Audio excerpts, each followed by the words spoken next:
Chapter 813. In the Imperial Study. Li Shimin was lying on the soft couch with his clothes in a mess.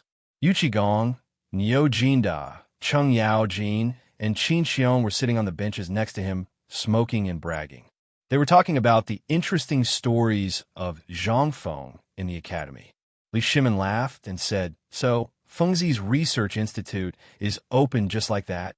No one knew what Li Shimin was talking about. Niu Jinda couldn't help but ask in confusion, "Your Majesty, what is the research institute you are talking about?" "Haha, you won't understand even if I tell you. But those craftsmen from the western regions came at the right time. Dear Niu, tell me, what reward do you want?" Niu Jinda and the others were not fools. From the Emperor's words just now, they could tell that something was amiss. Although they didn't know what the research institute was, when the Emperor talked about these people, they instantly thought of something. When Niu Jinda heard this, he put the cigarette in his mouth and stood up. "Your Majesty, if you really want to reward me, why don't you give me Zhang Feng's first batch of firearms?" "No." Cheng Yaojin's eyes turned red. "Your Majesty, there is no room for discussion. You promised me that when this thing came out, it would be in my barracks. Come on, the Emperor is talking about the invulnerable shield and spear. What did he say he would give you the guns?" "Yuchi old second. Tell me, am I right?" Yu Qigong touched his beard and slowly glanced at Niu Jinda. "I seem to have forgotten what it is, but the Emperor did talk about it that day in the Imperial Study. What a joke. The Chang'an barracks was now his and Cheng Yaojin's territory. The reason why they were stationed near Shao Mountain was that it was convenient. How could he let the meat that was about to enter his mouth slip away? Although they were brothers, there was no room for discussion on this matter." Li Shimin chuckled as he watched the three of them fight. At this time, he was already a little dizzy. If he hadn't gotten some tea leaves from Zhang Feng and drank them desperately, he might have already been drunk by the smoke. Everyone's faces were flushed red. Li Shimin chuckled and waved his hand to stop them. All right. The thing hasn't been produced yet. What are you guys fighting over? How about we talk about it after the blunderbuss are produced? By the way, Old Black, let me ask you something. Have you seen that Prince Jinla these days?" Seeing that the Emperor had suppressed this matter, although everyone felt indignant, they didn't dare to say anything. As Cheng Yaojin smoked, he thought for a while and said, "That kid has been strolling outside Shao Mountain these days. I don't know what he wants to do. Your Majesty, do you want me to send someone to bring him back to Honglu Temple? Besides, he's been in the Tang Dynasty for a long time. Should we send him back?" "No." Li Shimin waved his hand. "At this time, Jean La's situation is still unclear. If I drive him back now, the cunning King Jean La may misunderstand that I won't help them. This is not good for the Tang Dynasty. Forget it. It seems that he wants to go to Fengzi's academy. Just turn a blind eye and let him in. As for the rest, let Zhang Feng take care of it." "Okay." When Cheng Yaojin heard this, he sat back down resentfully. "Your Majesty is really in a good mood." At this time, Empress Zhangxuan's somewhat angry voice sounded at the door. As the voice sounded, Xiao Gizi helplessly pushed open the door of the Imperial Study. As soon as the door was pushed open, Zhang Sun and Wugo were instantly choked by the choking smoke and coughed. Li Shimin and others were shocked. Li Shimin waved his hand to signal them to leave and hurried to greet them. "Mei Guanyin, why didn't you tell me you were coming?" Although it was said to Zhang Sun and Wugo, how could Xiao Gizi not know that it was a reproach? He hurried to explain.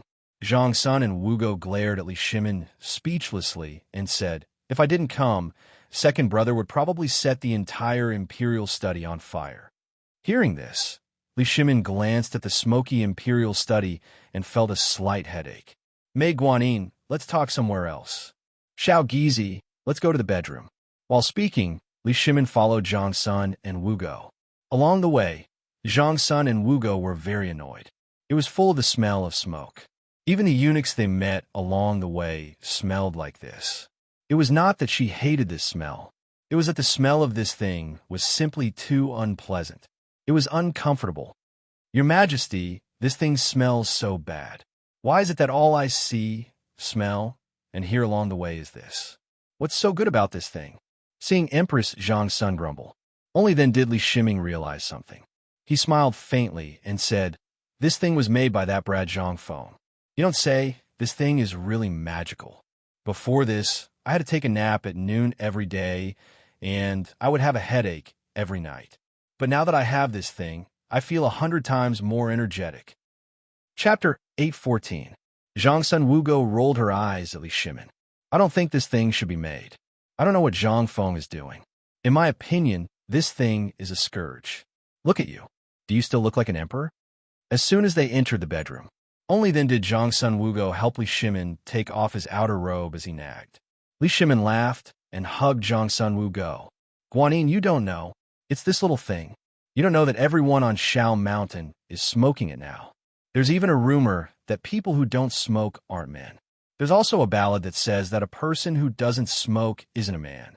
There's also a ballad that says that a cigarette before a meal is a celestial being and a cigarette after a meal is a joyful life. Seeing that Zhang Sun Wugo was about to refute, Li Shimin hurriedly said, Do you still remember Mr. Bo Shi and the others? Zhang Sun Wugo didn't know what to say. She glared at Li Shimin and leaned into his arms. However, in the next moment, Zhang Sun Wugo pushed Li Shimin away in disgust and covered her nose as she retreated. Li Shimin was amused by Zhang Sun Wugo's seductive behavior and laughed. He sat on a soft couch and said, Since Mr. Bo Shi and Dr. Sun came to Shao Mountain, the pork, which is hated by scholars like them, has become a necessity for their meals. Moreover, in Chang, in city, the restaurant opened by Cheng Xian and the others is selling pork very well, and the people who eat it the most are those Confucians. Don't you think it's funny? Zhang Sun Wugo saw that Li Shimin had changed the topic, so she couldn't continue to hold on to it. Sitting next to Li Shimin, she asked, This boy's pork is good. I don't know how he made it. Did he develop it together with Dr. Sun? This concubine once asked the imperial physicians in the palace, and they said that a lot of Chinese herbs were added to the braised meat. Wrong. This thing was made by Feng Zi. If Dr. Sun could make this thing, he would have done it long ago. Li Shimin smacked his lips. He waved his hand and rushed out, shouting at the door, Little Gizi, order Imperial Chef Zhou to quickly bring the braised meat to Zhen. At the mention of braised meat, Li Shimin felt hungry. He said with some admiration, Once the pork was sold, the pigs that I was worried about to be harvested to fight against the plague of locusts all became treasures. Not only did I not suffer a loss, but I also earned a lot of money just like this kid said. Are you talking about the tens of millions of pigs that have troubled you for a long time? Zhang Sun and Wu Go were also surprised. But when he thought about it, he couldn't help but be slightly shocked. Did this kid just casually deal with the matter that he had mentioned before the locust outbreak?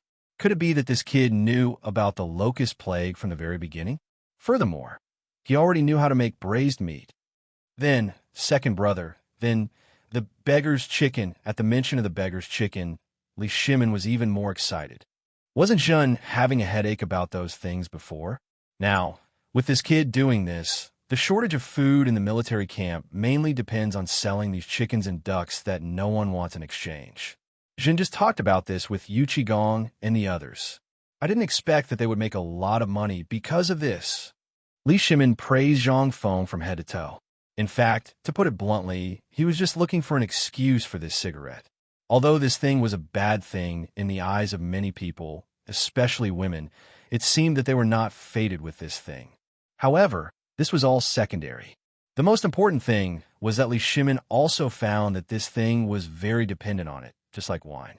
He didn't know whether it was good or bad, but he didn't want to make Empress Zhang Sun unhappy because of this thing. That was why he made a big fuss. How could Zhang Sun Wugo not know that Li Shimin was beating around the bush? After fiercely glaring at Li Shimin, she said, Is second brother looking for an excuse for this cigarette? Although this thing is good, this concubine always feels dizzy from smelling it. I hope second brother takes care of your imperial body. Although this thing is good, there's no need to be like today, right? It's better to smoke less. Save it, save it. Hearing this, Li Shimin was very happy. He took out an exquisite jade box from his bosom, took out a cigarette, and put it in his mouth. Seeing this, Zhang Sun Wugo's face turned completely black. This concubine is not feeling well and won't accompany your majesty. As she spoke, Zhang Sun Wugo pulled Princess Changle and fled from here. Li Shimin stared blankly. Seeing Changle's face full of disdain, he doubtfully asked himself, is this thing really so smelly? On the other side, Cheng Yaojin and company left the imperial study. They did not even sit in the palanquin. Along the way, they enjoyed the beautiful scenery of the imperial palace. With cigarettes in their mouths, they chatted and laughed as they walked out of the palace, swaggering down the streets of Chang'an. Now that Zhang Feng had gone to Mount Shao, there was no need for them to disguise themselves. They only wore ordinary clothes and strolled around the streets. Old Hey, your son's restaurant is up ahead. Aren't you going to invite me to eat a bowl? When the group passed by Ping'an district in the Eastern Market, Yu Qigong stood motionless. Hearing this, Niu Jinda and Qin Shu Bao could not help but rub their stomachs. Feigning astonishment, they asked, Old Hey, when did your son know how to do business and open a restaurant? Come. Let's go sit. How could Qing Yaojin say anything?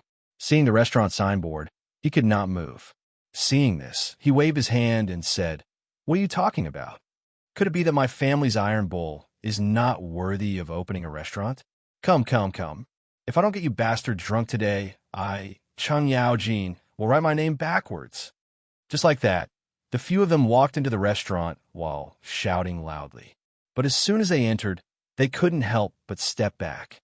Then they rubbed their eyes and stared blankly at the restaurant that was shrouded in smoke and dust. I say, when did Chong and City have these cigarettes? Old Hey, are you trying to line your own pockets? Chapter 815. What did you say? This is the son-in-law's doing? Zhang Mansion.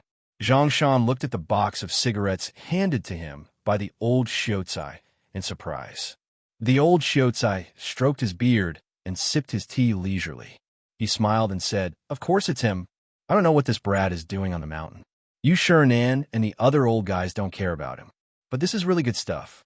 Fengzi was too busy before and didn't have time.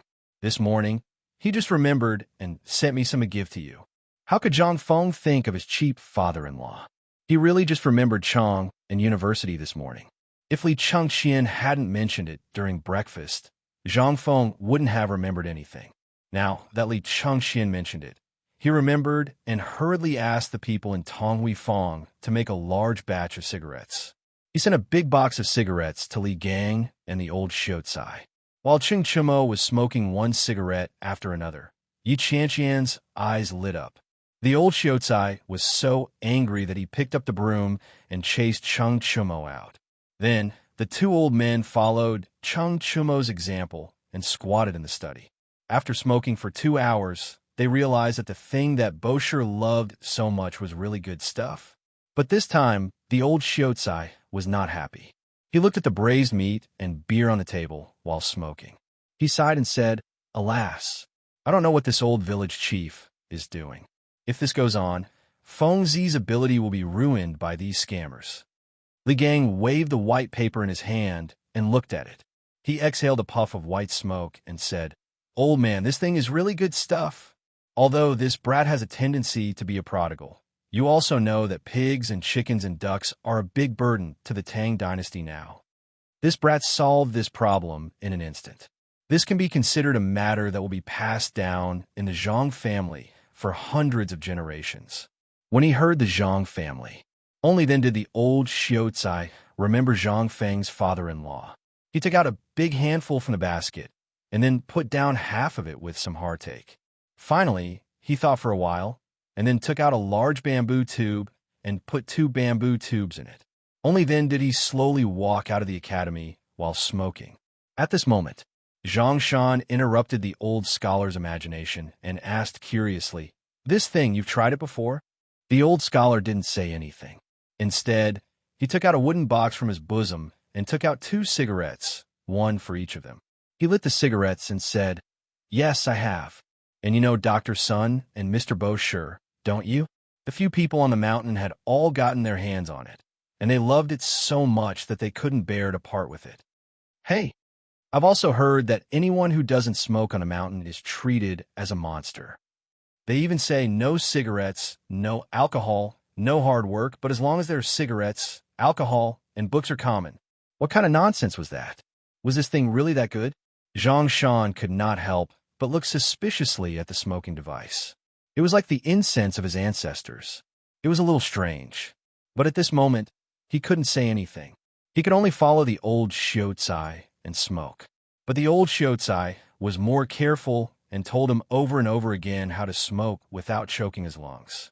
Slowly, slowly, Zhang Shan was surprised to find that this thing was really good.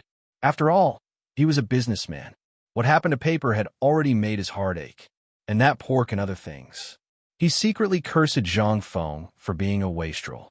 But after all, they hadn't really become in-laws, so he could only shake his head and sigh.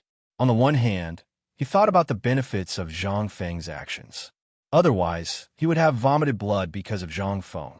But now that he met the old Xiaocai, Zhang Shan couldn't help but ask with a worried face, "Old Xiaocai, I can see that you treat Feng as your own son, right?"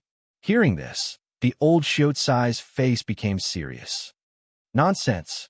Old man cherishes talent. But as soon as he finished speaking, the old Xiaocai shook his head and sighed again. In fact, in his heart, Zhang Feng had long been treated as his own son. But he also knew that with Zhang Feng's temper, he would definitely be unwilling. But he also didn't want to see Zhang Feng's talent go to waste. But since he met Li Yuan and Li Shimin, he realized that he was overthinking. Zhang Feng's achievements would only be an existence that he could only look up to in the future.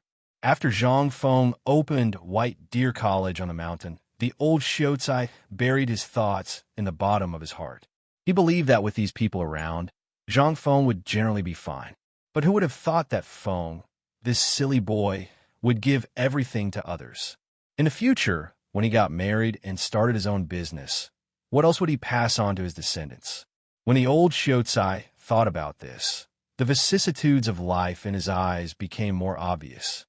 Alas, old man Zhang, don't make fun of this old man. Right, let's not talk about this anymore. Tomorrow, old man will go up the mountain to ask Feng Zi what he's doing. Don't worry, this old man knows that Feng Zi has a lot of skills. Don't worry, you can take this first. If there's no more, you can send someone to my academy. Or don't you have people in the market square of Mount Shao? Let them find the old village chief. Now, Feng Zi has given all this to the old village chief. Zhang Shan smacked his lips. He wanted to say something, but in the end, he swallowed his words. He sighed and said, "I'm old. I don't want to get involved in the affairs of young people. But you know, my daughter seems to have lost her soul after seeing that kid. Go and ask her if there's anything she can do on the mountain. When the time comes, I want to avoid it. What the eye doesn't see, the heart doesn't grieve over. You've been crying all day. I'm sick of it." The old Xiaocai laughed and said, "Shopkeeper Zhang, you're giving this old man a difficult problem. Are you forcing a marriage?" Chapter 8:16. Zhang Shan didn't say anything. He just smiled bitterly.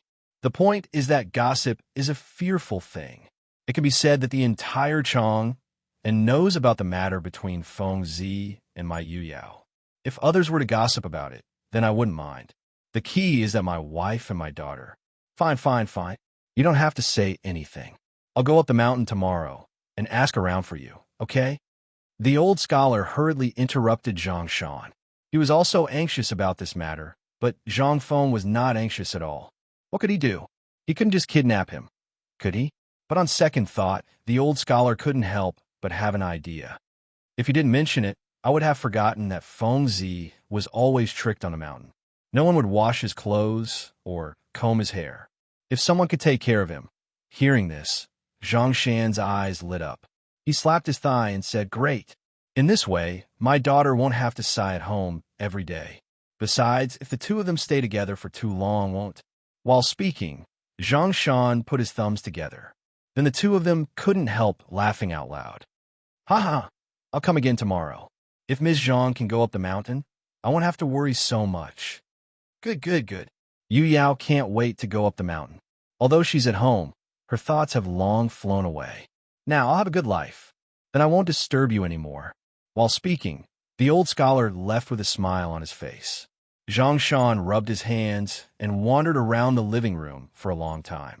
Then he slapped his thigh and said, "Servants, master." The maidservant waiting outside had already heard their conversation. Moreover, They had kept their voices low. At this time, all the servants outside Zhang Shan's living room heard it. Now that they heard Zhang Feng calling again, all of them unconsciously put their ears around the living room. They already knew about Zhang Feng's matter. At this time, all of them couldn't wait for the master to be happy and send them to work in the mountain. Even if it was to pour night incense, it was a job with status. So at this time, the moment Zhang Shan spoke, everyone instantly tensed up. The cleverest maid rushed in as soon as she heard Zhang Shan shout.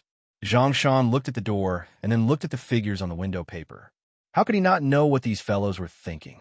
She glared at the maidservant and said, "Don't just stand there. This matter has nothing to do with you. Go and call Miss and Madam, Master Zhang."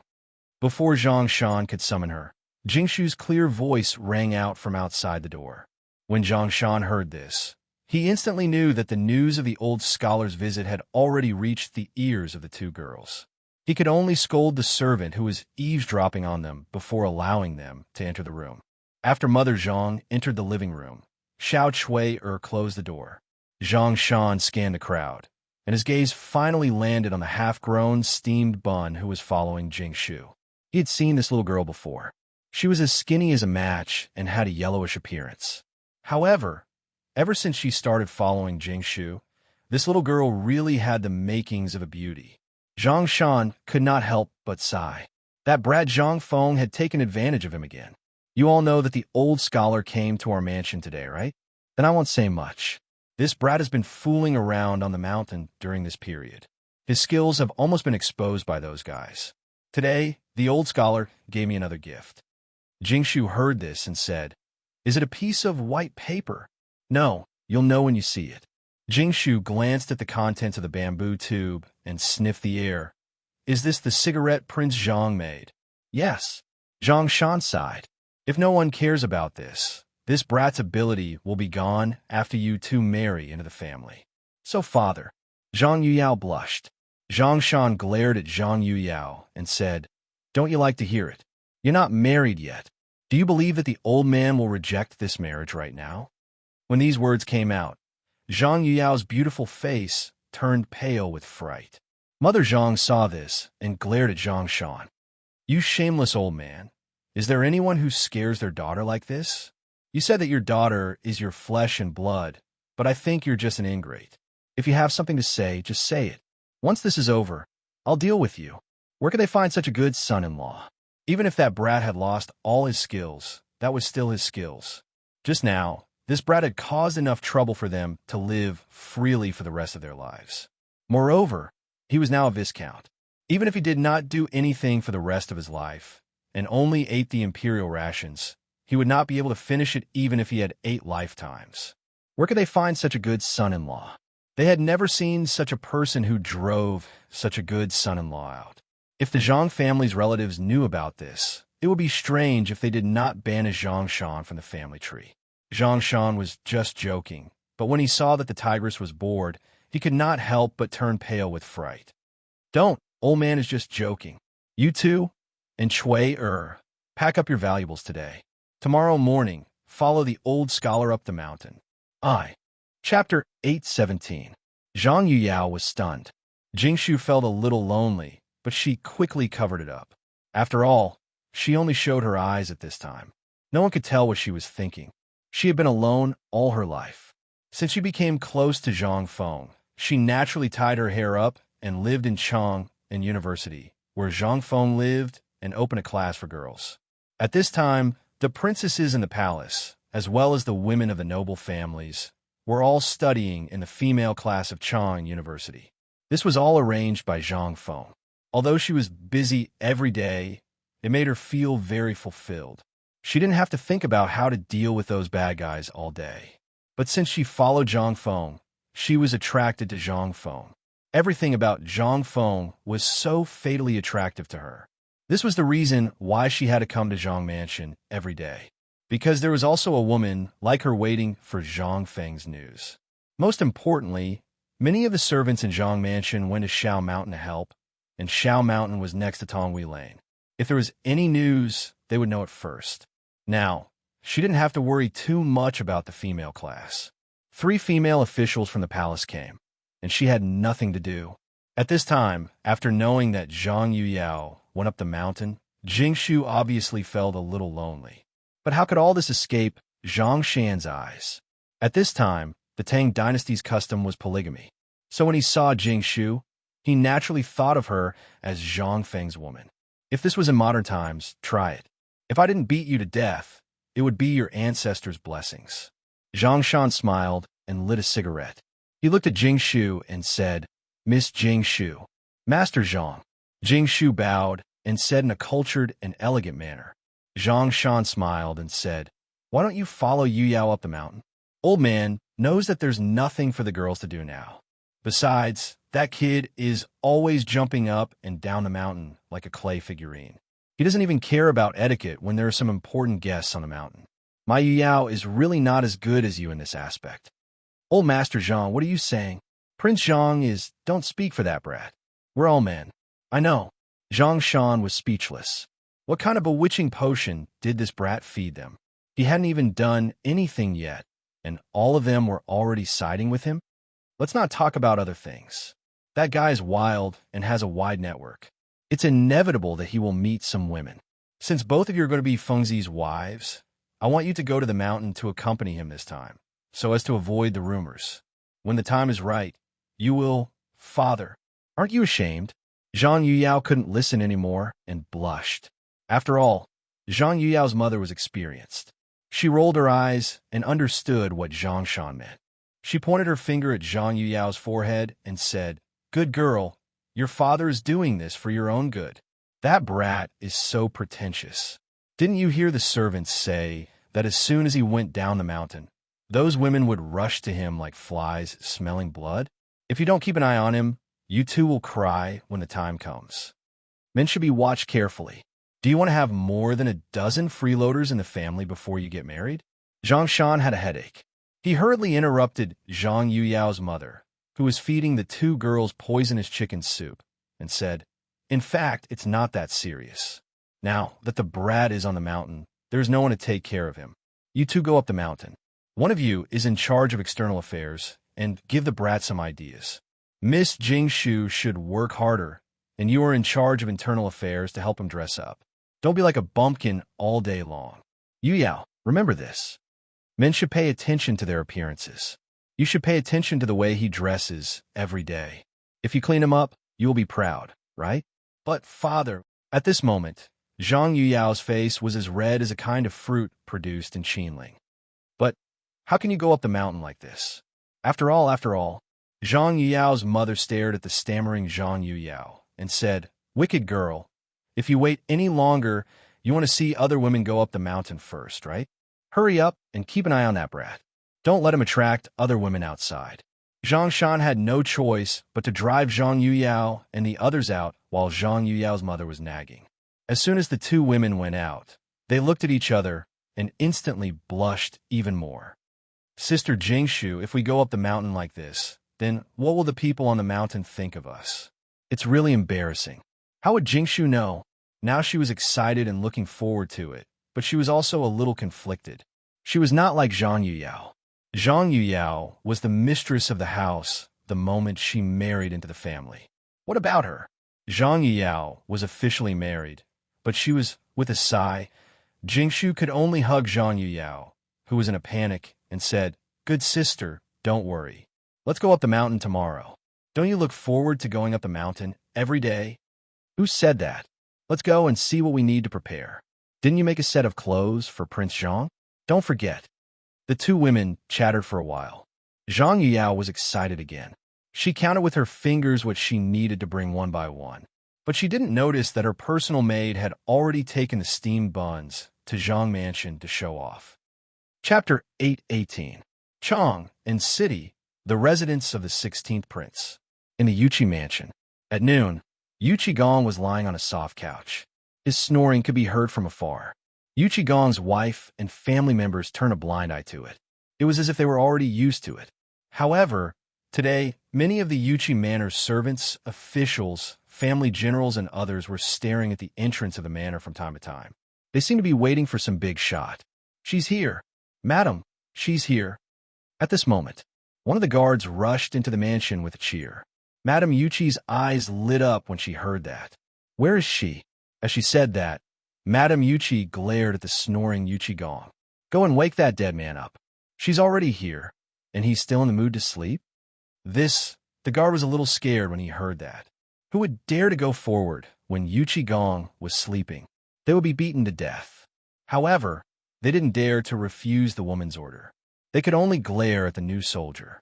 In the end, the new soldier shrunk his neck and stammered to Yuchi-gong's side. When they woke Yuchi-gong up, he fell asleep. When he woke Yuchi-gong up, Yuchi-gong wiped the saliva off his face and knocked him out. Dead man, you can really sleep? She's already here, and you're still sleeping? Why don't you sleep like a log? Madame Yuchi glared at Yuchi-gong. When Yuchi-gong heard that, he instantly woke up from his dazed state. He waved his hand and had someone drag the new soldier away. He wiped the saliva off his mouth and hurried to the door. Where is she? Where is she? She's at the door. Then what are we waiting for? Let's go take a look. As he spoke, Yuchi-gong led his family to the door. However, when they walked out of the back courtyard, they saw a young woman in a white cloak. She was dressed in the style of a Jiangnan woman and was slowly walking into the mansion. The woman's appearance was similar to Yuchi-gong's, but she only had eyes and a nose. She had big eyes and a sharp nose, but she wasn't as burly as Yuchi-gong.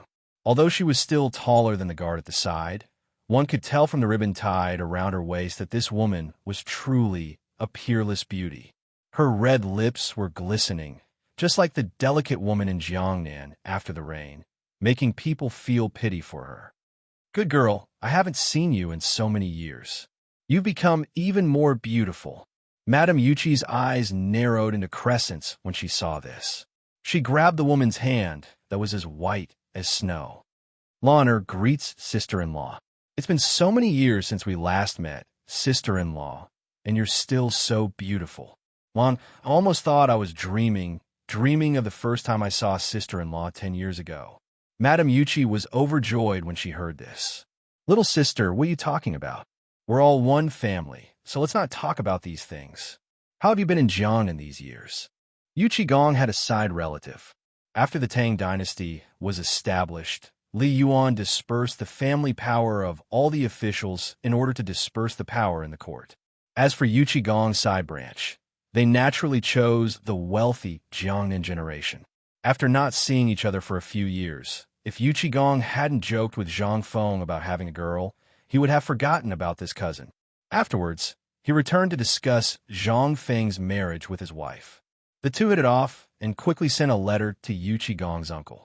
This girl was a side branch of Yuchi-gong's great-grandfather, Yuchi-ming.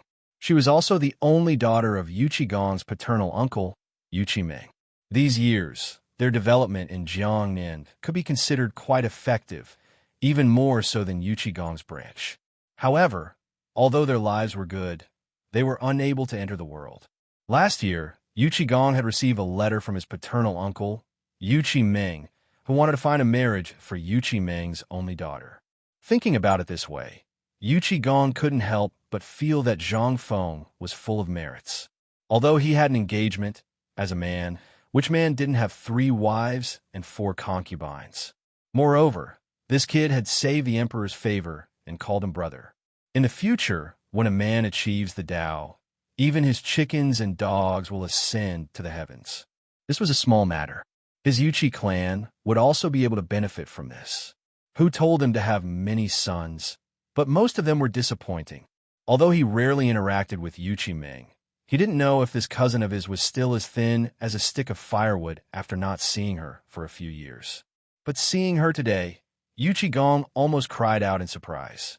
He had seen at least 800 if not 1,000 women.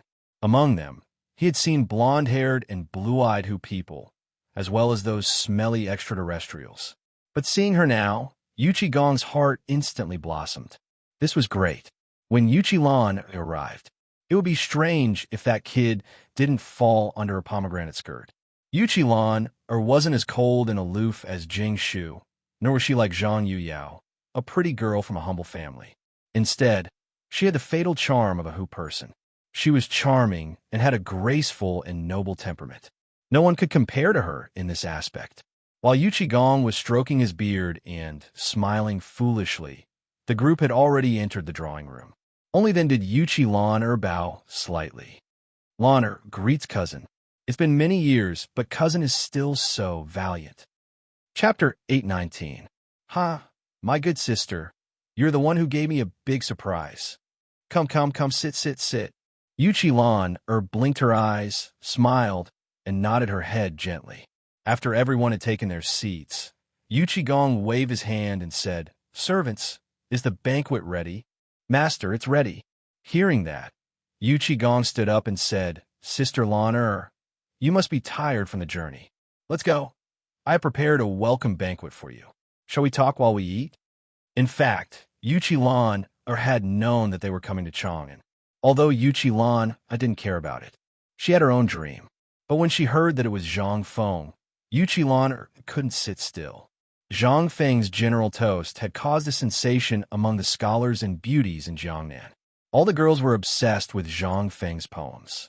As long as one of Zhang Feng's poems was spread to Jiangnan, it would cause a great fight. Lan wasn't that crazy, but she had already given her heart to him. After knowing that they were coming to Chang'an from her father, Lan couldn't care less. After knowing that Zhang Feng was engaged to the first beauty in Chang, and Miss Jingshu, how could she stay calm? The three of them sat down. Lan asked, "Madam, why didn't I see my nephews?" They went to the mountain a long time ago. Although she had guessed it, Lan was still shocked. "I heard that the crown prince and the others, shoo." Before Lan could finish, Gong stopped talking. "There are some things that you just need to know. Also, did your father tell you about what happened here?" Lan didn't know that Gong would be so serious about this. She nodded and said with a serious face, "I know. That's good. Come, let's eat. You haven't eaten these things before, right? They are all good." As he spoke, Gong pointed at the braised meat on the table, the beggar's chicken, and all the dishes Zhang Feng had made. Only then did Lan lower her head to look. A few moments later, Lan covered her mouth and chuckled. "Cousin, did you forget something? Yesterday's drumming in Chang and was heard in Jiangnan during the lantern season." Gong heard this. Although he knew nothing about these things, he could still understand the meaning behind it. It seemed that the table of delicacies that he had carefully prepared had already been eaten. He smiled embarrassedly and said, "I didn't expect this. I thought I could give you a surprise." "Forget it. When you go up the mountain, that kid knows a lot of things. I'll ask him to cook for you." "Cousin." Lan covered her mouth and giggled. When Madame Yuchi saw that the topic had been led to this point, she waved her hand and said, "Someone, go and bring the jug of wine that master hid." "Woman, you were the one who hid it, okay? I was wondering where my jug of wine had gone. If I don't hide, how are you going to entertain Lan today? Come, Lan, let's eat." "Ignore him." Madame Yuchi poured wine for Lan and asked, "Lan, if sister-in-law remembers correctly, you're already 18 years old this year, right?" This was the first time Lan had seen this kind of wine that was as clear as water, yet fragrant and sweet. She was a little surprised, but when she heard Madame Yuchi's question, she smiled faintly and said, "Madame Yuchi really has a good memory." When Madame Yuchi heard this, she smiled and glanced at Lan's chest that was twice as big as a normal person's. She nodded in satisfaction. Come, let's drink. This is something that only our residence has for now. It's hard to say whether the other public houses and the Imperial Palace have it or not. You don't know, but this one was also made by that kid Zhang Feng. But didn't you say that the beer was made by him? Sigh. How long ago was that? When we go up the mountain tomorrow, I'll teach you a good lesson about that silly kid Zhang Feng. Come, let's eat first. We'll talk after dinner. That kid knows things that you can't even imagine. This time, I'll tell you this much, but there's one thing that depends on you. Although that kid is only a Viscount now, he's still the Chancellor of White Deer College. But I can guarantee with my head that the number of ladies who have their eyes on that kid can line up from here all the way to Mount Shao. Lan still believed in this point. However, at this moment, she had a better understanding of Zhang Feng's talent and knowledge. She couldn't help but be more eager to see what kind of person Zhang Feng was. Report. At this moment, someone rushed into the living room and whispered something in Yuchi-gong's ear. Yuchi-gong's expression changed abruptly. Oh no! Hearing this, Yuchi-lan, and Madame Yuchi turned pale with fright. What's the matter? What happened? After Yuchi-gong waved his hand to dismiss the person who came, he said in a serious tone, Do you still remember that kid's confidant and his fiancée? Now, these two girls have become sisters. Tomorrow, the old scholar from Chang'an University actually asked them to go up the mountain to take care of Zhang Feng's daily life. Madame Yuchi became anxious when she heard this. She grabbed Yuchi-lan's hand and said, Come, let's go up the mountain now. Chapter 820. Shiva was miserable. He walked around the foot of Shao Mountain for a long time, but still didn't get permission to go up the mountain. However, Shiva didn't get tired of it. He would wait here for a long time every day. When he was hungry, he would ask the passersby to buy some food for him. When he was sleepy, he built a straw shed on the spot and asked someone to buy some things for him to stay in.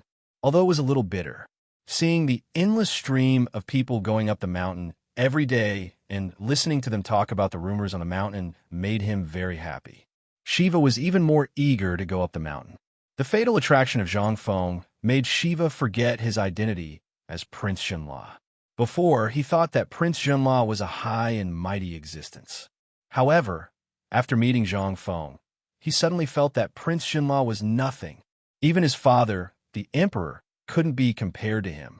Of course, he didn't dare to say these words in front of others. Otherwise, he wouldn't be able to keep his legs when he went back. However, he didn't care anymore. As long as he could go up the mountain, he wouldn't go back to Zhenla. Go back to your second uncle. He wouldn't go back. It was because Zhang Feng had come up with another good thing after the white paper and the braised beggar's chicken. After spending a lot of money to get a cigarette from old He, Shiva was completely lost. At this time, after waiting for the people in line to enter the market to go in, Shiva tidied up his clothes and even clutched the gold leaf that he had prepared. He planned to bribe the guards to let him go up the mountain. Oh, isn't this the little prince of Zhenla? Why do you want to try again today? Ha ha ha. Amidst the guards joking, Shiva used the unfamiliar Han etiquette to salute and say, Officers, this one is truly an old acquaintance of Principal Zhang. I'll have to trouble you to pass on the message. Can this be considered as a gift for the officers? The guard glanced at the bulging money bag in Shiva's hand before withdrawing his eyes. He then looked at Shiva and said with a smile on his face, You don't look like a troublemaker. Since you're so sincere and have become familiar with us these days, I'll let you in.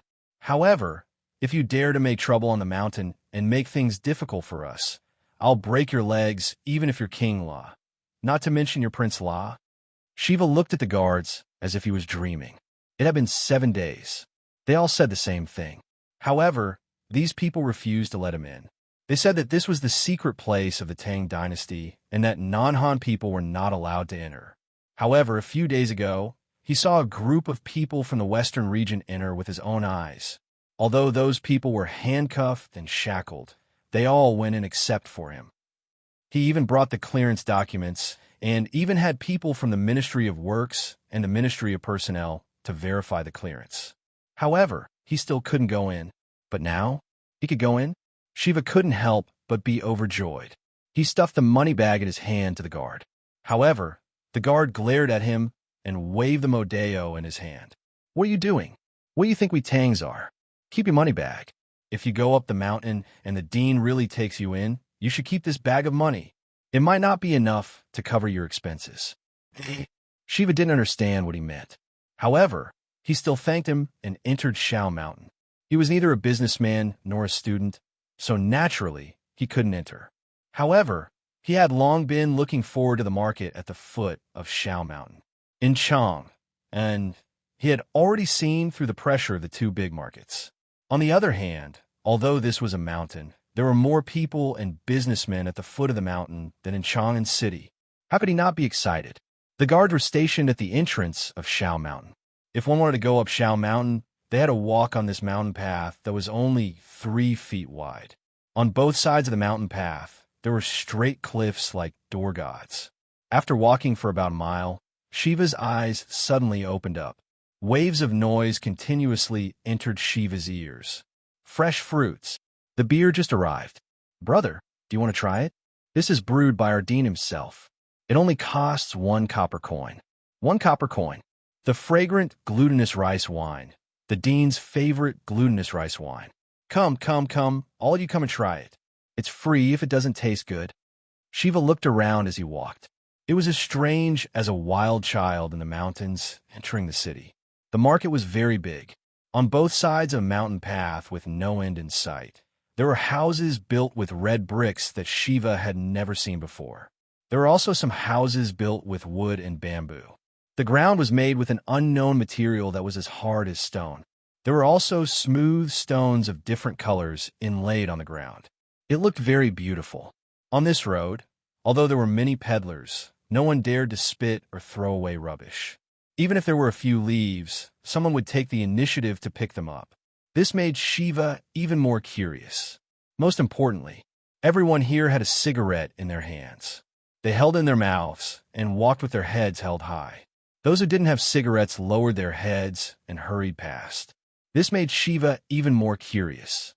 He pulled over a merchant and curiously asked, "Brother, why do these people all have cigarettes in their mouths? Why do those who don't have cigarettes have their heads lowered?" The barbarian merchant first looked at the man who was dressed similarly to him, as if he was a monster. After a while, he said strangely, "Kid, give me a cigarette. Let me tell you, where does Shiva have a cigarette?" He hurriedly took out a golden leaf from his money pouch. The barbarian merchant looked around like a thief before putting the leaf into his sleeve as if nothing had happened. "Kid, on Shao Mountain, if you don't smoke, you're not a man. Do you understand? Those who don't have cigarettes don't deserve to stay on Shao Mountain. Brother, let me give you a piece of advice. There's a shop in front of the food factory that specializes in selling cigarettes. Go buy a box. Otherwise, if you stay too long, you'll drown in the spit." Chapter 821. There's such a rule. Shiva was shocked and quickly asked again, "Brother, who set this rule? When I met the dean, he didn't seem like such a person." When the barbarian heard that this dumb kid knew Zhang Feng, he couldn't help but be shocked. After looking Shiva up and down, he said in disbelief, "You know the dean? We all know the dean. A few days ago, Lao Tzu and I even talked to the dean. So what? This rule wasn't set by the dean. It was set by everyone here. Also, don't ever throw trash on the ground.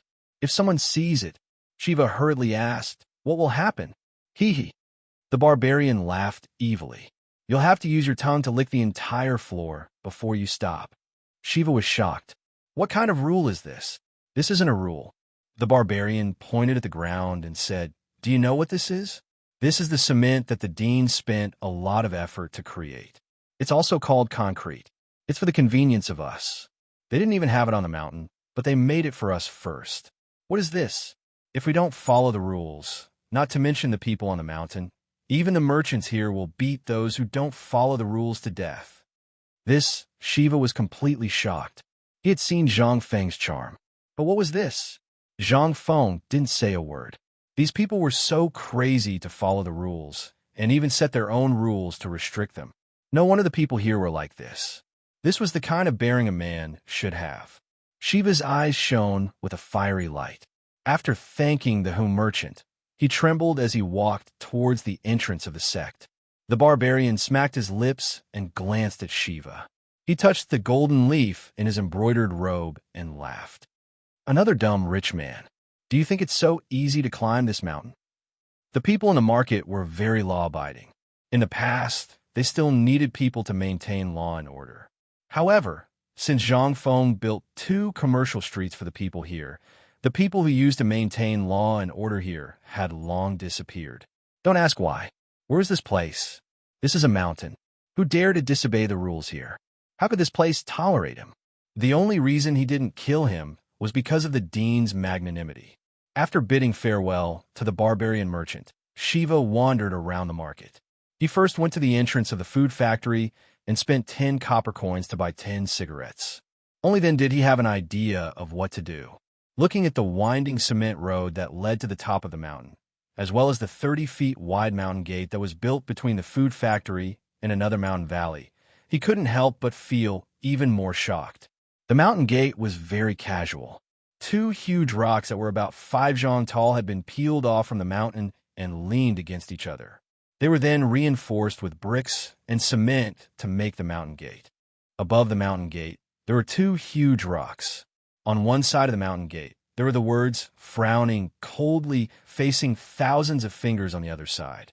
On the other side, there was the words, bowing, head willing to serve children. And at the place where the two huge rocks intersected, there was a lifelike stone carving of a white deer. Below the carving were the words, White Deer College. The mountain gate looked as if it had been formed naturally. The moment one saw the mountain gate, they could feel its extraordinariness and loftiness. There was a long queue at the gate that had been waiting for a long time. There was a small house at the mountain gate with a sign written on a piece of white paper that said, White Deer College. In the surroundings of this house, there was a group of burly men or men with incomplete bodies. Their eagle-like eyes scanned the bodies of these people back and forth. All of you who are lining up to go up the mountain, listen up. Those who are carrying sharp weapons, those who have bad intentions, and those who can't find out where you live, get lost immediately. If I find out that you're acting strangely, I'll treat you to a cup of tea in the barracks next door. The group of youths who were about to go up the mountain trembled all over when they heard this. Go to the military camp for tea? Who would dare to go? Even if they went, they wouldn't be able to return alive. Shiva kept nodding his head as he watched and listened. After 2 hours, it was finally Shiva's turn. Shiva hurriedly handed over the token. Shiva, are you for real? Not a Han? The man who was missing an ear and had a scar on his face glanced at Shiva's token, and a cold look flashed across his face. Kid, scram immediately for Lao Tzu. How dare you go up the mountain as an outsider? If you dare to pester me again, I'll chop you up. Didn't you see that it's clearly written here? Other than Han people, no one is allowed to go up the mountain. Shiva's expression changed when he heard this. At this moment, the guard who had asked Shiva to go up the mountain had unknowingly appeared behind Shiva. He patted Shiva's shoulder and said, Old son, this is the order of the higher-ups. Let him in. The higher-ups? These people all belong to Nyo Jinda, and only Nyo Jinda dared to order an alien to come up the mountain. The scar-faced man couldn't help but put his fingerprint on Shiva's letter of introduction and threw it to Shiva. Next, Shiva thanked the guard profusely before he happily went up the mountain gate. Standing at the mountain gate, Shiva raised his head and looked at the faintly discernible buildings that were under construction. His heartbeat quickened. White Deer College, I, Shiva, am here. Chapter 822. Zhang Feng was too lazy to be idle these 2 days. He spent the whole day in the forging workshop, tinkering with something. This made Cheng Chumo and the others arrogant. Especially since Cheng Chumo got Zhang Feng's sunglasses, he had a cigarette in his mouth all day and returned to the appearance of the 4 great devils in Chang'an. Sitting on a sliding pole, he patrolled the construction site. At this time, Cheng Chumo just finished patrolling the construction site and sat down on the recliner. Instantly, the recliner made an unpleasant groan. It seemed that the recliner would fall apart in the next moment. Li Changxian, who was reading a new textbook, was shocked. Tainyo, get up. If you break this thing, Fengzi will kill you when he comes back.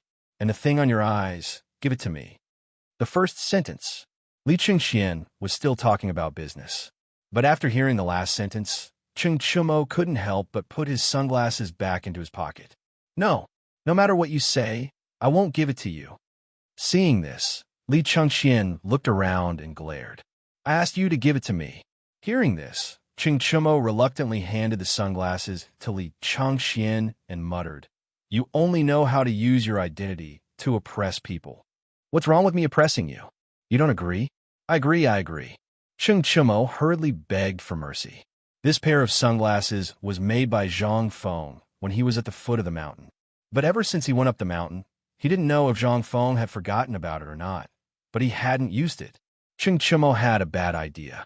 All of them knew about this. But Zhang Feng was always there, so they couldn't fight for it. They could only stare at Cheng Chumo with jealousy. Tainyo, don't do this all day. If my father goes up the mountain and you meet him, you can wait to go home and lie down for a month. Li Changxian warned Cheng Chumo. Chung Chimo was shocked when he heard this. He hurriedly got up and asked, Master Li, have you been up the mountain? No, but should be here soon. This thing should be used by Master Li and old Master Li now, so you better take it easy on us. Otherwise, we'll beat you to death when the time comes, and you're implicated by us. While smoking, Zhang Sun Chong shook his legs and said. At this moment, Chung Chimo heaved a deep sigh of relief. He took a puff of his cigarette and said, I thought they would come. It's good that they didn't come. Anyway, Sunglasses is now in Li Gan's hands. He'll be the one getting beaten up first. Sunglasses? At this moment, Zhang Feng and Gao Can entered the living room. Before they entered the door, they heard the Sunglasses and couldn't help but ask in surprise. But in the next moment, when he saw what was in Li Gan's eyes, Zhang Feng was so angry that he blew his beard and glared at Li Gan. Well, Li Gan, when did you learn to steal things? Li Chengxian didn't know that Zhang Feng had returned at this time. He hurriedly took off his sunglasses and pointed at Chung Chimo. It's him. I was just about to come over. This guy stole it. Zhang Feng heard this and looked at everyone. At this time, Wei Shiyu, Niu Jindao's son, Niu Jianhu, and the others pointed at Chung Chimo. Even the Yuchi brothers who had always been on his side betrayed Chung Chimo. Chung Chimo couldn't help but feel a headache coming on. Fengzi, listen to me. This matter is really not what you think. Let me ask you. I heard that someone has been sitting on a pole all day these 2 days, wearing sunglasses and patrolling the construction site. Don't tell me it's you? Zhang Feng stared at Chung Chimo and asked. Chung Chimo's expression froze. Which bastard is it that's barking everywhere? Chung Chimo's eyes flickered as he defended himself. Fengzi, don't believe in rumors. These are all rumors. Lao Tzu, now when did I do this? Zhang Feng rolled his eyes. Don't try to quibble. This is what Mr. Bosher said. Is there anything wrong with that? Although Mr. Bosher didn't name anyone, it's undoubtedly you. Chung Chimo still wanted to quibble, but Zhang Feng had already said it. What else could he say? Go and beat up Mr. Bosher? He really dared to. Even before his fist landed, his father would dare to chop him up with a knife. Chung Chimo couldn't help but cower. Zhang Feng was so angry that he wanted to punch someone. This kind of atmosphere couldn't be encouraged. Otherwise, when everyone followed the trend, what would happen on the mountain? That's enough. From now on, no palanquins are allowed on the mountain. Unless you're too sick to walk, or you're as old as Mr. Bosher, no one is allowed to sit on it. I'll leave this matter to Li Gan. If anyone dares to sit on it, he'll be sent down the mountain to slaughter pigs. Chung Chimo knew that Zhang Feng didn't say anything and instantly beamed with joy. However, Zhang Feng's next sentence made him fall to the bottom of the valley. It seems like you've been too strong recently. All right, I've already arranged for someone to inform old Neo. Tomorrow, you'll go to the military camp at the foot of the mountain. I heard that General Qing Yaojin is doing some military training I mentioned before. You'll go and train for a month, or you can go home directly. Chung Chimo's expression changed drastically when he heard this. He had been to his father's military camp. Zhang Feng had created those perverted toys that tortured the experts to the point of wanting to die. It was known as the torture in the military camp that was more painful than being in the water prison. How could he go? Wasn't this asking him go? Chung Chimo couldn't help but grab Zhang Feng and burst into tears. Fengzi, we're brothers. Why do you have to make things difficult for me? Chapter 823. When Niu Jianhu and the others heard this, they couldn't help but turn pale with fright. Yuchi Baolin and his brother didn't say anything. They just stood behind Chung Chimo and didn't say anything. Well, Fengzi, not everyone can enter this military camp. Let this guy go. If he goes in, he will definitely lose a layer of skin. Li Chengxian hurried to persuade Zhang Feng. Zhang Feng waved his hand, but Chung Chimo wouldn't let go no matter what. He even hugged Zhang Feng's legs, so tight that Zhang Feng could only roll his eyes. Let go of me. No, if you don't agree, I won't let go. Hey, damn it. Are you going to let go of Lao Tzu or not? No, unless you don't let me go down the mountain. Mother of Asterisker, my leg is going to break because of you. Zhang Feng struggled and shouted in pain. Li Chengxian saw Zhang Feng's face turn red and turn pale with fright. He hurried forward and pulled Cheng Chimo away with the two Yuchi brothers. Zhang Feng lay on a recliner. Wei Shuyu and Zhang Sun rushed forward and quickly massaged Zhang Feng's legs. Zhang Feng took a breath and said, I heard from old Niu that this is Lord Zhangxuan's order. The emperor knows about the military studies in our academy. Laoli is really too much. He actually told the emperor about such an important thing. Now the emperor is interested and wants to see the results. That's why he ordered old Niu to pass a message to me. He asked me to ask someone with good conditions here to drive it. If you don't go, do you want me to go? Cheng Chimo heard this and pointed outside the door. You go. You made this thing. If you don't go, who will? Zhang Feng rolled his eyes. Bastard, didn't you want to join the army? To put it bluntly, this is something that I Lao Tzu specially made for you. Either you follow Li Gan and do Dabing's example and memorize the multiplication and division table within half a month, or you can scram down the mountain. Custom made for them? When Cheng Chimo, Wei Shuyu, Niu Jian, Hu, and Yuchi heard this, their eyes instantly lit up. However, when they thought of the miserable state of the army camp, they couldn't help but feel apprehensive. Iron Bull, do you miss the heavy cavalry? Do you want to be the first to get an impenetrable shield and armor? Big idiot bug, do you two still want the special weapons that I prepared for you? And, Dean, I want it. Without waiting for Zhang Feng to finish speaking, Gaoken excitedly grabbed Zhang Feng's shoulder. It was so painful that Zhang Feng sucked in a breath of cold air. His hands desperately hit the thing that was clamping his neck. After a while, Zhang Feng finally reacted.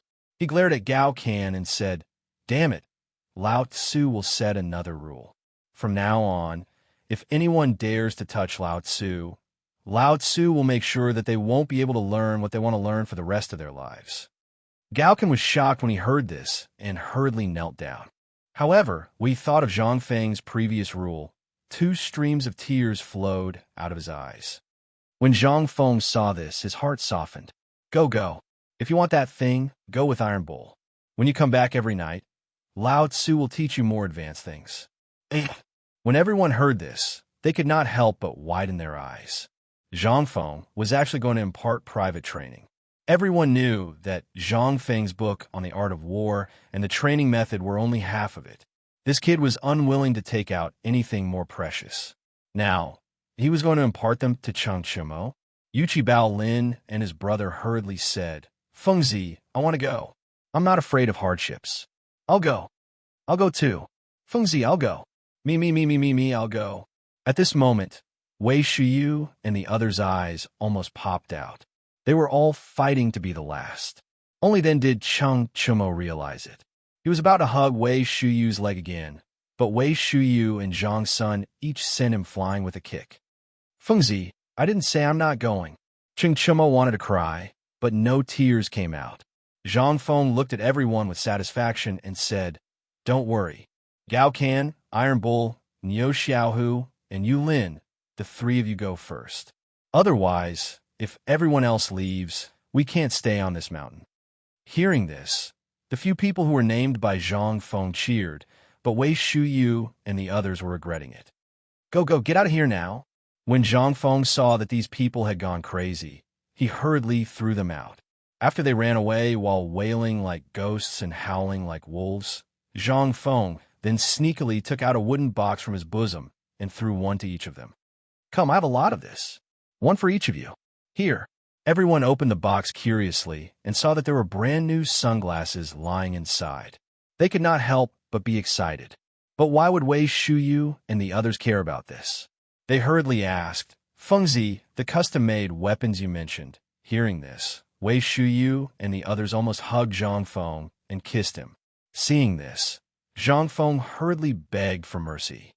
Everyone has one. I'll give you a surprise during the new year. Don't worry now. This thing can't be made in a short period of time.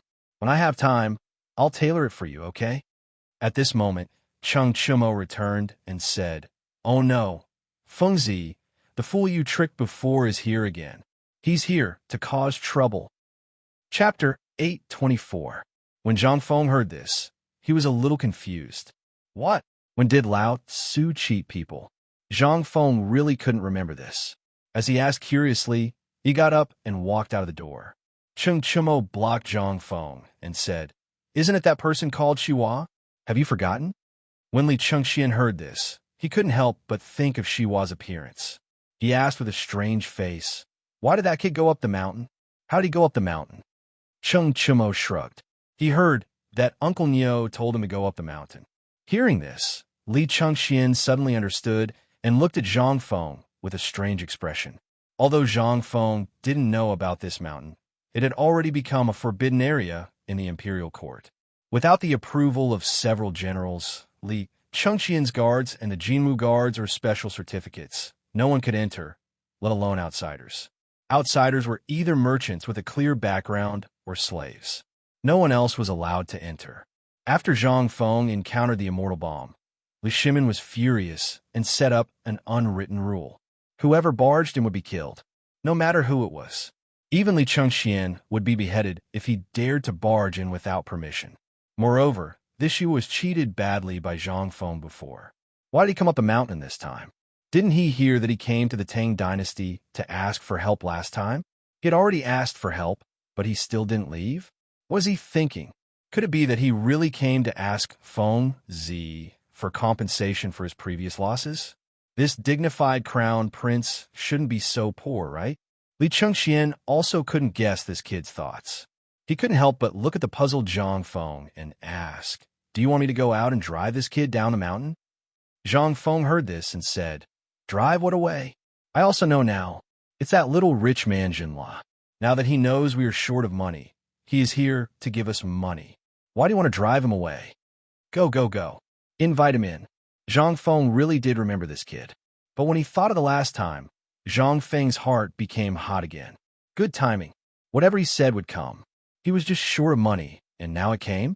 Before Zhang Feng could finish his fantasies, under the guidance of Cheng Chumo, the purple-robed Shiva walked into Zhang Feng's small living room. Upon entering, Shiva first looked at the simple furnishings in the room, then looked at Li Chengxian and the others. Only then did he respectfully bow and say, "Shiva greets Dean Zhang Feng. Ha ha ha, so it's you. Come, come, come, don't stand on ceremony. Seat of honor, seat of honor. Tainyo, serve the tea." Cheng Chumo pointed at his nose and walked out of the room gloomily. Gao Kan and Yuchi Baolin had run away. Now, how did the matter of his sidekick find him? However, being depressed was one thing. But when he saw that someone was going to be in trouble, Cheng Chumo became excited. At this time, Li Chengxian and the others were sitting still in the room. They looked straight ahead and smoked their cigarettes. Originally, Zhang Feng wanted to greet them and introduce them to each other. But when he saw that they were all acting cool, he was too lazy to do so. Glancing at Shiva's bulging money bag, Zhang Feng smiled even more happily. "Why are you here from so far away? I heard that Jinla is in big trouble now. Is that right? What's going on? Is it serious?" Shiva's face turned bitter when he heard that. That was one of the reasons why he was here. "Brother Zhang Feng, you don't know. I don't know what's wrong with that D***M in India. They mobilized an army of 300,000 to invade Jinla. To be honest, Jinla is suffering." Zhang Feng heard that and nodded. "That's right. That D***M in India. If I had an army of 100,000, no, 50,000 people, I would definitely lead them to fight for you. But I'm just a weak scholar." "Weak scholar?" Li Chengxian and the others were so embarrassed that they almost died of cancer. "Are you worthy?" Shiva became even more agitated when he heard that. "Brother Zhang, these words of yours are enough. I came to the Great Tang precisely to seek the assistance of His Majesty, the wise and mighty Emperor." Shiva glanced at Li Chengxian as he spoke. Li Chengxian pretended not to see it.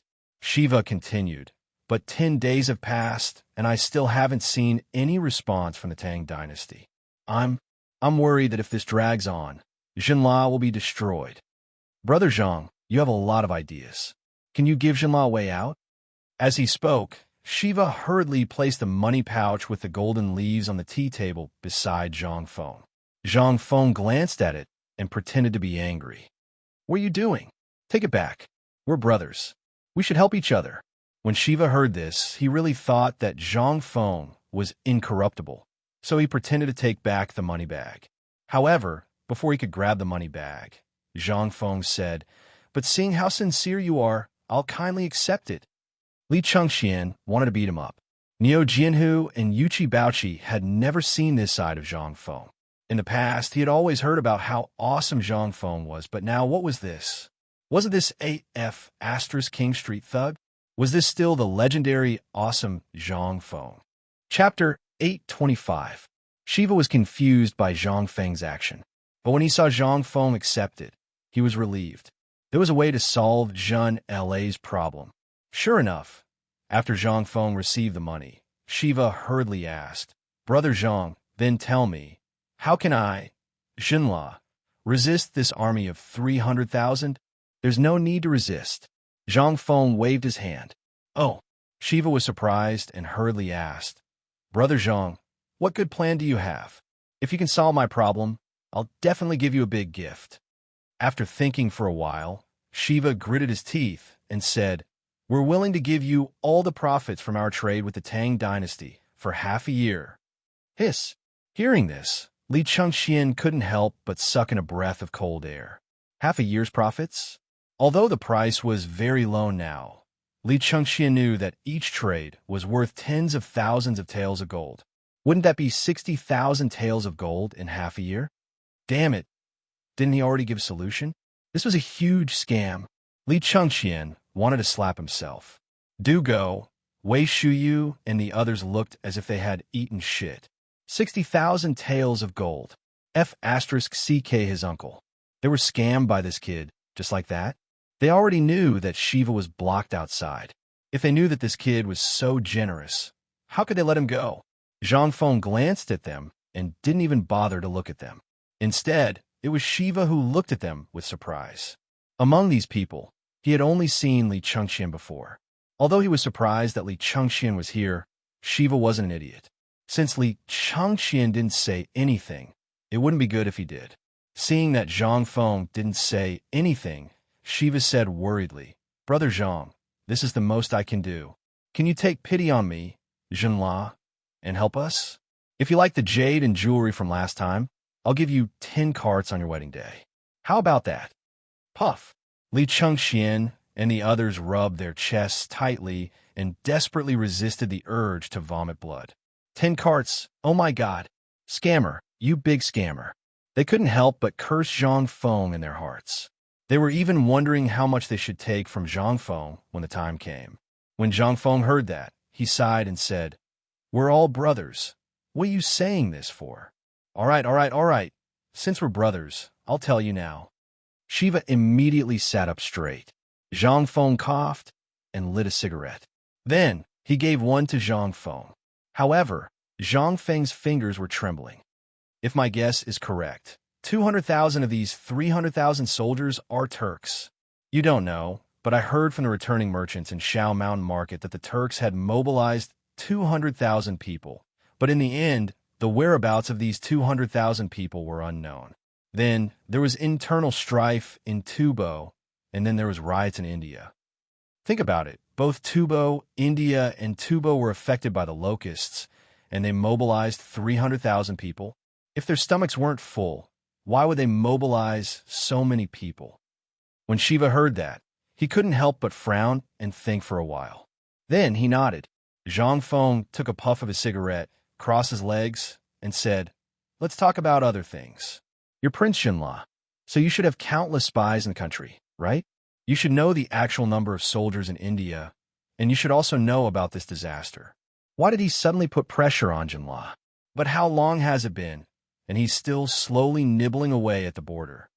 If he really had 300,000 soldiers, he would only need 5 days to destroy you.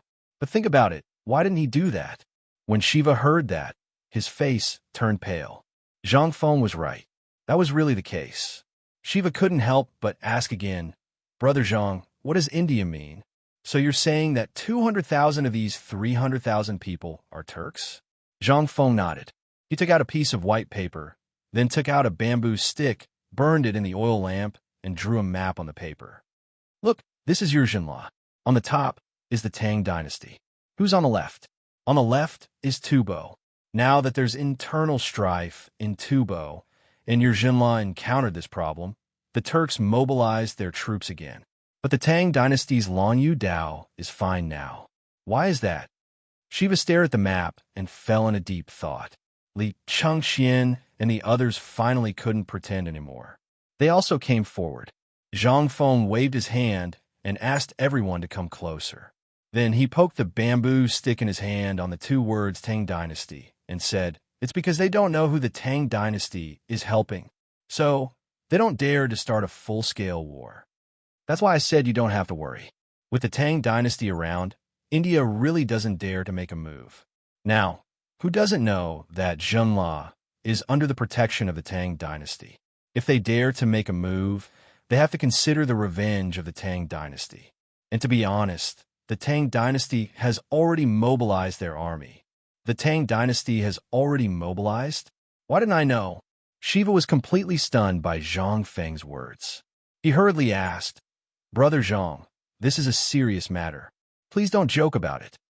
Chapter 826.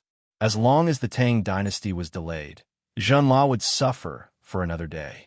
Although Zhang Feng was right. The Indian army did not launch an all-out attack, but no one dared to be careless with a knife on their head. Zhang Feng saw that Shiva did not believe him, so he did not say anything. Instead, he continued to smoke. Shiva was anxious. How could Shiva, who had been taught a lesson before, not know what Zhang Feng wanted to do? He gritted his teeth and searched his chest for a long time before he took out an amber pendant. He handed it to Zhang Feng with a pained expression. "Brother Zhang, this was my mother's favorite when she was alive. I hope you will accept it." "Accept it? A relic from her mother?" Zhang Feng's face darkened. He said with certainty, "Shiva, who do you think I am? This is your mother's relic. Where is this? This is the academy. I, Zhang Feng, hate those who do not follow the rules of filial piety. How dare you give away your mother's relic to someone else? Someone, send the guest out." "Sai, can you be a human?" Li Chengxian could not stand it anymore. He slapped himself on the face and walked out of the living room in pain. Du Go and the others were watching with great interest. Shiva was shocked. He was almost scared to tears by Zhang Feng. He quickly put away the pendant. After some persuasion, Zhang Feng calmed down and said, "If you have something to say, just say it. Don't give me precious things. I, Zhang Feng, am not worthy of it. All right, let's talk about this. Otherwise, you won't be able to eat or sleep well. As far as I know, 10 days ago, the palace issued 10 secret orders ordering the soldiers of the prefectures and prefectures along the way to Chotzi City. This is the reason why the Indian army of 300,000 didn't dare to move." Chotzi City? Shiva was stunned. He did not understand. Zhang Feng saw that Shiva was about to ask an idiotic question again. He quickly waved his hand and said, "The Tang Dynasty has a strategy called Besieging Wei to save Zhao. Do you know about it?" Shiva shook his head in confusion. Zhang Feng was a little annoyed, his toes almost digging a big hole in the floor. He pointed to Du Go and said, "De Bing, you tell him."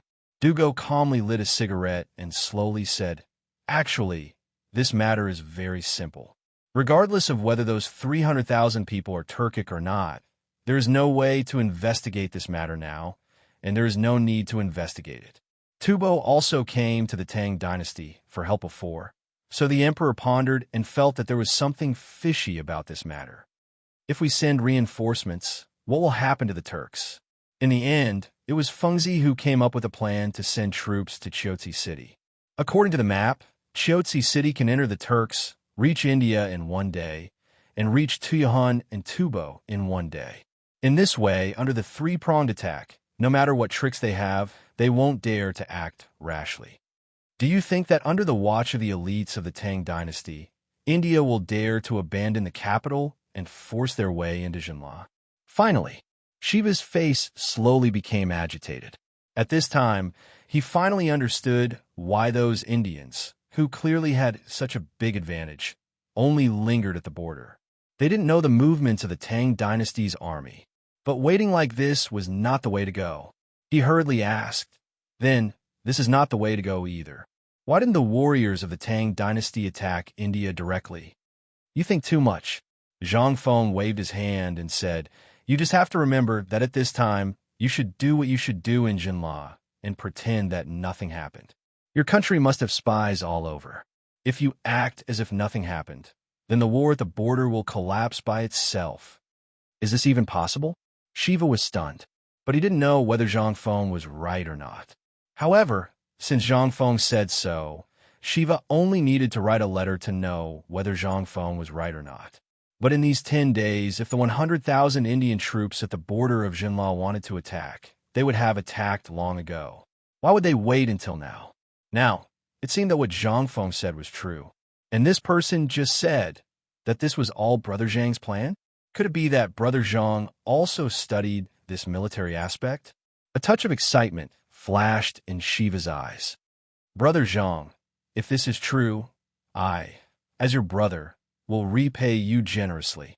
Zhang Feng waved his hand and said nothing. This time, he would just treat it as doing a good deed. However, when he thought of the country's total foreign trade income for half a year, Zhang Feng almost laughed out loud. Okay, we're all brothers. As brothers, that's enough. Okay, if there's nothing else, you should go back and have a look.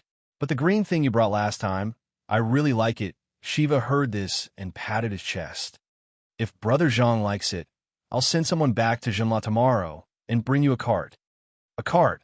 Dugo also felt a little suffocated. In less than half an hour, Yi Zichen had arrived.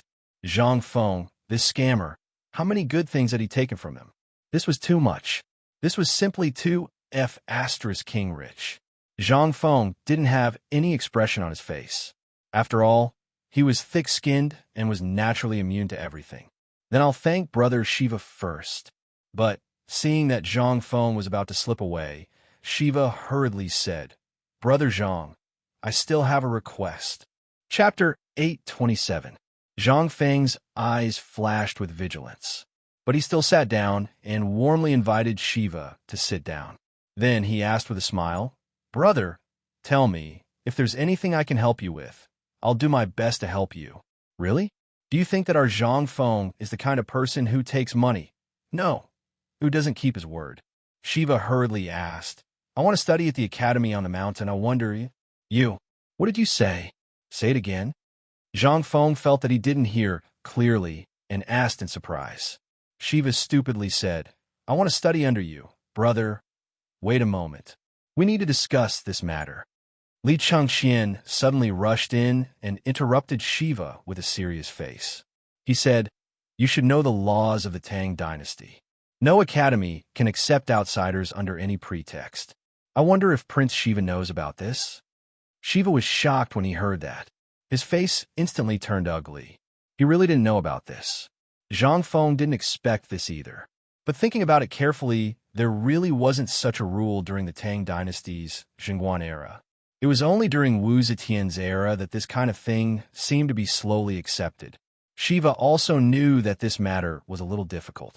He could only give a fist salute and walk out of the wooden house. His main purpose of coming here was to learn everything about the Tang dynasty and then benefit Jinla. If he didn't even learn anything from Zhang Feng, then he was unwilling to accept this. Shiva was actually an ambitious person, but at this moment, once the door was closed, Li Changxian looked at Zhang Feng with a serious face and asked, Fengzi, you have to think about what I said just now. If you blindly accept him, then there will be people from the Supreme Court inviting you for tea tomorrow. Although Li Changxian knew that Shiva must have his father's permission to go up the mountain in front of everyone, he didn't give any specific advice on how to do it. Obviously, he wanted to let Zhang Feng make the decision himself. Zhang Feng asked curiously, Then is there any way to overcome this legal system? Zhang Feng didn't really care if he took the Shiva or not. However, when he thought about the treasures of the level 10 car and the profits he could make in half a year, he was envious. Who asked him to be so poor that he didn't even have food to eat? Zhang Feng's question really stumped Li Changxian. He hurriedly asked, Dating, you more familiar with these things. Think about it, and see if you have any ideas. There is a way, but it all depends on whether this Crown Prince Siwa is willing or not. Dugo stroked the small mustache on his chin and frowned. Merchants can stay on the mountain, but there are also slaves. If this Shiwa is willing to be Feng Zi's slave and come to the mountain as a slave, then that's fine, but it's not like you don't know that slaves aren't qualified to enter the school, Li Chengxian interrupted Du Go. Du Go glanced at Zhang Feng and said, "Who said so? Look at Feng Zi. Now, everyone in the academy can study in the academy. Does this rule work on him? Look at how many slaves there are in the academy now." As he spoke, Du Go took out a thick register from Zhang Feng's bookcase with a cigarette in his mouth. He patted it and said, "Up until now, there are 2,003 people in the academy. More than half of them are slaves. What do you think?" Li Chengxian was stunned. So many? Although he didn't know if this was the right thing to do, but Yu Shirenan and the others hadn't seen this register yet, he didn't dare to say anything. Li Chengxian couldn't help but look at Zhang Feng and asked, "Have you asked Mr. Bosher and the others about this?" "Why should I ask them? This academy is mine. I can do whatever I want. As for asking them, besides, what's wrong with slaves? Don't tell me that slaves aren't people in your eyes. Don't forget that you are also merchants. Besides, I remember that there was a precedent of slaves becoming grand scholars. Besides, look at all the Confucians in the world. How many of them were born poor?" Hearing this, Li Chengxian really didn't have anything to say. However, he still felt that this matter was too hasty. "I feel that we should at least discuss this matter with Mr. Bosher and the others. Otherwise, if those Confucians come to cause trouble, even if the Imperial Palace doesn't want to interfere, they can't do anything about it. At that time, White Deer Academy will become the target of public criticism." Zhang Feng hadn't thought of this point. He remembered that when he told the old elementary scholar about this matter, the old elementary scholar didn't say anything. Although he couldn't see through the old elementary scholar, many people seemed to know that the old elementary scholar was a great Confucian scholar. If he didn't say anything, what could Mr. Bosher and the others say? Zhang Feng couldn't help but feel frustrated. All right, go ask Mr. Bosher. I'll wait here. It's so annoying." When Li Chengxian heard this, he hurriedly walked out of the small wooden house. Once he was out, he ignored Shiva and hurriedly ran in the direction of the waterfall. Shiva, who was bowing to the air, froze in midair. After Li Chengxian left, a trace of loneliness flashed across Shiva's eyes. Chapter 828. Yu Shirenan was very excited these days, but he also had a headache. Facing the reprimands from countless Confucian scholars, Zhang Feng's letter, and the fact that this kid was not doing his job, he was tinkering with something in the forging workshop all day long.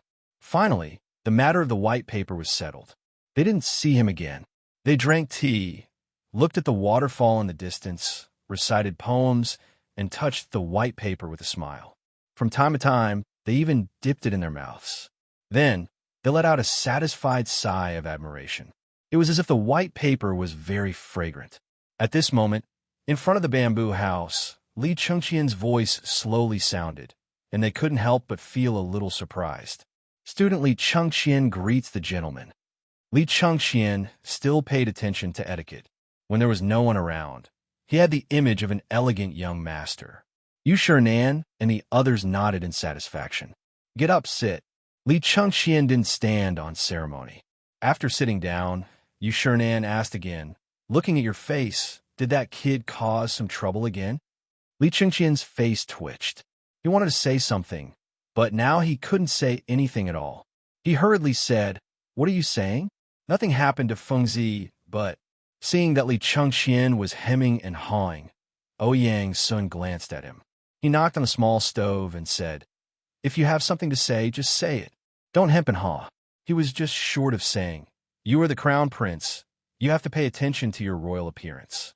Li Chengxian also understood the meaning of their words. He couldn't help but touch his nose and said, "Just now, the crown prince of Jinla, Shiva, went up the mountain." "Oh, isn't it just a little crown prince?" Ouyang's son was about to say something, but seemed to have thought of something. He looked up at Li Chengxian in surprise and said, "Don't tell old man that the crown prince also knows Zhang Feng." Hearing this, Sun Simiao, Chu Suiyang, and the others also looked up in surprise and stared at Li Chengxian. As far as he knew, one of them was a slacker in the marketplace who had just left his home and wanted to start a business. while the other was a prince from another clan. How could the two of them have crossed paths? Li Chengxian also recounted the strange experience of the two to everyone in detail. Involuntarily, the faces of Ouyang Sun and the others were incomparably colorful. So this brat is actually a big swindler? I can't be deceived. Of all the things this kid can do, he just has to do it. All right, no one is perfect. Don't be so harsh on him. After all, this kid is also very good. Sun Simiao hurriedly stood up to smooth things over. Only then did they stop criticizing Zhang Feng.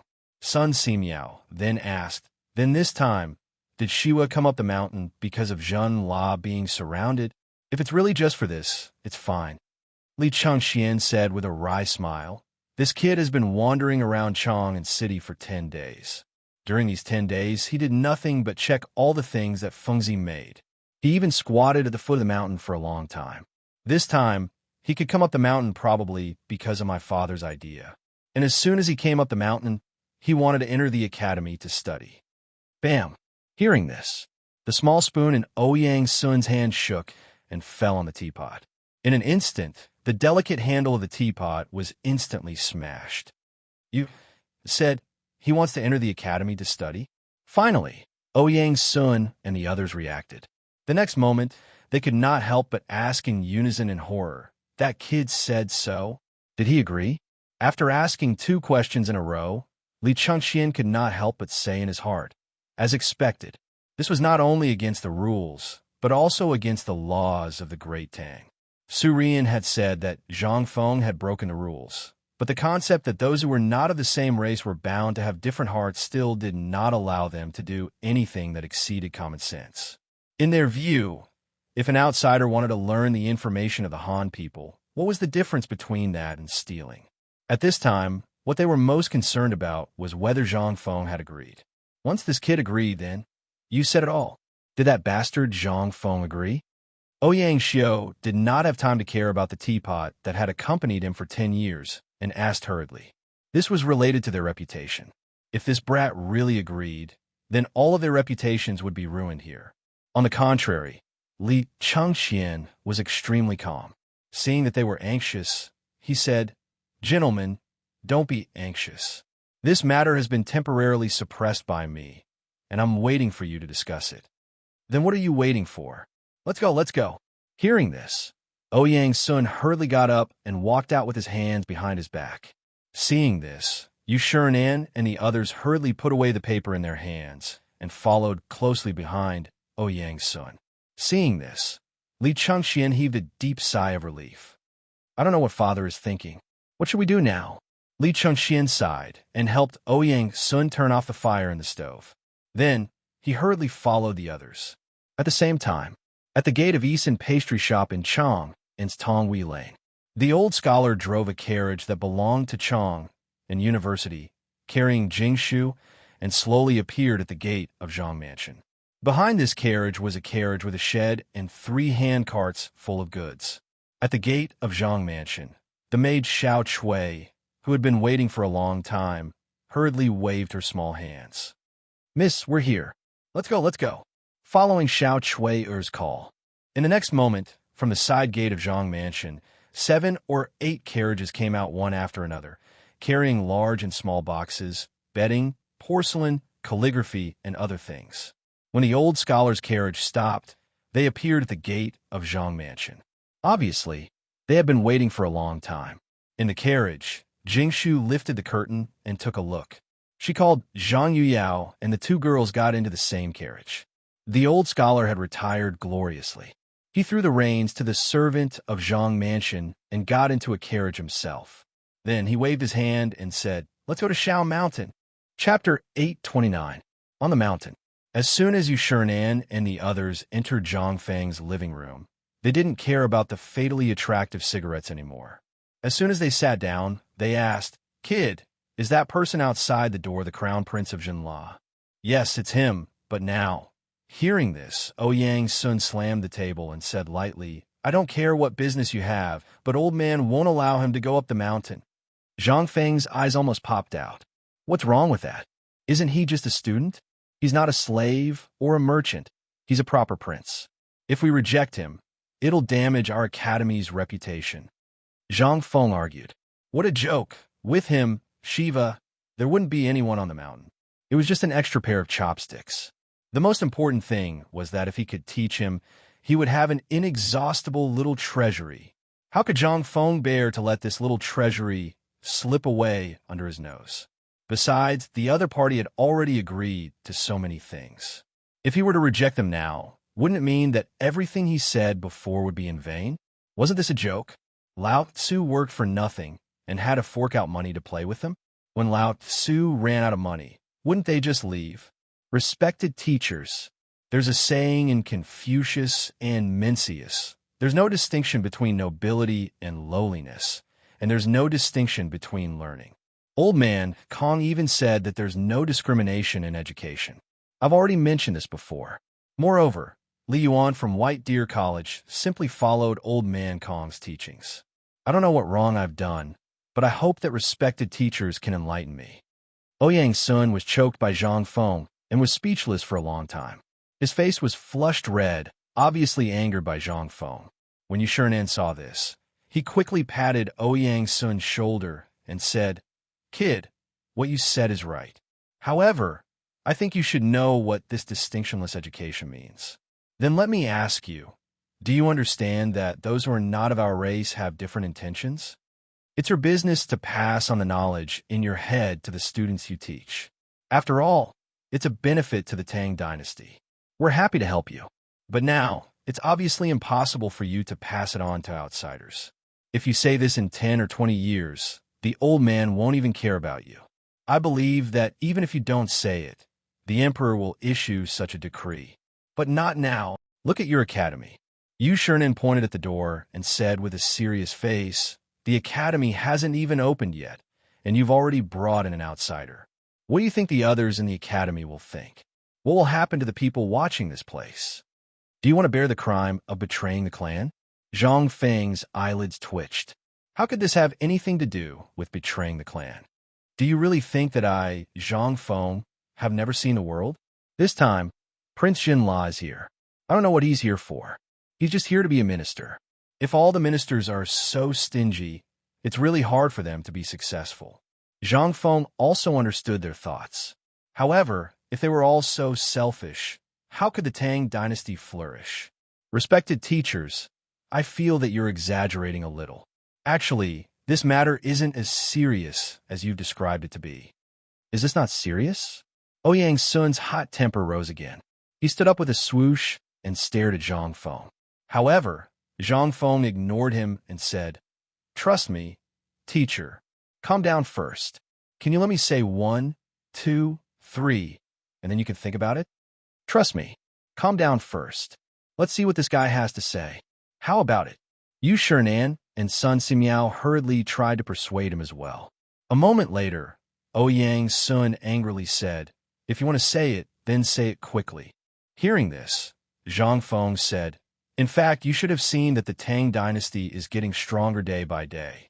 Previously, countries as strong as the Turks can only play tricks to test the Tang dynasty. And this little one feels that this sort of probing will continue for a very, very long time. Even Tibet has submitted to become a vassal of my great Tang.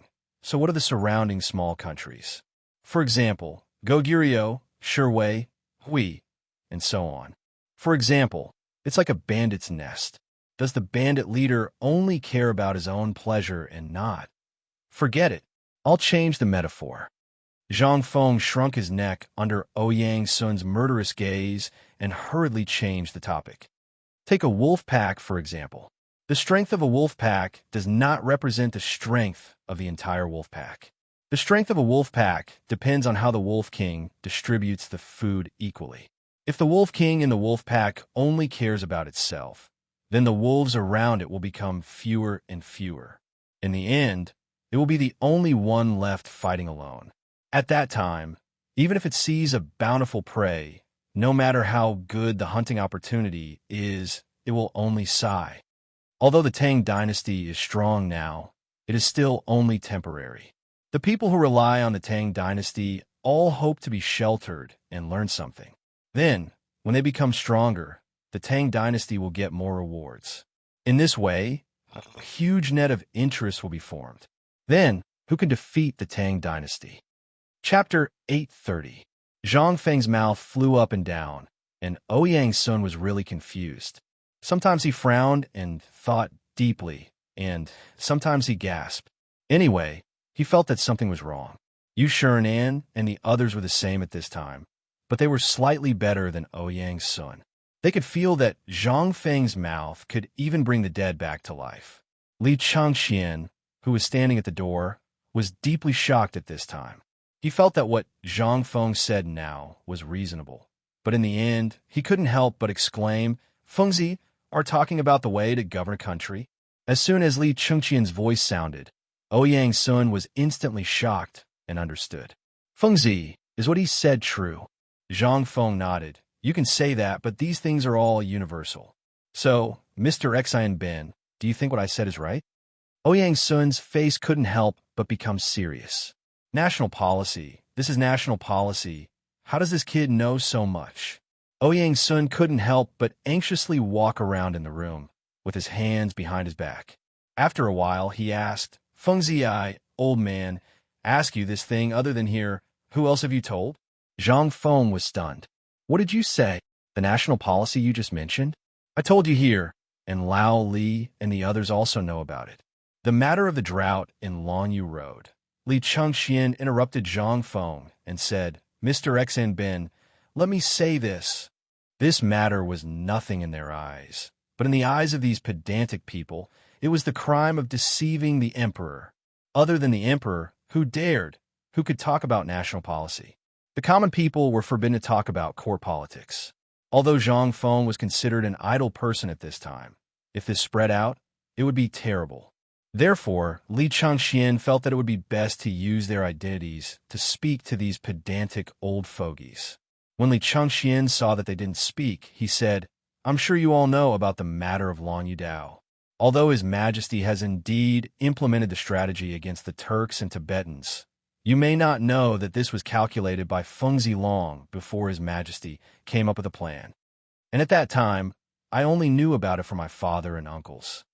Yu Shirenan added, "That's right, this kid is not simple. The beer you drink and the fine salt you eat are all made by this kid. Do you believe me?" An old man also clarified one more thing. "Sun Simiao said with a smile, the bone-strengthening powder, the insecticide powder that smokes the locusts, and the nourishing porridge on the mountain are all made by this guy. Don't say that I made them. I really can't afford to take the blame." Hiss! Ouyang's son almost couldn't breathe and fainted. Although he had always heard Yu Shirenan talk about this, to be honest, he didn't believe it all. But now that he heard Zhang Feng talk about national policy again, he was so shocked. After hearing it from others, this kid actually didn't refute. It seemed that these things were all made by this kid. Ouyang's son quickly gasped for breath, suppressed the shock in his heart, and asked, "Kid, what else haven't you done?" "I have so many things that I haven't done. I'm really afraid that I'll send you away if I say it all at once." Thinking of this, Zhang Feng cupped his hands and said, "Not for the time being. What I want to do most now is to make White Deer College the world's White Deer College. What I said today will be taught in the college in the future, and these things are all in the books I wrote. I know that all of you think that I'm crazy, but I must tell you that I'm not crazy. All of you know just how many people there are in the Great Tang who can read and write. What can these people do? Now the Tang Dynasty scholars are gradually rising rapidly, and the number of businessmen coming to the Tang Dynasty is gradually increasing. If this goes on, how many people in the Tang Dynasty will be able to do business in the long run? How can we maintain the reputation of the Tang Dynasty? Do you want others to laugh at the Tang Dynasty and say that everyone in the Tang Dynasty is a country bumpkin who can't even read a word? Then if that's the case, won't my great Tang really be laughed at by others, and we won't be able to follow Confucius's admonition? If that's the case, what's the difference between us and those who deceive their masters and destroy their ancestors? They didn't think much of it before. But at this time, when Zhang Feng said this, Yu Shirenan and the others suddenly changed their expressions and stood up with a swoosh. Seeing this, Zhang Feng quickly said, "Kid, you're doing this for the benefit of the Tang Dynasty. Think about it. Why did I spend so much effort and energy to open the college at all costs. Isn't it all for the Tang dynasty? Once the Tang dynasty becomes powerful, who will dare to bully, humiliate, beat, and scold me? But a powerful and famous clan needs to be built up piece by piece. Just like the college outside, if there is no foundation stone, how can a tall building rise from the ground? Chapter 831. Zhang Feng's Poisonous Chicken Soup. It directly poisoned everyone present. However, Zhang Feng still did not give up. If he did not persuade these people at this time and make them feel comfortable, he would have to do it. In the future, these people would have to stand up from time to time and pull him back. Zhang Feng could not help but say again, "Actually, I didn't want to do all this. You don't know, but Li Gan knows. I was originally staying in my small tavern and idling away my days peacefully. But it's all because of that Lao Li. He urged me to become an official all day long. I didn't become an official. Later on, listen to what he said, I need to take the imperial examinations. Only the imperial examinations can lead to an official career. I, Zhang Feng, am so handsome, so cute, so resourceful. Even Zhuge Kongming has to call me master. Why would I need these things? This is nothing. I'll take the examinations. I heard from Lao Li that the emperor said that it was just a formality. But this Lao Li is trying to persuade me to open an academy. This, if it's opened, then so be it. Just as I was about to show off my skills, why are there so many obstructions? Zhang Feng had not been so happy to show off in a long time. While beating down bitter water, he also scolded the few of them. Moreover, he didn't even use a single vulgar word. How could these people be a match for Zhang Feng? Compared to the people of this era, the people of this era did not know how to lie. It could be said that they had not learned how to lie in a roundabout way like Zhang Feng. Therefore, Zhang Feng succeeded at this time. He successfully forced his poisonous chicken soup of the 21st century down their throats. He successfully made the four great Confucians drunk. At this time, Zhang Feng seemed to be a little unsatisfied. He once again told them about the improvements and the innovative idea of the great harmony of the world. Involuntarily, these people instantly entered a state of confusion and could not extricate themselves. However, when Zhang Feng led the topic to Shiva in a roundabout way, Yu Shurinan and the others came to their senses. That's not right. Kid, don't try to bewitch us. By the way, what do you mean by the great harmony of the world? Stop quarreling. Old man wants to know what the great harmony of the world means. Ouyang Sun waved his hand and shouted loudly, causing everyone to quieten down. He looked at Zhang Feng with an expression that seemed to say that if Zhang Feng didn't explain himself, he wouldn't let this matter rest. Zhang Feng didn't expect that the old man would still be able to understand the crux of the matter. He could not help sighing and said the so-called great harmony of the world means, for example, now you want to eat a kind of food from the Western region, such as the fruit of the Western region. This is basically impossible now. But if I tell you that you only need to tell me, there will be dozens of exquisite specialties of the Western region in front of you in an instant, and it won't cost much. Will you believe it? For example, now you are in Chang'an City. If you want to eat food from all over the world, there will be people delivering it to you in an instant. Even if you want to travel around the world, you can basically go to the place you want to go. This is the great harmony of the world. To put it in layman's terms, the great harmony of the world is the Tang dynasty. It has become a situation where everyone knows that when they see a Tang, they will make way for you with great respect and let you pass. This is the great harmony of the world. In fact, Zhang Feng did not say it correctly. To be honest, he really did not know what the great harmony of the world was. He could only give a general idea. Anyway, the general idea was enough.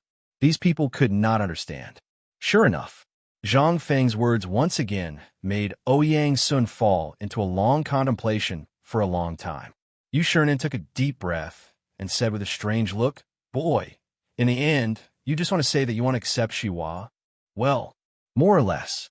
Only by letting more people understand the culture and language of the Tang dynasty, the influence of the Tang dynasty will be more far-reaching. This is a way to have the best of both worlds. Although what you see now is that they have secretly learned the things of the Tang dynasty, their roots are still in our hands. Think about it. 10 years later, All the vassal states around the Tang dynasty will be proud of the Tang dynasty's language, culture, customs, and clothes. Do you think they have secretly learned from us, or what? Silence. Dead silence. Everyone understood. He said a lot. This was the most important part of this sentence. It was just that they could not imagine a bearded Kunlun slave speaking fluent Guanzhong language and wearing the clothes of the Tang dynasty. What was this? What was this? Zhang Feng was right. The goal of these people in their lives was to maximize the spread of what they had learned, so that their ideas could spread. And to what extent did they achieve in hundreds of years? Although Zhang Feng's approach seemed a little exaggerated, if it was really so, wouldn't it be at this time? The happiest and most excited person was Li Changxian. His eyes were full of stars as he looked at Zhang Feng. With a voice that only he could hear, he kept repeating this sentence. Mine, it's all mine. Chapter 832. Although the old man doesn't know what you want to do, the old man wants to see what you'll do in 3 years. Sun Simiao touched his beard and lit a cigarette with trembling hands. He took a puff and said with a smile, I know why you asked me to come up the mountain. It's not about the pig, nor is it about this pot of nutritious porridge. You wanted to teach you my medical skills on the mountain, right? Hearing this, Zhang Feng was about to say something. Sun Simiao quickly stopped him. Don't say anything. If you continue, I'll be so excited that I'll sell myself. You're very bad. Let me say it. Sun Simiao sighed. With his hands behind his back and a cigarette in his mouth, he looked at the group of old fellows who were in deep thought and said, Actually, your medical book is somewhat against common sense. Even if I study it in my lifetime, I won't be able to comprehend it in a short time. So, when you gave me the medical book, you already had a plan, right? Zhang Feng saw that his plan was seen through and laughed shamelessly. I didn't expect that even this couldn't escape Dr. Sun's eyes. I'm too stupid. You're very cunning.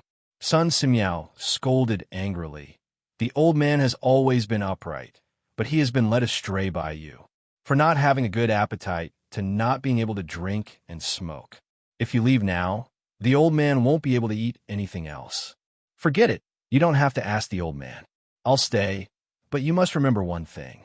As long as I need it, no matter what you're doing, you must teach me, such as experimenting on mice. Zhang Feng saw this and almost hugged Sun Simiao and kissed him. Okay, as long as you need it, even if it's growing flesh and bones, I can teach it to you. When will you stop bragging? Maybe you'll be a first-class official by now. Sun Simiao was speechless and stared at Zhang Feng. He naturally didn't believe in growing flesh and bones.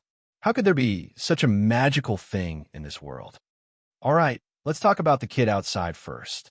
After Sun Simiao walked around twice, he looked at Li Changxian and said, You mean to say that your father agreed to this matter? After Li Changxian nodded, Sun Simiao lowered his head and pondered for a moment.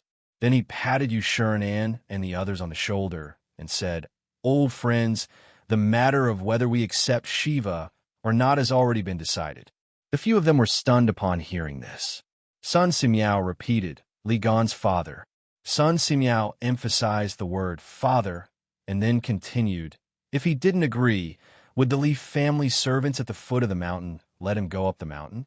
You guys are also digging your own horns. Hearing this, they all nodded. Only then did he come to a realization. In his haste, he had neglected such an important matter. Without the emperor's permission, not to mention this kid, even one of them would not be able to go up the mountain from the side of the Chong in military camp. This was all arranged by the emperor. He wanted to see if Zhang Feng would accept it or not.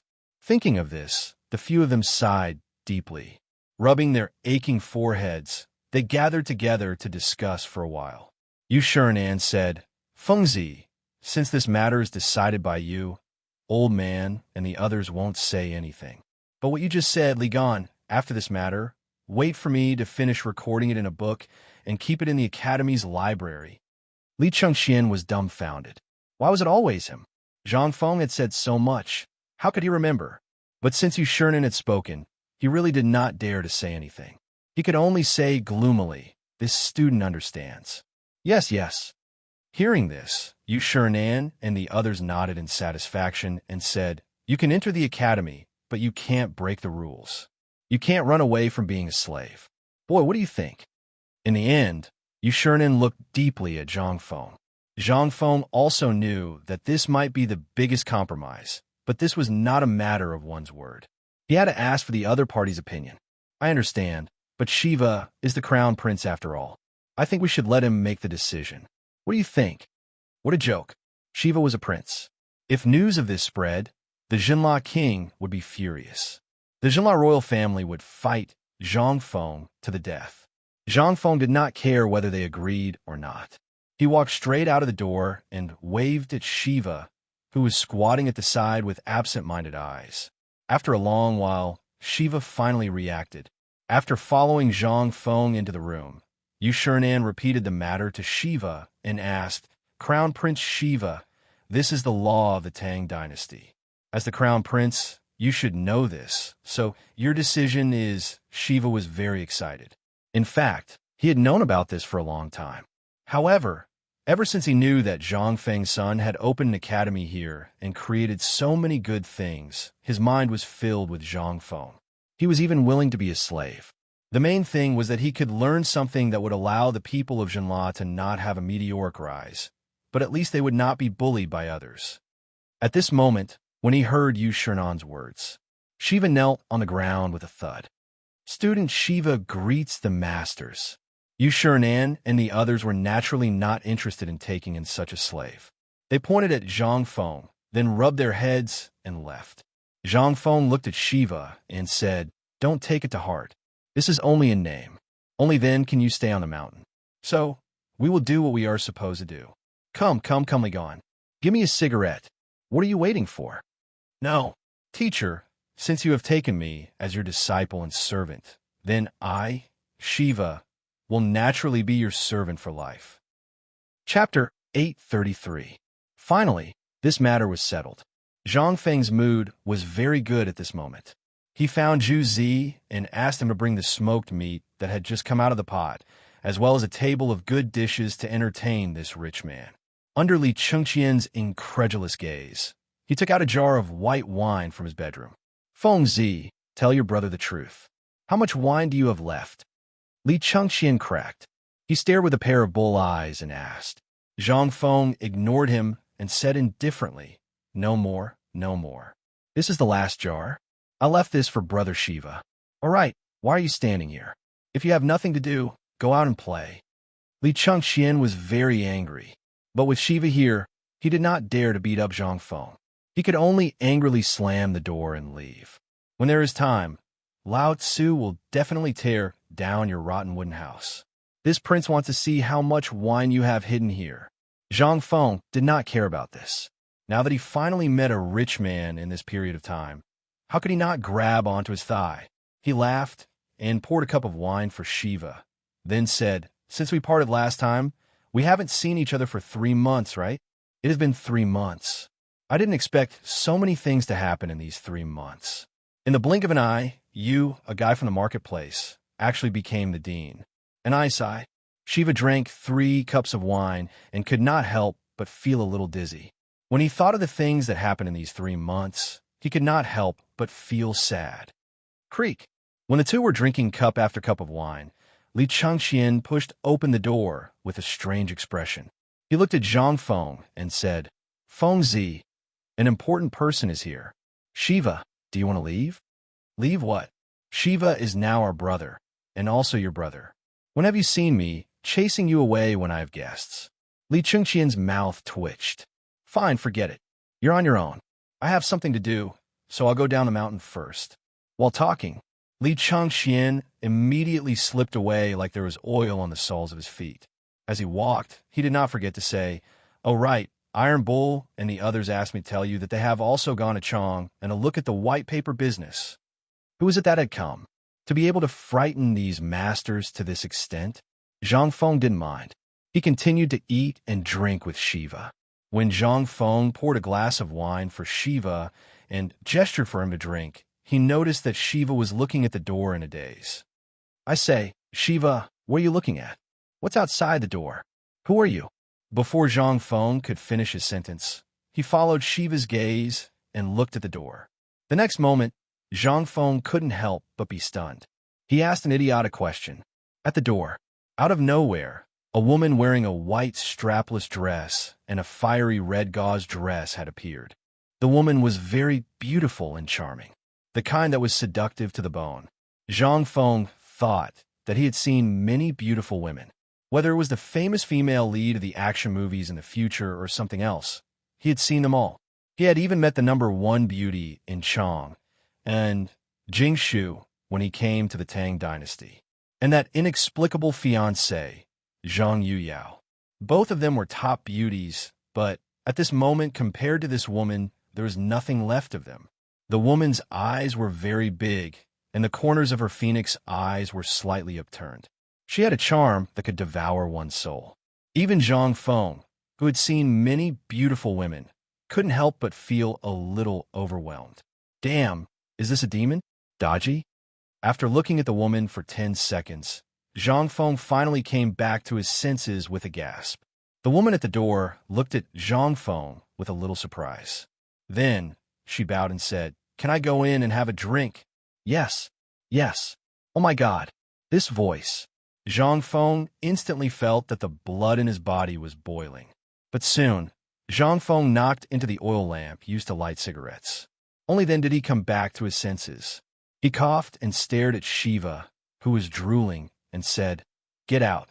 If you have nothing to do, find something to do."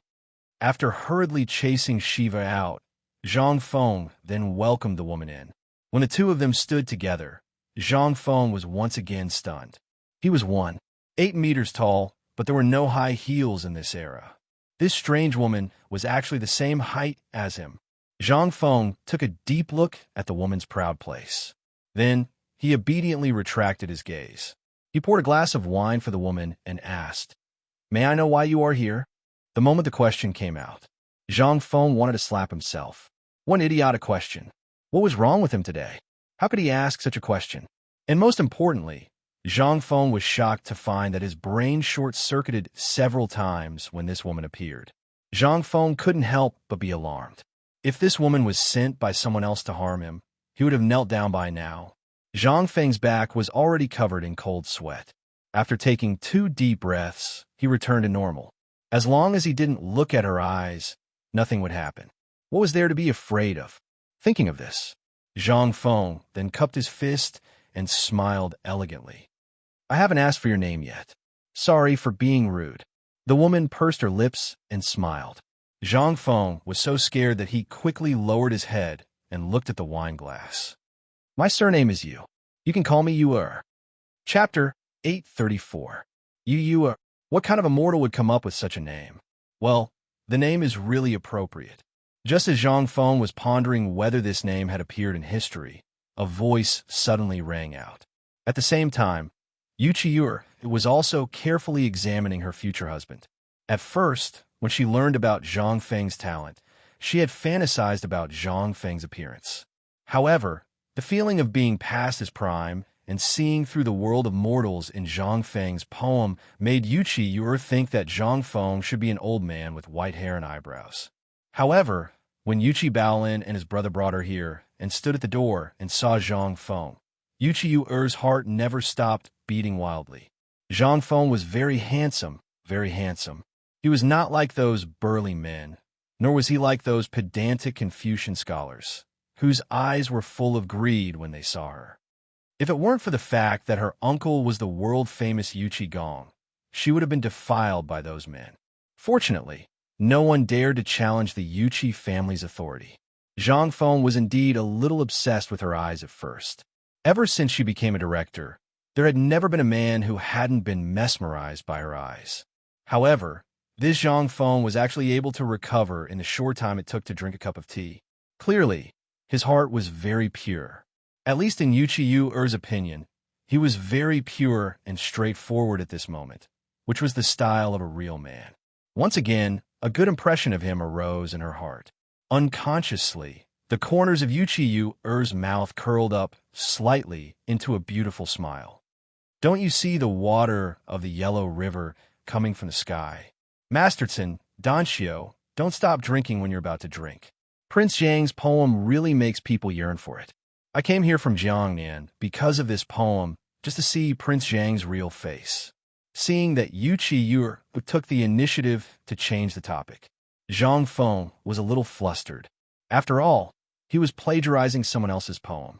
He did not know how Li Bai would look at him in the future. But if **K it, why care so much? It's good that Miss Yu likes it. All right, do you smoke? No, drink, let's drink. Zhang Feng's mouth twitched again. Yuchi pursed her lips into a smile. Looking at the evasive Zhang Feng, she teased. Could it be that there's something shameful on Yu's face? Why is Prince Zhang unwilling to even look at Yu? Zhang Feng's face darkened. Lao Tzu wanted to see it. But isn't this asking for my life? Zhang Feng let out a hollow laugh. Then he forced himself to look at Yuchi and said, Miss Yu, what are you talking about? As he spoke, Zhang Feng stared into Yuchi's eyes for 11 seconds. Then, he hurriedly retracted his gaze. Using the excuse of drinking, he heaved a sigh of relief and said, I was rude. This cup of wine is my apology. As he spoke, Zhang Feng raised his head and downed the wine. He pointed at the dishes on the table and said, I heard that Miss Yu came from Jiangnan. Yes. Yuchi pursed her lips and smiled. If this little girl said that Yu came here for young master, would young master believe me? Zhang Feng let out a hollow laugh. Like hell I believe you. But he only dared to say this in his heart. Miss Yu must be joking. What did this little one do to deserve Miss Yu's attention? Just because of young master's 11 poems. Hearing this, Zhang Feng said, Those are all trivial things that I made up when I had nothing better to do. Yuchi laughed again. She drank alone and said, Then, Prince Zhang, do you know that all the scholars and beauties in Jiangnan are rushing to Chang, and just like you are? As for their purpose, young master naturally knows. Along the way, Yu saw that Prince Zhang had single-handedly turned this originally barren Shao Mountain into such a prosperous place. This is truly a blessing for our Tang dynasty. However, why didn't Prince Zhang continue on the path of poetry? Why did he want to open an academy here to teach and educate people instead? On the way up Shao Mountain, Yuchi Baolin and his 2 brothers had dragged Cheng Chumo and the others to tell Yuchi. They had even dug out what time Zhang Feng went to bed and what size his pants were.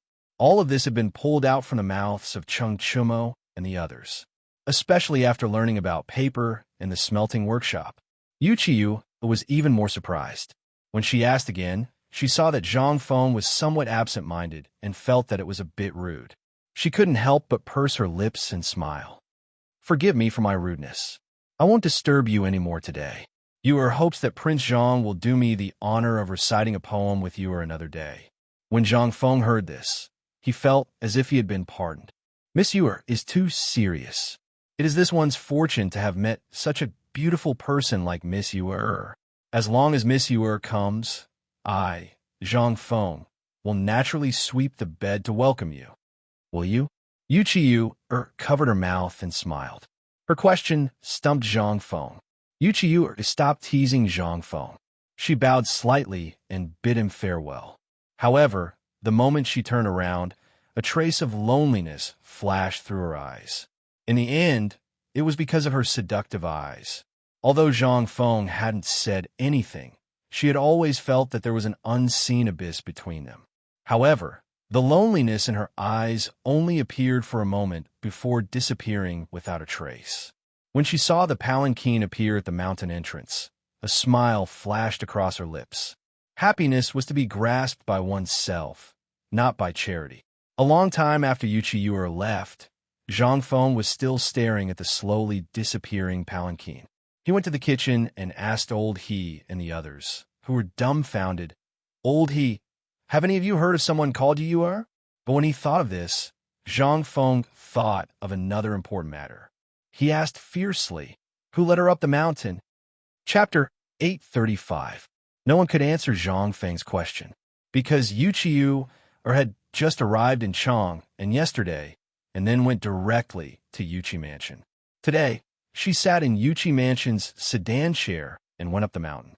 However, when Zhang Feng saw the sedan chair at the mountain gate, Zhu Zi said, Brother Feng Zi, Brother Tainyo, and Brother Yulin brought her up the mountain.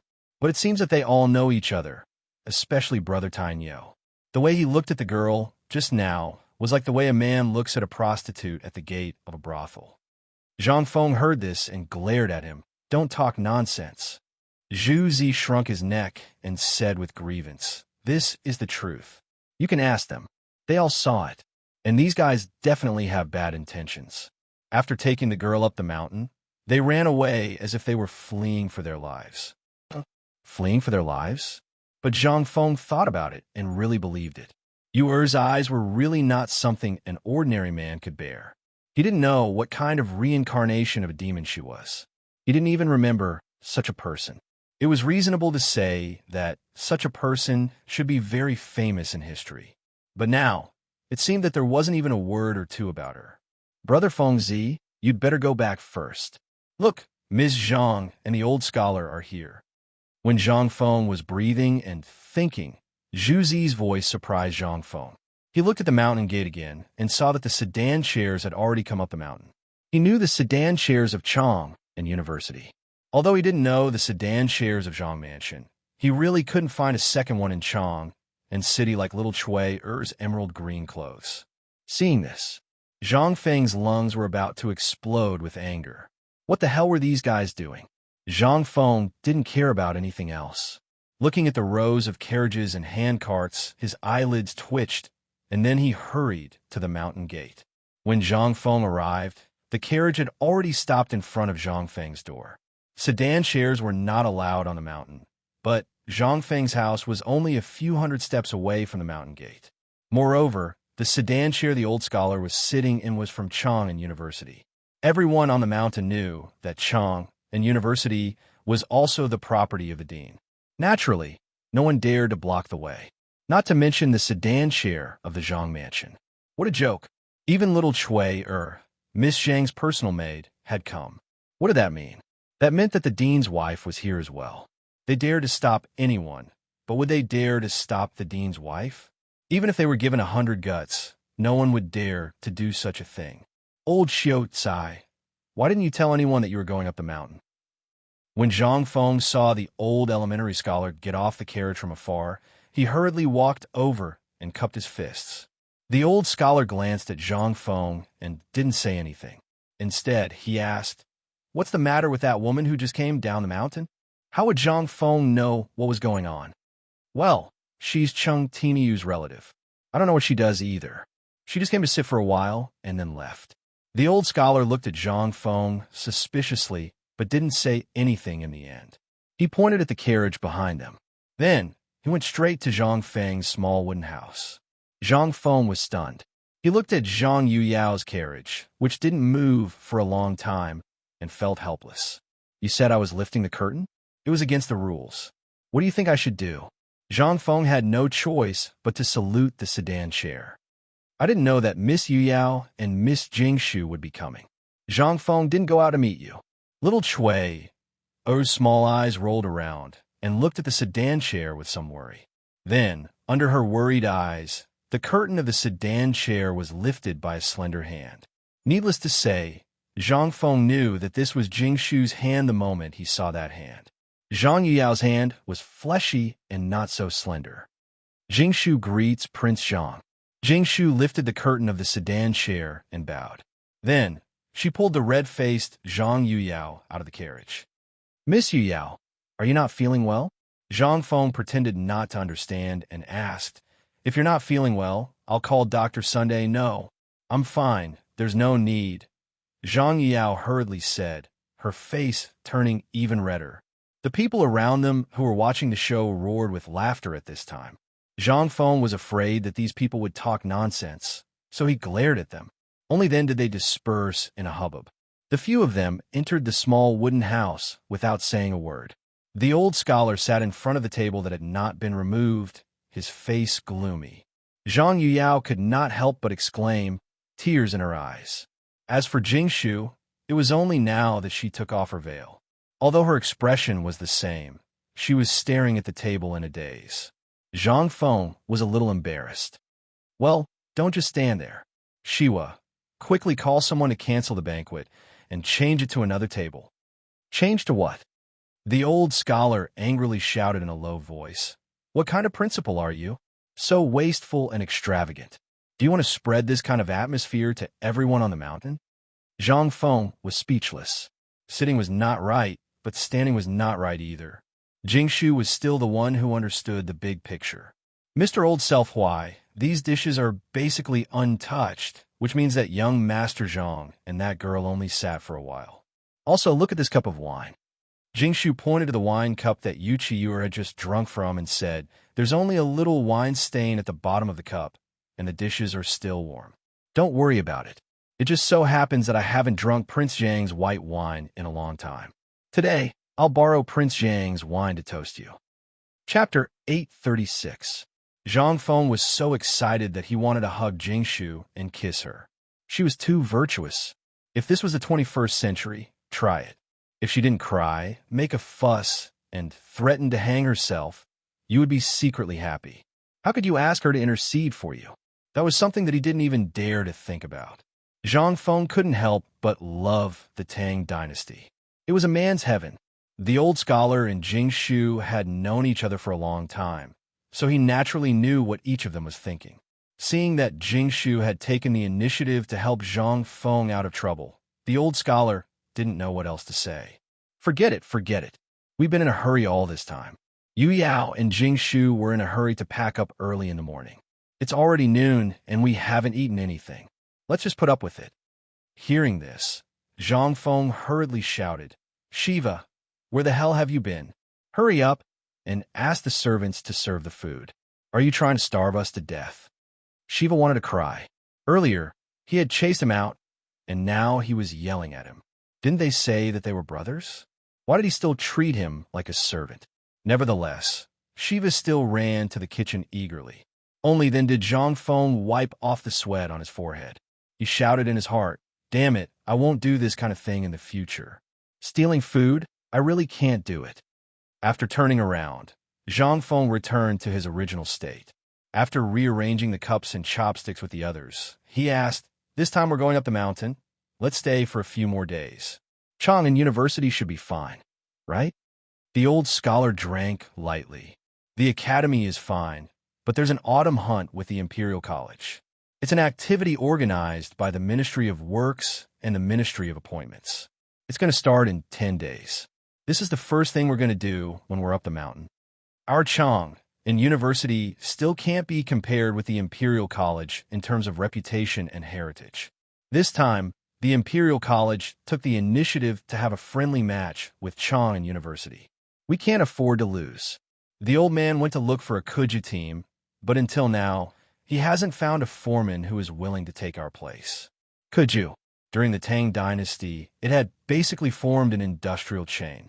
Aristocratic families would basically fund a local foreman who specialized in Kuju. When the foreman received the money, he would recruit people who specialized in Kuju to compete with him, regardless of whether he won or lost. Of course, if he won, the aristocratic family would naturally reward him handsomely.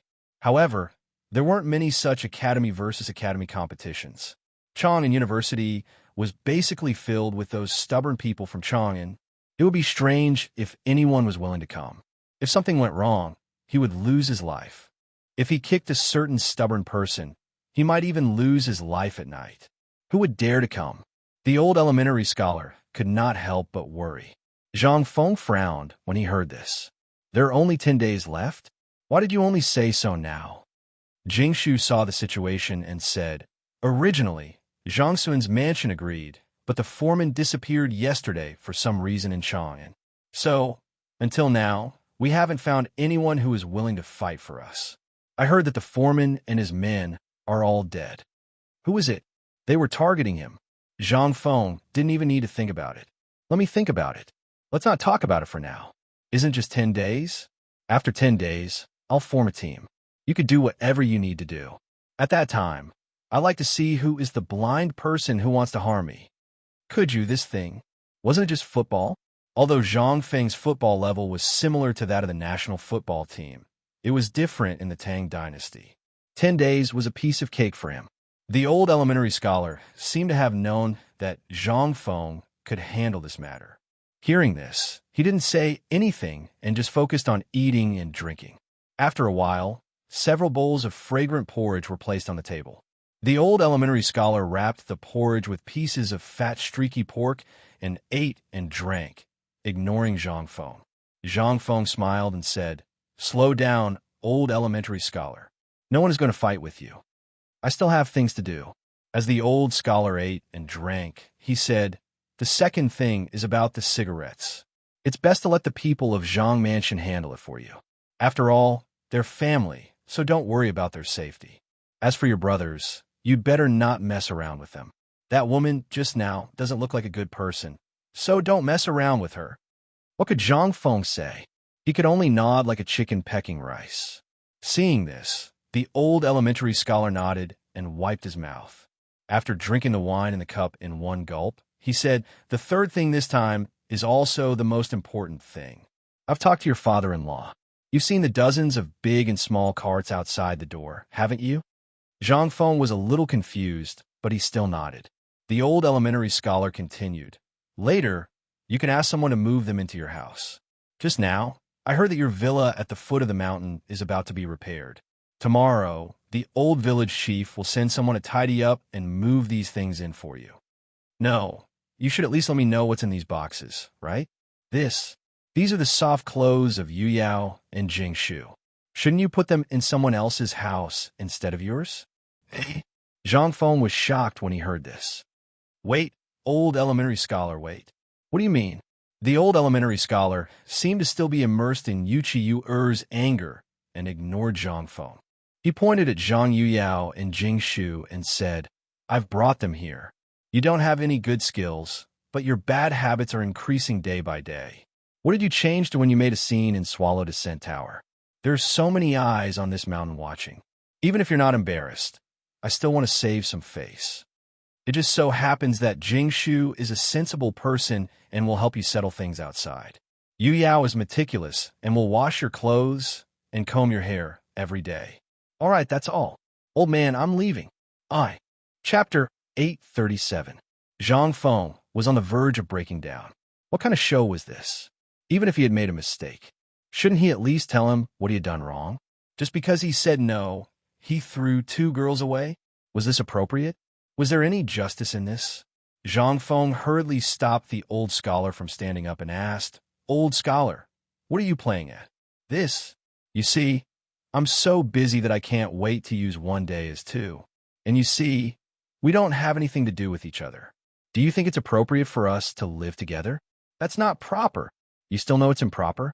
The old scholar sat down with a gloomy face. He took a cigarette from Zhang Feng's ear and lit it. He said, "Look at what you've done. Aren't you afraid of being laughed at by the people on the mountain? Aren't you afraid of being cursed by all the scholars? Now you're the director and a great scholar. You're no longer the carefree person you used to be. Whatever you do, you have to think about the consequences. I won't ask who that girl is, but don't worry. Now you can walk around the mountain and listen. Is this something that a director dares to do? I'm innocent. I'm King innocent. Since when have I been flirting with girls? That's right. Even if I flirt, it doesn't matter, right? What's wrong with a talent matching a beauty? And that girl just now, where the hell did she come from?" Zhang Feng felt wronged in his heart, but he couldn't say it out loud. "Old scholar, if I say that I really don't know what's going on with that girl just now, would you believe me?" The old scholar took a puff and glanced at Zhang Feng. "It doesn't matter if I believe you or not, but you're now engaged and you fell in love with Jing Shu at first sight. I don't care about that, but how do you expect them to live in Chang'an from now on? Originally, I saw that you were alone on the mountain and were instigated to do bad things by your bad friends, so I was wondering if I should let them come up to accompany you. But today, I see that you're living a very good life. In short, do you want them to stay or not?" It seemed that the old scholar was really angry. Zhang Feng was also a little nervous. After weighing the pros and cons for a long time, he pinched his nose and said, then, "All right." Seeing Zhang Feng's reluctance, the old scholar didn't bother to say anything more. "I'll go look for Mr. Bosher and the others. I'll come back tomorrow."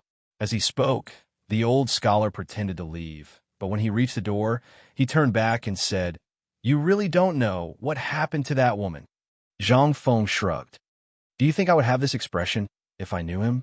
Hearing this, the old scholar's face turned serious. "I'll check it for you. Don't worry about it for now." As he spoke, the old elementary scholar left with a gloomy expression. What the old scholar hated the most in his life were those greedy and extravagant debauches. He was also an extremely pedantic person. Otherwise, he would not have been able to live in his shackles for as long as 10 years. When he was going up the mountain, he heard the people in Tongwei Lane telling him that there was a seductive woman who came up the mountain to look for Zhang Feng. He couldn't help but be furious. But now that he was sure that Zhang Feng did not know this woman, the old scholar became even more worried and angry. Was someone trying to use a honey trap on him? Zhang Feng's current achievements were a stumbling block in the eyes of many people. Many people wanted his life. He knew this. After all, in the previous dynasty, he saw with his own eyes the tragic story of Emperor Yang of Sui, who was incomparably valiant. But in the end, he fell into the depths of the tragic story of Emperor Yang of Sui. He didn't want to see Zhang Feng follow in his footsteps. Who on earth was targeting Zhang Feng? After the old scholar left, the atmosphere in the room suddenly became extremely awkward. Jingshu hid her hands in her embroidered robe, and Zhang Yuyao lowered her head, like a girl who had done something wrong and was waiting to be reprimanded. Zhang Feng's head was about to explode. Behind Zhang Yuyao, Cui who was dressed in emerald green, squatted on the ground. Her hand reached out from under Zhang Yuyao's armpit, grabbed a plate of braised meat from the table, and ate it like a cow. Other than the sound of Cui chewing, the room was strangely quiet. Zhang Feng finally couldn't help but cough and ask, "Well, did Uncle Zhang say anything when you came up the mountain this time?" "No. Father asked me to serve my husband, Prince Zhang well." Zhang Feng's head exploded when he heard this. She was really planning to settle down on the mountain. Forcing a marriage to this extent was simply unheard of. Would Lao Tzu run away? Zhang Feng looked at Zhang Yuyao painfully, then looked at Jingshu. Jingshu seemed to have sensed it. Without waiting for Zhang Feng to ask, she said, "I didn't have anything to do at the foot of the mountain, so I accompanied Sister Yuyao up the mountain." Sister Yuyao? Oh my God. Lao Tzu shouldn't have replied to Zhang Yuyao's letter. Back then, I really shouldn't have gone to Swallow Descent building with those few bastards. Damn it. Is this retribution? Is it wrong to be handsome? Chapter 838. Zhang Feng finally managed to escape from the wooden house. He squatted in the kitchen and refused to go out. While smoking, he waited for Cheng Chumo and the others. "Fengzi, you can't do this. Although you haven't married them yet, Miss Zhang and Miss Jingshu are still your women. Is it appropriate for you to ignore them like this?" "Yes, Fengzi. If you do this, those old things will scold you again. Go back." Under the persuasion of old He and Zheng Tufu, Zhang Feng could only return to the study room. He looked around the wooden house. This was the first house he saw when he first entered Shao Mountain. Zhang Feng was reluctant to tear it down. If he wanted to expand it now, it would be too late. There were only 3 rooms in the wooden house. One was Zhang Feng's bedroom. The other was the room of Chun Tiniu and the others. Now that they had slipped away and found a place to live, it was basically Zhang Feng's material warehouse. The last room was Zhang Feng's secret warehouse. There were 3 locks on the door, and it was guarded by Gao Kansas. Now that Gao Kan had slipped away, the house was empty. It was obviously impossible for people to live there. As for Chun Tiniu and the other's house, now it seemed that he could only arrange for the 2 women to live there. As for the villa, it hadn't been painted yet. How could he live there? Besides, even if he painted it, it would take a month to dry it. Otherwise, he didn't want to suffer from rheumatism so early. Thinking of this, Zhang Feng pointed to the room on the right side of the living room and said, "Little Chui'er, after eating, go out and ask Old He to find people to move Miss Zhang and the others' things into that room. You can squeeze in there for the time being. Tomorrow, I will find people to hurry up and build a house." "Prince Zhang, don't trouble yourself. This place is very good. It's fine as long as we can live here." Zhang Yuyao glanced in the direction of Zhang Feng's finger and hurriedly said. After she finished speaking, she realized that Zhang Feng lived next door. She couldn't help but blush like a red egg. Zhang Feng was bored again. He could only rub his nose embarrassedly and say, "Since that's the case, I have some matters to attend to first. You can leave the matters here to that purple-robed youth. Prince Zhang, you can leave if you have something to do. We will take care of the matters here." Jingshu was still so gentle and elegant, but when she walked to the door, Zhang Feng didn't know what to do. Once he went out, they would definitely gossip about him. His head hurt, but on second thought, Zhang Feng instantly figured out. If the woman wasn't afraid, why would a man like him be afraid? Thinking of this, Zhang Feng was no longer embarrassed. Under Jingshu's surprised gaze, Zhang Feng coughed and said, "I just had some inspiration now. I'll go inside and think about a new poem. You guys go ahead. If you have nothing to do, you can go to the mountain. After all, this place can be considered half a home in the future." After Zhang Feng finished speaking, he closed the door. Seeing this, Jingshu couldn't help but cover her mouth and laugh. How could she not see Zhang Feng's embarrassment? But after all, she was more intelligent. With a little thought, she could understand the meaning behind it. "Sister Jingshu." Jingshu patted Zhang Yuyao's hand, indicating that she didn't need to worry. Then, she walked out of Zhang Feng's study with Zhang Yuyao and said, "Prince Zhang is busy now. We don't want to disturb him." Zhang Yuyao opened her mouth to say something, but after hesitating for a long time, she didn't say anything. She could only sit at the door with Jingshu and watch the people of Tonghui Square happily fighting to move things for them. At this time, Jingshu recalled what had just happened.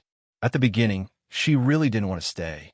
After all, Zhang Feng was more embarrassed. It could be seen from just now. But she couldn't get that woman's voice out of her mind. This was really what the old scholar said. Zhang Feng's excellence was beyond doubt.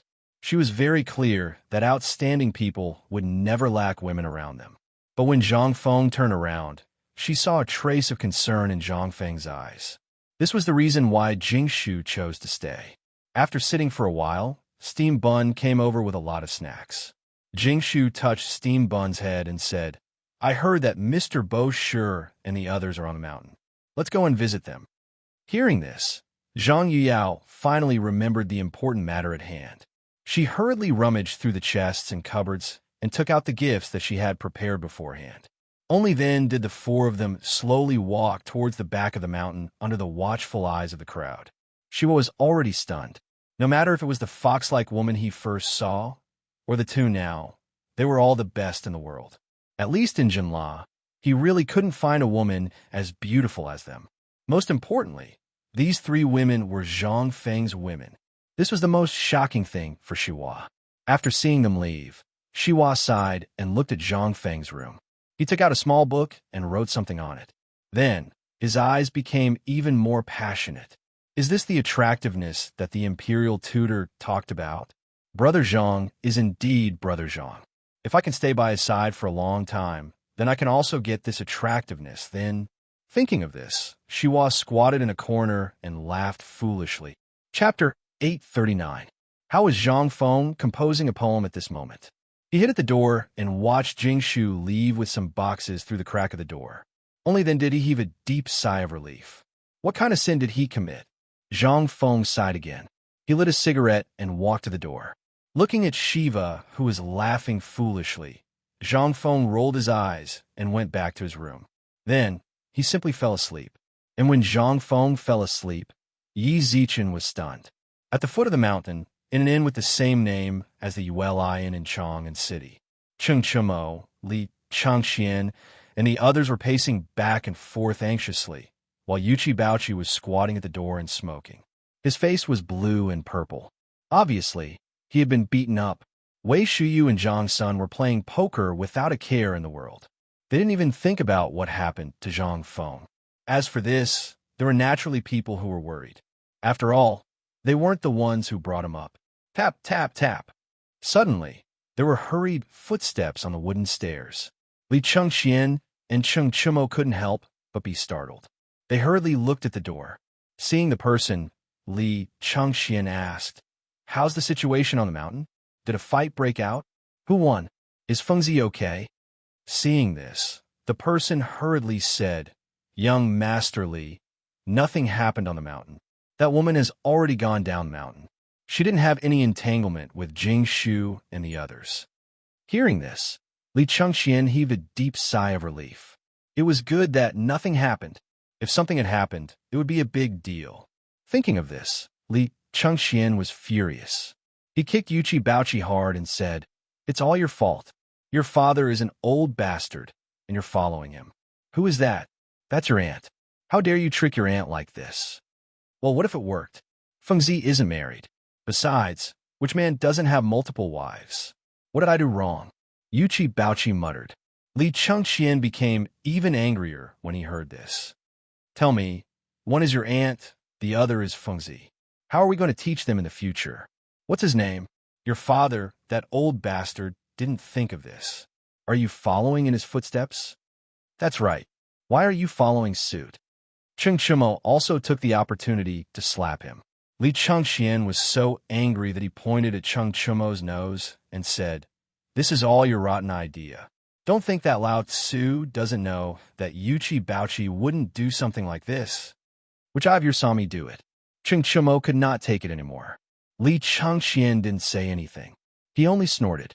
Cheng Chimo didn't say anything. He knew that it was useless to say anything.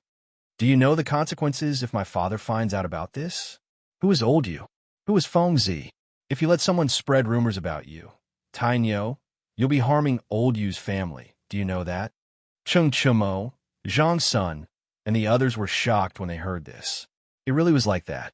Yu Qigong held an important position, and many people in the imperial court didn't like him. However, he had always been straightforward and didn't have any tricks up his sleeves. This saved the emperor from liking him.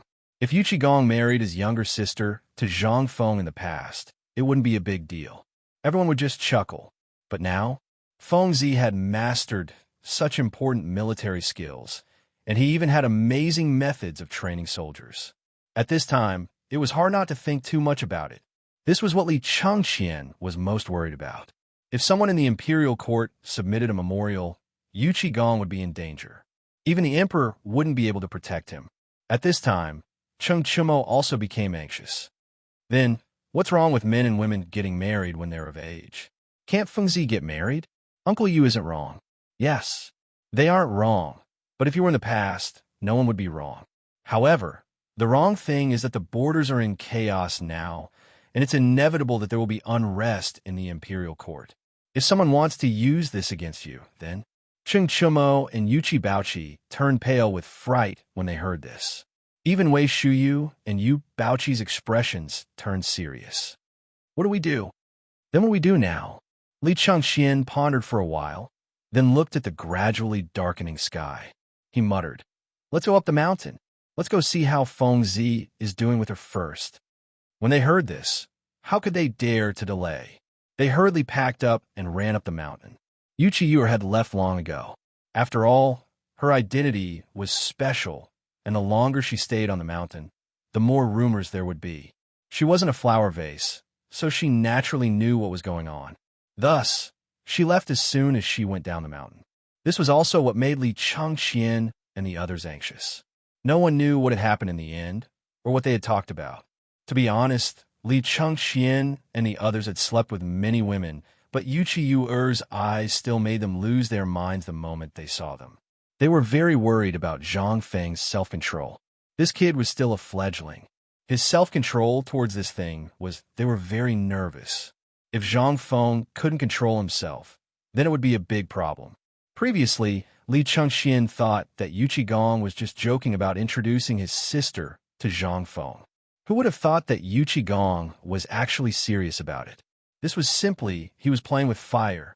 Li Chengxian anxiously went up the mountain with Cheng Chimo and the others.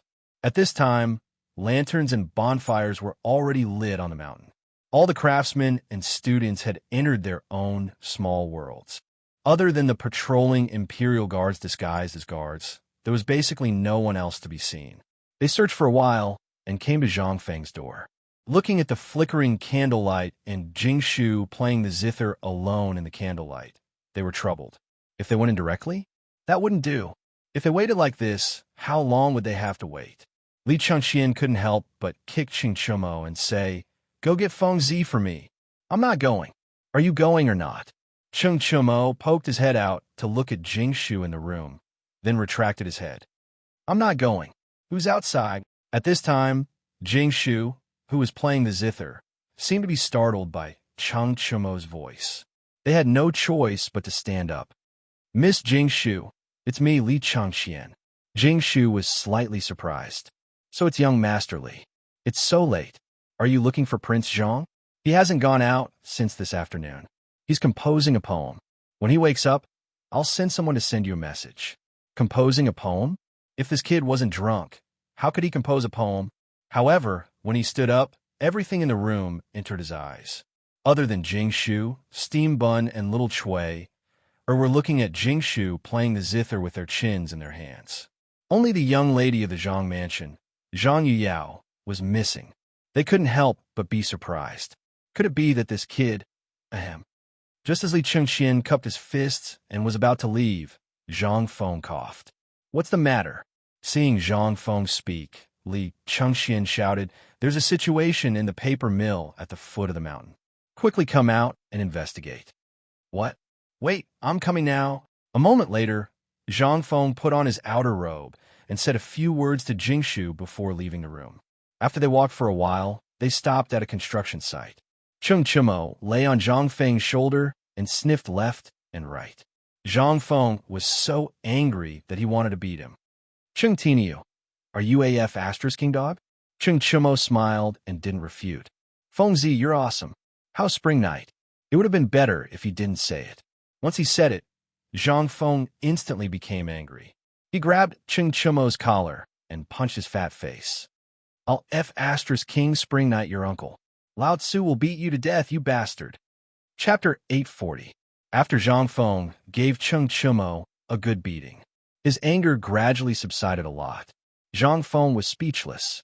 Apart from the first punch on Chung Chimo's face, which had some effect, he didn't seem to hurt Chung Chimo at all. In the end, Zhang Feng could only give up. He sat on the stone, panting, and asked, Who on earth was that woman in the afternoon? How could Chung Chimo dare to tell him? If he did, wouldn't Fengzi really go crazy? He kicked Yuchi Baoqi and said, Ask him. He knows better than me. Zhang Feng looked at Chung Chimo suspiciously, but Chung Chimo didn't dare to tell him. If he did, he might get beaten up. Although he wasn't afraid of Zhang Feng, he was afraid of the 4 Confucians. If those fellows were to find out about this, his father might climb up the mountain to help him loosen his bones before he could even return home. At the thought of this, Chung Chimo refused to tell him. He kept pointing at Yuchi Baolin. Yuchi Baolin wanted to cry. If I tell you, can you not beat me up? Zhang Feng looked over the bonfire. This guy's face was bruised. Obviously, he had been beaten up. He said angrily, Tell me. That's my aunt. Zhang Feng was completely stunned. He stared at Yuchi Baoqi for a long time before he came to his senses. He asked in a trembling voice, You say it again. Who is she? My aunt. Buzz. Yuchi Gong's big flat face and Yu Er's peerless beauty instantly appeared in Zhang Feng's mind. Even if the Photoshop guru of the later generation forced him to his death, it would still be difficult for him to Photoshop these 2 people into the same appearance. How were they similar? Wasn't this a joke? Were they born by their mothers? A fairy and a yiksha. Oh my god, was there really such a weirdo? Ahem, Fengzi, don't think too much. Captain, Yu and Old Yu are distant relatives. As the daughter of Old Yu's distant uncle, she indeed doesn't look like one. But don't worry, I can guarantee that Miss Yu is really only 18 years old this year. Without waiting for Li Changxian to speak, Zhang Feng waved his hand and moaned, Don't say anything. Let me digest this. Zhang Feng was completely confused. Didn't he just cheat Old Yu out of a few things? Was it necessary? Who asked him to choke her and lift her collar when they met for the first time? Who wouldn't get angry if they were in his shoes? Last time, he remembered that Old Yu had mentioned this when he was drunk. He had just taken it as a joke. But now, it seemed that this wasn't a joke at all. This was serious. Although Yu was indeed very beautiful, Zhang Feng still did not want to die from exhaustion. Under those eyes, Zhang Feng always felt that his brain couldn't turn around. He had no control at all. This made him extremely unhappy. It was far from the peace he felt when he was with Jing Shu and Zhang Yuyao. Most importantly, Zhang Feng did not want to provoke such a woman. Such a woman, whether in history or in reality, was an extremely wild character. He had to stay as far away from this kind of person as he could. If he got entangled with her, he wouldn't be able to rest for the rest of his life. Zhang Feng really didn't want to be a bootlicker. Moreover, what about this relationship? Although at this time, Old Yu and Lao Li of Huayu called each other brothers, and so did their son, it didn't matter. If they became even closer, wouldn't it be a mess? From now on, should he call Old Yu brother? Brother-in-law? What about these guys? Zhang Feng instantly had a headache. Damn it, forget it. He'd better take one step at a time. At this time, Zhang Feng really understood why the old scholar was so angry just now. He also felt that the old scholar was so cute. At the critical moment, he sent Zhang Yuyao and Jing Shu, the two shields, to the mountain. Otherwise, Zhang Feng really didn't know what would happen tonight. Thinking of this, Zhang Feng trembled a little and lit a cigarette. At the same time, he stared at Yuchi Baochi with great anger. Get down the mountain now. If your father doesn't come and tell me something, we won't see each other for the rest of our lives. Yuchi Baochi was shocked when he heard that. Fengzi, we don't have to do this. This is all my damn father's doing. It has nothing to do with me. Get out. Zhang Feng was extremely irritated. I really don't know what your father is thinking. How could he do such a stupid thing? Is he kidding? Get out, and Tainyo, you guys. From now on, until I'm not angry anymore on the mountain. Ching Chumo and the others stared at Zhang Feng with great fear. Especially after Zhang Feng gasped for breath, they became even more nervous. Fengzi, can you say it all in one breath? Li Chengxian asked with great concern. Zhang Feng really didn't know what to ask these guys to do. It would be embarrassing to dig up feces, but would they obediently carry bricks? After thinking for a while, Zhang Feng finally patted his head and pointed in the direction of the waterfall. I'll give you until the Mid-Autumn Festival. No matter what method you have, under the condition that you don't use the mountain labor, you have to draw water from the waterfall to me. Also, you have to level out a piece of land in the grassland behind the mountain. You have to build a drill ground with cement. Are you crazy? Chapter 841. Zhang Feng didn't care what method these people used. He didn't care about their pleas and slipped away, leaving behind a few people with a headache looking at each other. Brother Qian, what do we do now? Counting the days. There are only 21 days until mid-autumn. How can we draw the water from the waterfall in such a short time? It's impossible. Ching Chumo complained without tears. Even if thousands of craftsmen across Shao Mountain were mobilized, it would still take 3 miles to reach the mountain gate from a waterfall. Additionally, there was a hollow between the mountain on the other side of the waterfall and the mountain gate. How could they draw the water here? This was simply a fantasy story. And that thatch pond, what could they do after flattening it?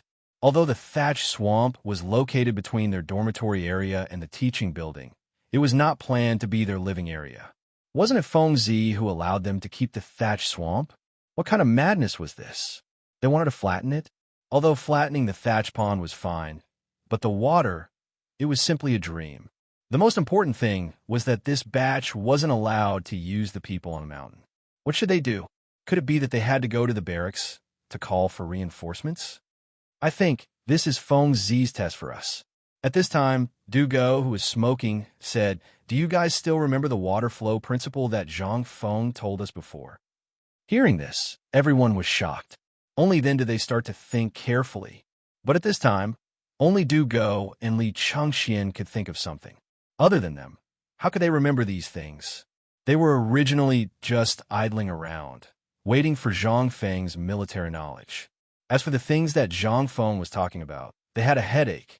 What air resistance? What water pressure? How could they know what these things were? If they wanted to know, they might as well jump into the water and swim around. Then they would know everything. Li Chengxian looked around and couldn't help but be speechless. Dabing, quickly go and wake up Hao Chu Jun and the others. Tell them to immediately go to our room. Tai Nio and the others are trash. They won't be able to help at all. Li Chengxian finally slapped his thigh. Since Zhang Feng did not allow them to use the laborers on the mountain, Hao Chu-jun and the others could not. They were students, and he had a feeling that Zhang Feng was serious this time.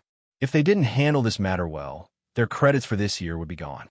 Dugo did not hesitate and gave Ching Chumo and the others a kick. The few of them hastily took on the role of lackeys. There was nothing they could do. They really did not understand this stuff.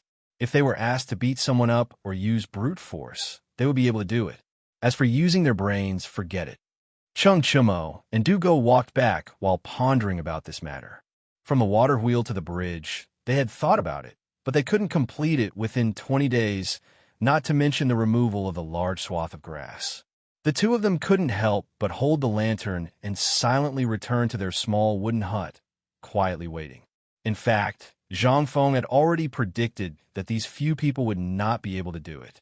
Returning to the small wooden hut, the joy on his face first made Jingshu surprised. Then she asked, "Prince Zhang, did you think of some evil move again?" "What evil move?" Zhang Feng hurriedly quibbled. Jingshu covered her mouth and laughed. "This matter, it is very obvious that those few people are playing tricks on you. According to your temper in the past, if you don't teach them a lesson, then it would not be Prince Zhang's character." Zhang Feng somewhat embarrassedly looked up and down at Jingshu. It is better for girls not to be too smart, especially not to guess blindly. Otherwise, there will be trouble. Jingshu did not feel embarrassed. She looked at Zhang Feng and smiled. It was as if she was waiting for Zhang Feng. Zhang Feng could only raise his hands and surrender. "I'm going to sleep first. Rest early. I'm waiting for Prince Zhang's poem. I wonder if Prince Zhang has any great works?" What great works could Zhang Feng have? He knew how to plagiarize. Zhang Feng also knew that Jingshu took the initiative to find a topic to get close to him. Zhang Feng could not help but have a bigger headache. He casually thought in his mind and thought of a poem. "Ahem, this poem is a little long. If you want to hear it." "Yes." Zhang Feng wanted to find an excuse to change the date, but Jingshu did not give him a chance. Zhang Feng's face stiffened. Why did the original method not work now?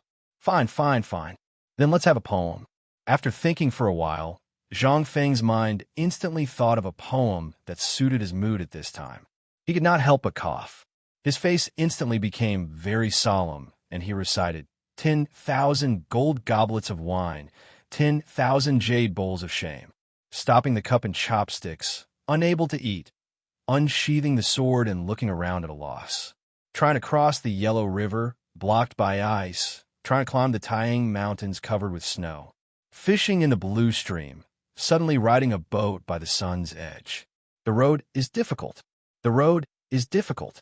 Many crossroads. Where am I today? Sometimes the wind and waves will break straight up the clouds and sail to the sea. The great Tao is like the blue sky. I can't find it alone. After finishing, Zhang Feng saw Jingshu's stunned face. He could not help but endlessly show off. Ahem, this poem was created on a whim today. Miss Jingshu, go to bed early. I'm going to rest first. After finishing, Zhang Feng directly slipped away. What a joke. This poem was one of the difficulties of the poet immortally Tai Bai. Even if Jingshu was more intelligent than others, it was enough for her to taste. Take your time to think about it. Chapter 842. Jingshu was indeed shocked by Zhang Feng's poem. The perplexity and melancholy expressed in this poem made Jingshu's heart resonate with it. Her life was miserable. As a child, she was sold to an official prostitute. If it wasn't for a female official from the previous dynasty who taught her a set of zither skills, she might have already stepped into the mortal world. How could she get to know Zhang Feng? She always thought that Zhang Feng was a dissolute and unruly talent. But in his poems, there was always a kind of perplexity, which made Jingshu even more confused. Although there was a saying that Zhang Feng's family was suddenly hit by a flash flood and landslide in the Phoenix Ridge, and the whole family was buried in the mud in the mountains, Jingshu didn't believe it. Because what Zhang Feng showed was too shocking, especially his page of drunken poems. It was simply a shocking work. In Zhang Feng's benevolent government. Wait, which one of these was done by the predecessors? Although Zhang Feng always said that he had a mysterious master, but who was that master? Who could have such great ability? Wild geese still leave traces. What about his master? There was also the complicated relationship between Zhang Feng and Li Shimin and others. Let's not talk about these. Besides, Zhang Feng had innovated too many things. In her opinion, one of them could leave his name in history and make Zhang Feng earn a lot of money. But Zhang Feng was still like a treasure that couldn't be dug out. This made Jing Shu worried again, although Zhang Feng was so happy every time she saw him. But today, in the deep of the moon, Jing Shu actually heard the loneliness and melancholy in this poem. Involuntarily, Jing Shu's beautiful cheeks slowly glistened with tears. However, at the same time, although this poem was casually recited by Zhang Feng, don't forget that this was the mountain. There'd always be some mischievous people on the mountain who wanted to listen to the wall and secretly learn from it. This matter, Zhang Feng and Li Chengxian all knew, but they didn't say anything. Anyway, in Zhang Feng's opinion, these things that could be said out loud were not big things. Once there was a big matter, the door would be closed, and everyone would tacitly go far away.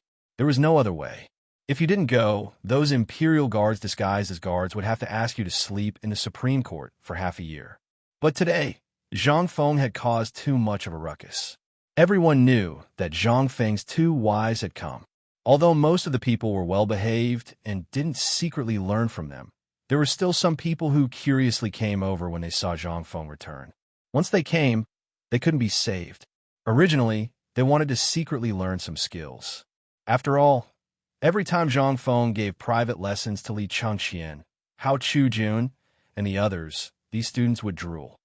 As time passed, it became a trend to listen to Zhang Feng's private lessons. Once they saw Zhang Feng close the door, they would run as far as they could. Once Zhang Feng didn't close the door, no one would care about you. You can listen if you want. At this time, when Zhang Feng was reciting the poem, coincidentally, there were 3 students who were squatting below Zhang Feng's window. Seeing the 2 people talking, they were wondering if they should leave. Zhang Feng's words made their eyes burst with a flash of ecstasy. President Zhang Feng was going to compose a poem, and it was a poem that took him an entire afternoon to compose. It should be known that Zhang Feng usually didn't compose poems. But once he did, he would open his mouth and compose several poems at once. President Zhang used an entire afternoon to compose these poems. They instantly took out their brushes and ink from their arms in ecstasy. They were so nervous that they were sweating all over. When Zhang Feng's voice faded away, they were dumbfounded. After looking at each other, the 3 of them frantically recorded on the yellow paper, bamboo slips, and even the book covers that they had prepared in advance to secretly learn.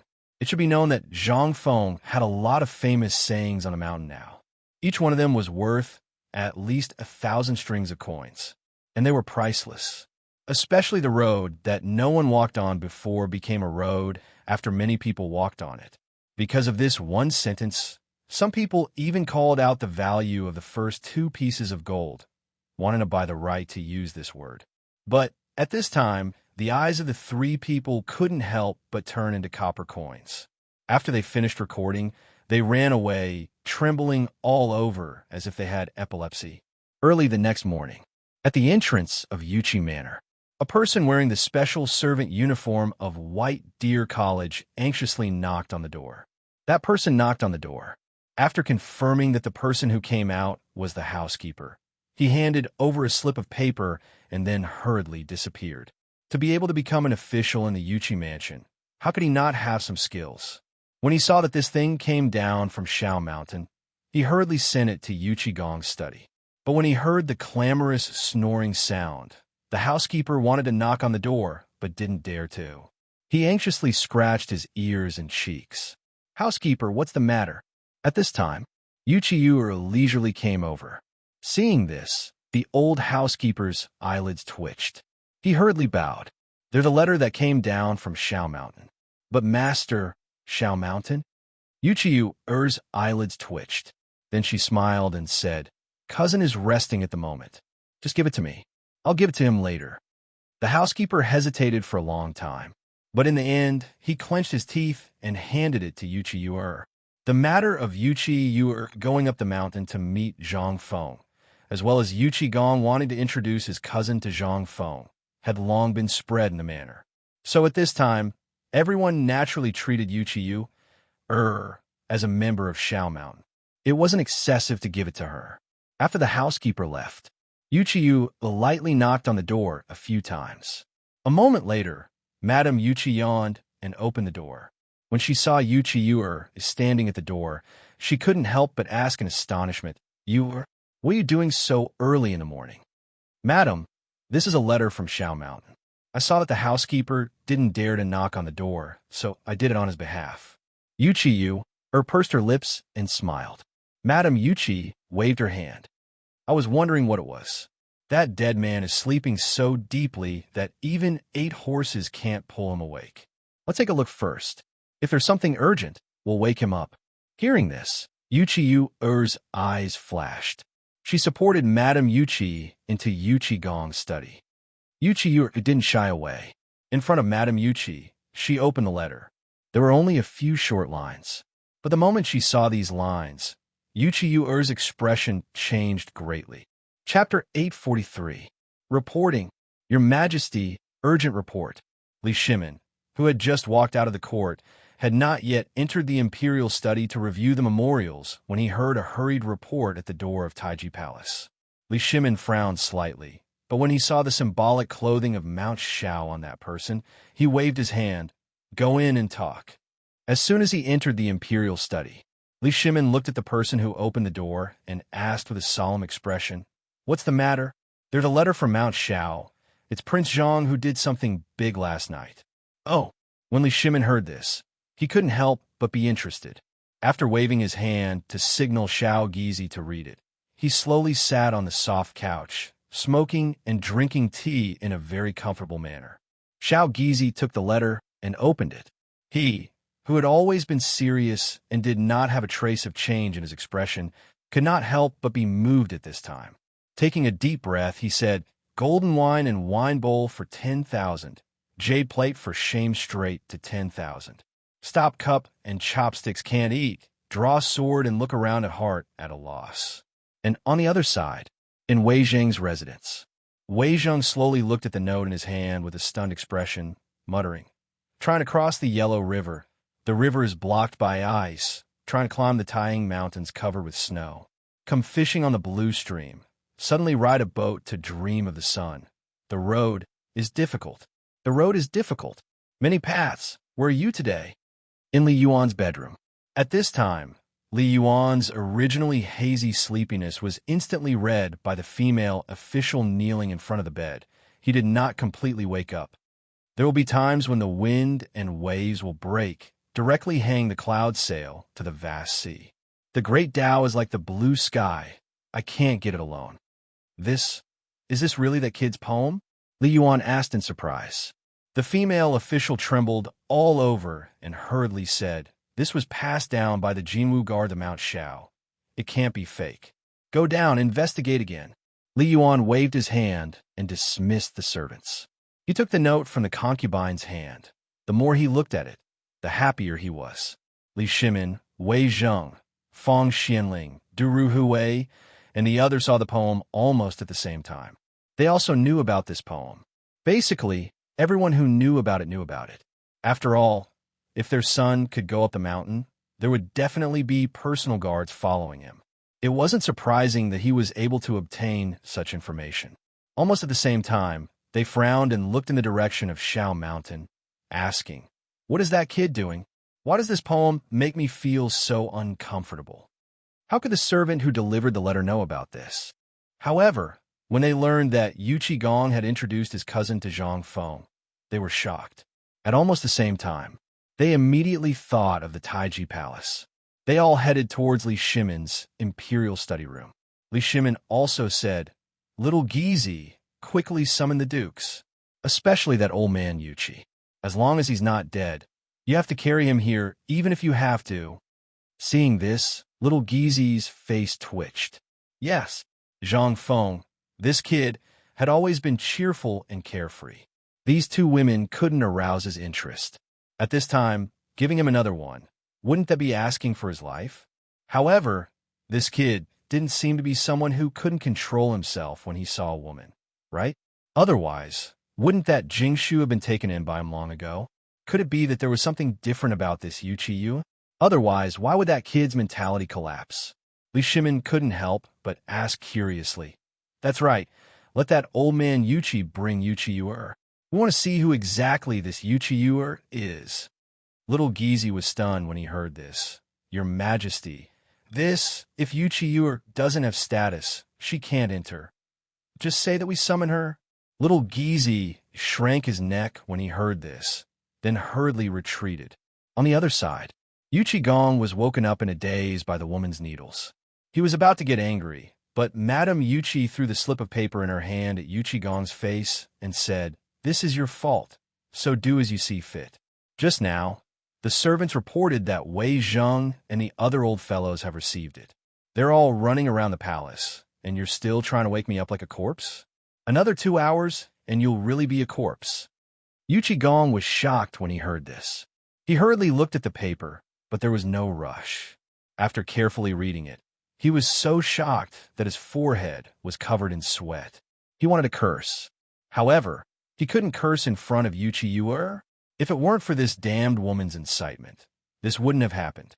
He originally thought that with Zhang Feng's thick nerves, there wouldn't be a problem. Great, now the matter had blown up. How could Yuchi Gong dare to sleep? He hurriedly got up and shouted as he crawled. Old Ding, quickly prepare the carriage. Lao Tzu wants to enter the palace. Men. As he put on his boots, Yuchi Gong glanced at Yuchi. Yuchi was as calm as usual, as if this matter wasn't caused by her. Yuchi Gong couldn't help but wonder if he had done the right thing. However, it was useless to say that now. As he ran outside, he pointed at Yuchi and said, "You follow me into the palace. Don't you think this matter has blown up?" Madame Yuchi wanted to scold him, but Yuchi Gong retorted, "If she doesn't go, Lao Tzu will really be in big trouble. If His Majesty takes a look at you, this matter might really work." There was such a thing. Madame Yuchi and Yuchi were both shocked. "Let's go, Grandaunt. If we don't go now, none of us will have to go." Chapter 844.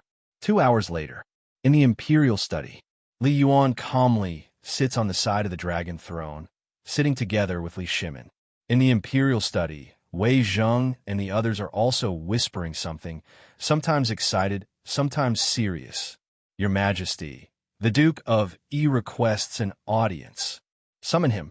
Li Shimin doesn't even think about it, directly waving his hand. Soon after, Yuchi Gong carefully walks into the imperial study with his big belly. As soon as he enters, Li Shimin coldly snorts and says, "Yuchi Gong, do you know your crime?" Yuchi Gong is shocked when he hears this. "Your Majesty, this old general doesn't know what crime I have committed." "What crime?" Li Yuan interrupts Li Shimin, slightly narrowing his eyes and asks, "You introduced your sister to that kid. What are your intentions?" Li Shimin rolls his eyes, wanting to say something, but after glancing at Yuchi Gong, he finally crosses his arms and watches a good show. Cheng Yaojin and the others are the same at this time, smoking while lowering their heads and frowning, as if thinking about something important. After a hurried glance, Yuchi Gong's heart thumps, hurriedly saying, replying to retired emperor, "This was a joke this old official played with Zhang Feng. You also know that I am henpecked. These things were all done by my fierce wife. It has nothing to do with this old official." Li Yuan smiles slightly, without a trace of change in expression. "I know what you're capable of, but if you hadn't told anyone about this, your wife would have found out. We know your wife's temperament very well. Without your approval, would Yuchi have been able to ascend a mountain? Don't think I don't know what you are planning. If you marry that kid, won't your Yuchi family be able to achieve meteoric success? I don't care about this. I believe that the emperor is too lazy to care. After all, you are the duke. You have to think about me and the emperor. You want to push the emperor and me to the tip of the blade, to block the blade for the rise of your Yuchi family?" Yuchi Gong's face changes when he hears this. He hurriedly knelt down and said, "Retired emperor, this official has been wronged. I just saw that the kid was lonely on the mountain. Moreover, that kid is impetuous. I cherish talent. You also know the ability that kid has. If everyone were to guard him, there would be trouble. That girl of mine. Shut up. Li Yuan frowned slightly. You're quite thoughtful. Do you think that His Majesty and I haven't made any arrangements? Do I need you to worry about this? Does His Majesty and I have to thank you? Yu Qigong was shocked and quickly shut his mouth. Father. Seeing this, Li Shimin hurriedly called for a halt. Imperial Father, although the Duke of Yi was rather impetuous in this matter, he did mention something that reminded us. You also know that some time ago, that brat discovered something called immortal ointment. We already had people experiment with it in the death row prison. That thing is truly harmful to people. If you eat it, you will be neither human nor ghost. For such a thing to suddenly appear in Shao Mountain is truly not a normal matter. The Duke of Yi is in charge of the safety of Shao Mountain, so it's only right for him to think about Zhang Feng. It's just that he didn't think about everything. Li Yuan coldly snorted. But he could only ask, then what does your Majesty plan to do? If possible, how about we introduce one of your imperial sisters to Fengzi? You can issue an imperial edict. When Li Shimin heard this, he became even more ridiculous. His face darkened. He remained silent. Li Shimin also wanted to, but there was no suitable candidate. They were either too young or already married. Otherwise, why would Li Shimin go through so much trouble? So he tacitly approved and even secretly urged on Jingshu and Zhang Yuyao. If Li Shimin wanted to interfere, he could do so with a single word, but he did not. However, this Yu Qigong was indeed a little impetuous. Although he had good intentions, forget it. That kid should be the one to make the decision. We still think that we should let that kid make the decision. As for what the outcome will be, we will only know in the future. Your Majesty, if that's the case, how will you deal with those court officials? Li Yuan could not help but feel slightly dissatisfied. He waved his hand and said, forget it. Let that Yu Qiyu come in first. We are very curious. Even Jingshu and Zhang Yuyao could not touch that kid. Just what kind of ability does this Yu Qiyu have? Seeing this, Yu Qigong was overjoyed and hurriedly urged Little Gizi. After Little Gizi waited for Li Shimin to nod, he lazily roared, summon Yu Qiyu for an audience. Your Majesty, do you think that this Yu Qiyu and the Duke of Yi are cousins? Then don't the two of them look very similar? Li Yuan quietly teased, but his voice was not so low. Li Shimin's expression also froze. Could it be that because she was too ugly, that kid, that's right. Yu Qigong was so big and burly. How beautiful could his cousin be? Could it be? While Li Yuan and Li Shimin were making blind guesses, the powdered Yu Qiyu gracefully walked into the imperial study. Instantly, Li Shimin and Li Yuan's eyes froze. Yu Qiyu, pays respects to your Majesty. Pays respects to retired emperor. The crisp and deeply enchanting voice caused Cheng Yao Jin and the others to suddenly look towards the door. But in the next moment, everyone couldn't help but be shocked, especially after seeing Yu Qiyu's eyes. Cough, cough, beloved official Cheng, look at you. Pay attention to your appearance. Chapter 845. Those eyes. No wonder Zhang Feng was flustered. Even Li Shimin and the others, who had seen countless people and created people as powerful as mountains in their hearts, were deeply stunned when they saw her today. She was a demon. Even Li Yuan. At this time, he was also somewhat emotional. But when he thought that she was that boy's woman, he could only sigh. He scolded Cheng Yao Jin and the others, who were staring. Then he waved his hand and said, You are Yu Qiyu? Get up and raise your head. Yu Qiyu raised her head. Li Yuan and Li Shimin's brows raised slightly. Even if they already paid attention to their image, they were still somewhat shocked in their hearts. But there was not a trace of expression on their faces. This involuntarily made Yu Qiyu's eyes flash with a trace of disappointment. This trace of disappointment was deeply grasped by Li Yuan. He frowned slightly and said, Yesterday on the mountain, you saw that boy. What is your impression of him? Without waiting for Yu Qiyu to speak, Li Yuan said again, We and the Emperor will not interfere in this matter. As for whether that boy Zhang Feng accepts you or not, that will depend on your own ability. But you should be a smart person. Don't use small tricks. It will only increase Zhang Feng's disgust. That's enough. You can leave now.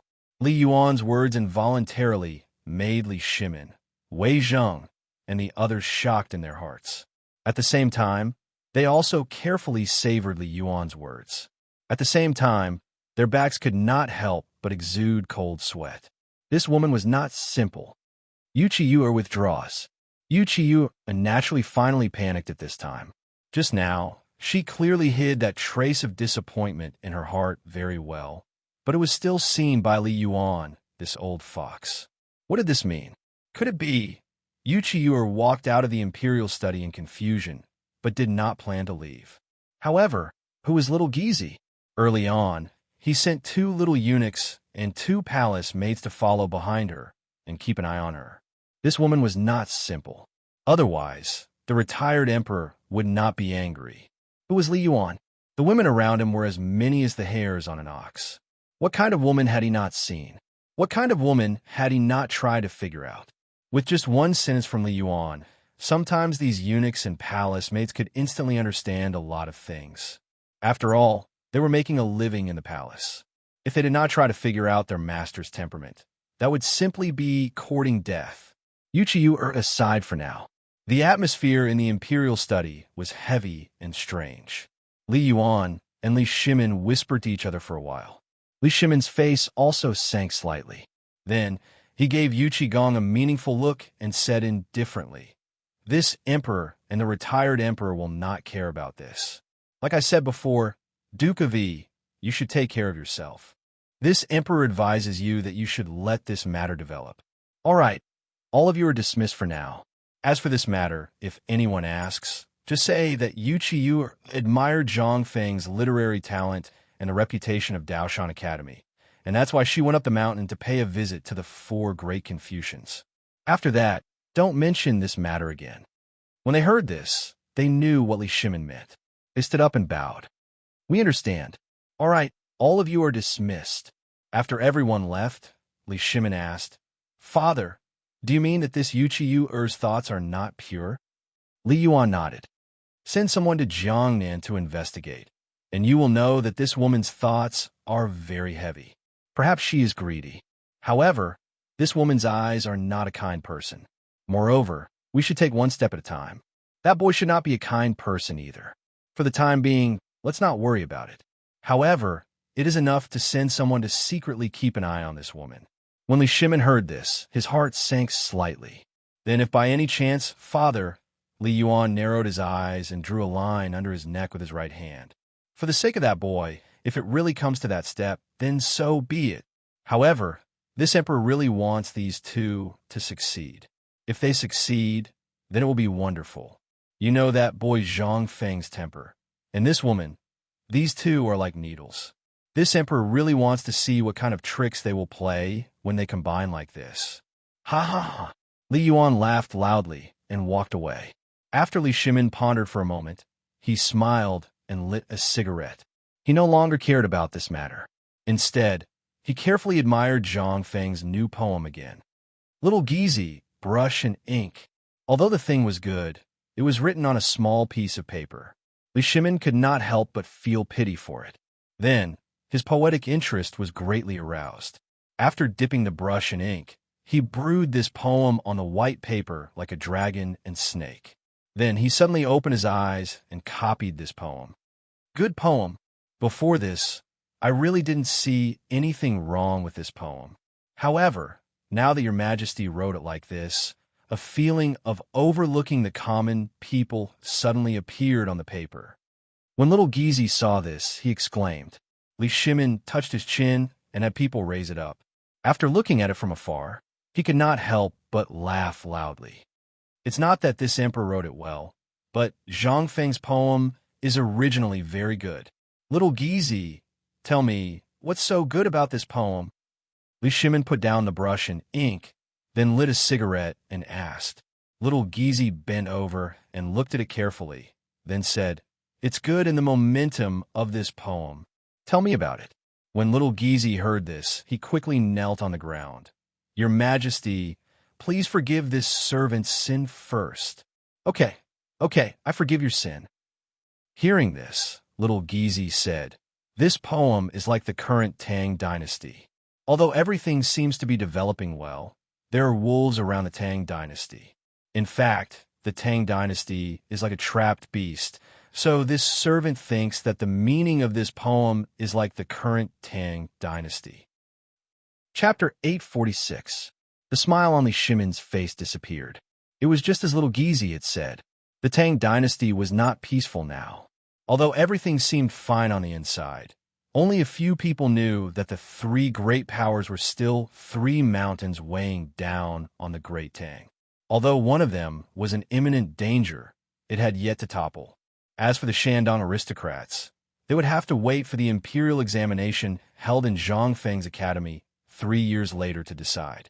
Originally, the imperial examination system was held once every 3 years. According to the plan, there would be an imperial examination this year. However, too many things had happened in the past few years. Later, Zhang Feng suddenly appeared. Li Shimon had to grit his teeth and cancel this year's imperial examination on the grounds of the disaster this year.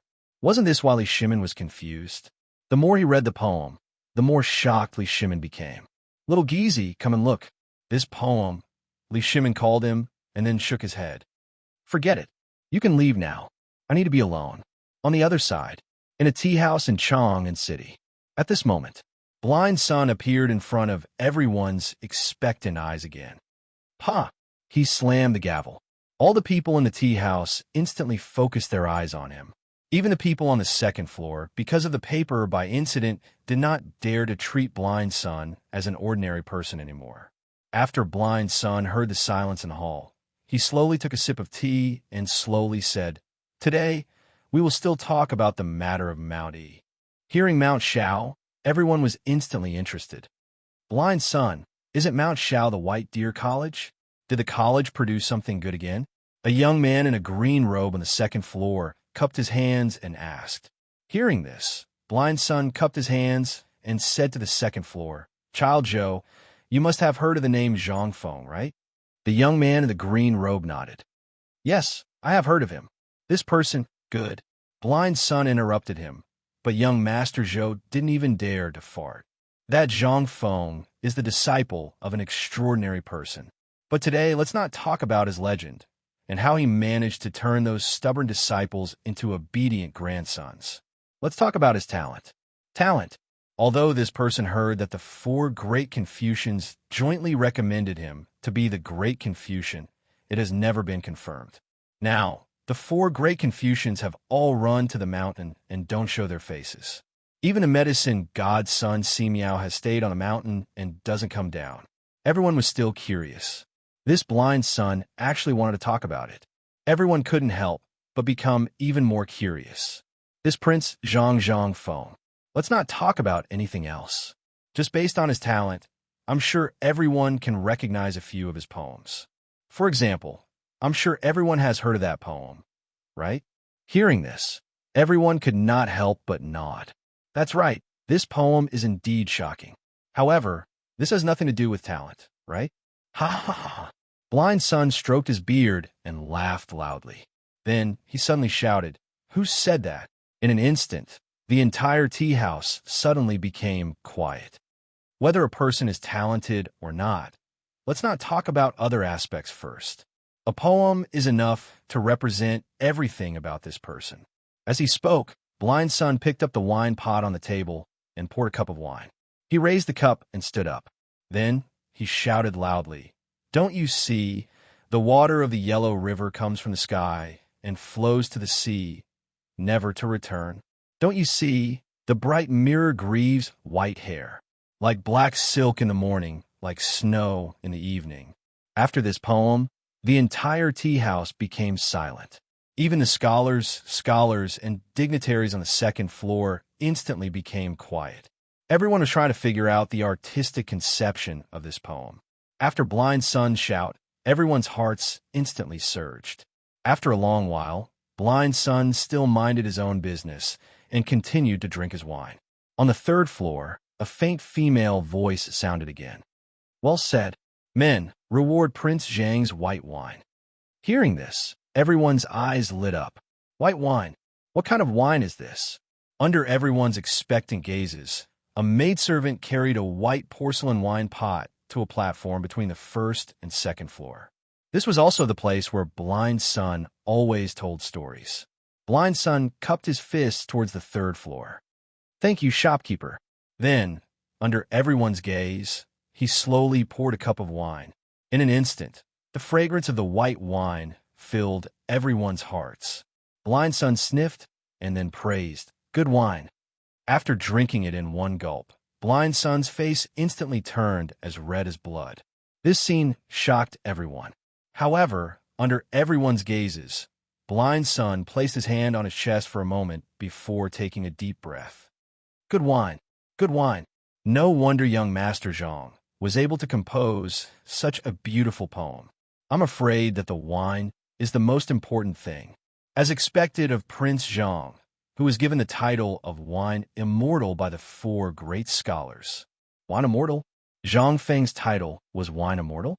This, everyone couldn't help but be stunned. Smelling the wine in the air and recalling the poem that Blind Sun had just recited, everyone's mind couldn't help but spin. Those who could become saints and immortals, which one of them didn't have the ability to transcend the heavens and the earth? This Zhang Feng was only in his early 20s. How could he be called Wine Immortal? However, Blind Sun didn't say too much. Instead, he talked about Zhang Feng again. Just last night, Wine Immortal Prince Zhang created a masterpiece in Shao Mountain. At this moment, the emperor, the retired emperor, and even a few dukes in the imperial palace were alarmed. Chapter 847. On the mountain, when the gong sounded, it was time to open the gates. Zhang Feng slowly got out of bed. As soon as he went out and was about to call Shiva, Zhang Yuyao and Xiao Chuier had already placed the copper basin on the table and were taking a nap. Seeing Zhang Feng come out, Xiao Chuier quickly picked up the copper basin. "Young master." Zhang Feng was stunned. "How long have you been waiting here?" Zhang Yuyao's cheeks were red. Not long, just 3 envoys." Before Zhang Yuyao could finish, Jingshu's faint voice sounded from another room. Zhang Feng took a look. He didn't know when, but Jingshu was actually sitting in his confidential information room, flipping through an ancient book. Hearing this, Zhang Feng's head almost exploded. However, Zhang Feng thought about it again. "I didn't ask you to wait. Forget it. I'll take it one step at a time." Thinking of this, Zhang Feng shamelessly pointed at the sink at the side and said, "Don't worry." As expected, Xiao Chuier obediently brought the copper basin to the basin and even handed Zhang Feng's towel to Zhang Yuyao. Zhang Feng didn't say anything. He calmly sat in front of the basin. Xiao Chuier washed Zhang Feng's face, while Zhang Yuyao combed Zhang Feng's hair with a red face and a racing heart. After a while, Zhang Feng was like a puppet. Under Zhang Yuyao's torment, he looked brand new. However, when Zhang Feng saw what he was wearing in the copper mirror, he didn't feel good. There was nothing wrong with the crown. Pure gold embedded with gems. But what was the meaning of this green robe? This Zhang Feng pointed to the green robe on his body and asked. That was knitted by Sister Yuyao in the past month.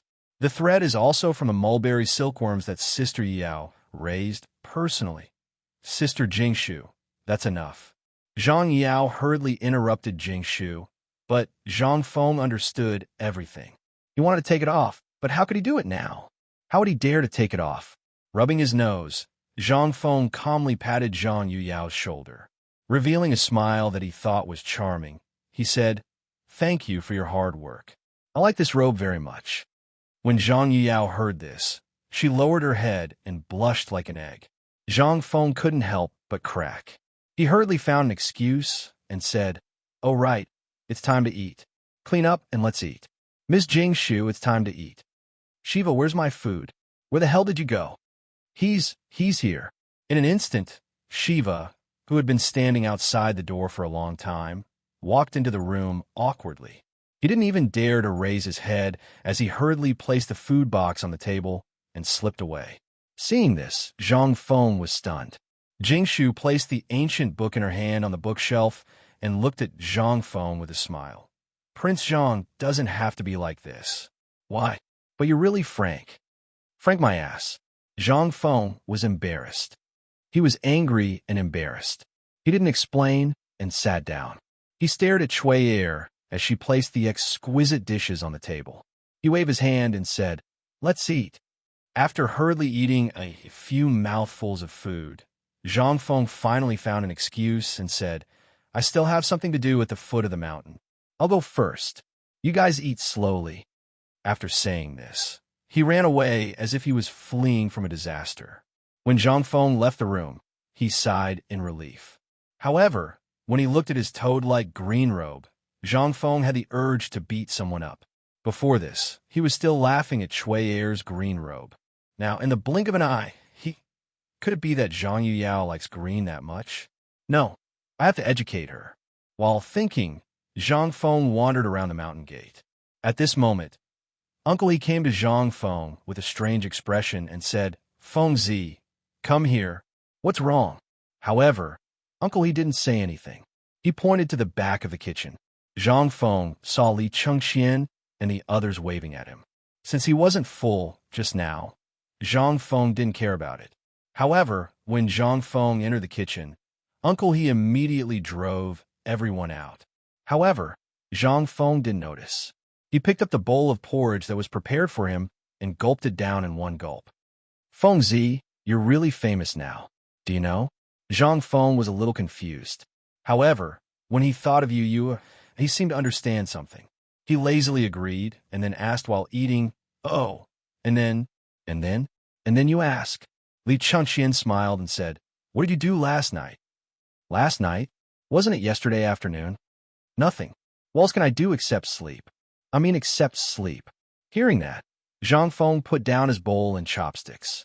He looked at Cheng Chumo and the others with a strange expression and asked, "Tell me clearly, did I really go back to sleep last night after I finished talking with you? What else can I do except sleep?" Zhang Feng was a little impatient. Seeing that Zhang Feng didn't seem to know, Li Chengxian got close to Zhang Feng and asked, "Did you compose a poem last night?" Zhang Feng thought for a while. He did compose a poem. He nodded and asked, "You did? What's wrong? Where's the original work? Show it to us." Zhang Feng was even more confused. "Yesterday, I just casually told Jingshu a poem and then went to sleep. I don't have any original work. If you want an original work, write it yourself and stamp it with my seal. It's an original work." Hearing Zhang Feng's words, Li Chengxian and the others couldn't help but look serious. They said, "Feng, are you sure you didn't write it last night? I wrote your grandma's leg. If you have something to say, just say it. Don't hold it in. It's uncomfortable." Seeing that Zhang Feng was angry, Li Chengxian lit a cigarette and blew out a smoke ring. He said, "Since you didn't write it, but today, your poem has been spread all over Chong and city. You're famous." "I'm famous?" Zhang Feng was stunned. He pointed to his nose and asked, "Is there an immortal?" Lao Tzu just said it casually. "How did it spread to Chong and city?" "Because you've been eavesdropped." Chapter 848. Had he been eavesdropped on? Zhang Feng's hair stood on end when he heard this. Who? Which bastard dared to eavesdrop on Lao Tzu? There were three kinds of people that Zhang Feng hated the most in his life. The first kind was gossiping. If Zhang Feng encountered this, he would be beaten up in the future. However, if he was in the Tang dynasty, he would definitely cut off that person's tongue. The second kind was those who secretly agreed, but secretly disobeyed and betrayed. However, Zhang Feng hated this kind of eavesdroppers the most. They were the most detestable kind. There was no privacy at all. How could he play? This time, Zhang Feng unexpectedly became famous because of this eavesdropper. Li Chengxian saw this and said, "It's 3 students. They are now kneeling in front of Mr. Bo Shi's door as punishment." Students? What's the point of keeping such students? Throw them off the mountain and don't let them take a step up the mountain for the rest of their lives. Zhang Feng was also furious. Li Chengxian saw this and sighed slightly. "This is all your fault." Zhang Feng pointed at his nose and laughed angrily. "Good fellow, how can you blame this on me? Yes, these students came up the mountain to study. Look at them during this time. These people are working as coolies. Do you think they can be balanced? And the most important thing is that you taught us alone during this time. This makes people jealous. You have a big mouth. From time to time, You would come up with amazing famous sayings. This made the students on the mountain even more restless. Other than when you close the door, under normal circumstances, there are people squatting outside your door at all times, waiting for your famous sayings. Hearing this, Zhang Feng's hair stood on end. Was there still privacy? Was there still human rights? Zhang Feng stared at Li Changxian and said, "Don't you have servants on the mountain? Could it be that these servants were all incompetent? Don't they care about this?" Li Changxian spread his hands. They didn't do anything shameful. Besides, this kind of thing doesn't violate the Academy's rules. You didn't change the Academy's rules. Other than craftsmen, students are generally allowed to move freely at night. So, Li Changxian shrugged. This kind of thing, he really couldn't care less. There had never been such a law in the Tang dynasty. This was a moral issue and could only be strictly educated. If there were any serious consequences, the government would take action. Zhang Feng was so angry that his whole body trembled. "Big flat cake, remember this. Tomorrow, we'll make the rules now. You'll be in charge. Carve it on the gate at the foot of the mountain." "All right," Dugo said indifferently. Then he took out the brush and ink that he always carried with him and unfolded it. Students are not allowed to eavesdrop. Those who are caught will have their legs broken and will never be allowed to enter any place under my name for the rest of their lives. Students are not allowed to gossip. Not allowed. Zhang Feng listed 9 of the Academy's commandments in one breath, and the eavesdropper was the first one. It could be seen that Zhang Feng was really angry. This was also the reason why they waited here alone for Zhang Feng. Most importantly, these people had been idle for too long. No one could sit still if they did these things all day long. The key was that Zhang Feng treated them differently. How could they be willing? That would be the real deal. Li Changxian stared at Zhang Feng until his anger subsided. Then he asked, "Fengzi, when do you plan to start teaching these people officially? If you don't teach them now, they will go crazy." This was a big problem. Zhang Feng heard this, and his anger subsided a lot. After a moment of silence, he said, "How long will it take for the Academy's construction to be completed?" "I'm talking about the Academy's classes." "Half a month. At the earliest, it will be half a month." Li Changxian made a conservative estimate. "Half a month." Zhang Feng touched his chin and thought for a while. "Half a month it is. I'll go look for Mr. Bosher later. Tomorrow, we'll hold a general meeting of the Academy. The day after tomorrow, we'll select those who you think are outstanding and start the formal teaching." Differential treatment? You're still here? Wei Shuyu and the others couldn't help but frown and look at Li Changxian. Li Changxian didn't know what Zhang Feng was thinking. Seeing this, he could only say, "Fengzi, this matter, I think. Don't you think it's good? I want what I think." Zhang Feng interrupted Li Changxian and said, "Look at the current situation in the world. People are divided into different classes. Why can't my academy do the same? Although I've said before that everyone here is equal, there are always a few shining stars among them. These are the people we need to focus on nurturing.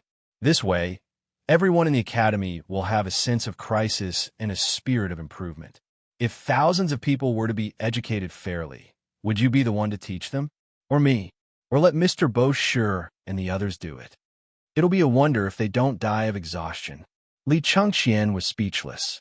Zhang Feng's words made sense. However, the current situation was that most of the construction on the mountain was basically completed, but those who came from Chang and the surrounding areas were still unwilling to leave the mountain.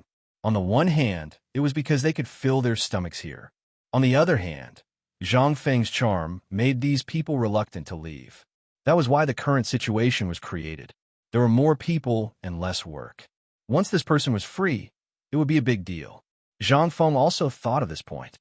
"You guys go and look for Mr. Gon. If possible, leave all the things in the academy to the students. As for the people on the mountain, leave the necessary ones. The rest will go and build the rubber factory, as well as the textile factory, the smelting factory, and the paper factory. As for the food factory, don't touch it for the time being." Hearing this, Li Changxian's face finally burst with a hint of ecstasy. Zhang Feng was finally going to be serious. Chapter 849. After finishing the conversation with Cheng Chumo and the others, Zhang Feng left. However, Li Chengxian and the others also successfully removed the task that Zhang Feng gave them. Last night, they thought for a long time. If they were to draw water from the waterfall, it was almost impossible to accomplish. Now that such a thing had happened, Zhang Feng was not in the mood to teach them what was called the wind-water method. After all, if these students who had nothing better to do were not taught well, then everything they did before would be in vain. This was the biggest problem. When Zhang Feng arrived, Yu Shiren and the others burst into laughter in Li Yuan's bamboo house. The most important thing was that they seemed to still be discussing Zhang Feng's new poem. At the door, 3 young men wearing linen shirts were standing neatly at the door, reciting the Tao Te Ching over and over again. Zhang Feng did not care about anything, directly shouting outside the door, "Student Zhang Feng greets several teachers." When the few people heard this, they suddenly burst into laughter again. "You see, we were just talking about this kid, and he came. Come in, the door is not locked." When Zhang Feng saw this, he pushed open the door. As soon as he entered the room, he saw that on the screen in the middle of the room, there was a piece of writing that had just been done. The ink had not yet dried. This was the poem that Zhang Feng made last night. Yu Shiren pointed to the poem on the screen and said, "This was written by you last night?" "Yes, I said last night, but I did not write it." When he heard this, he asked, "Then how did the people in Chang'an know now? This was also done by you?"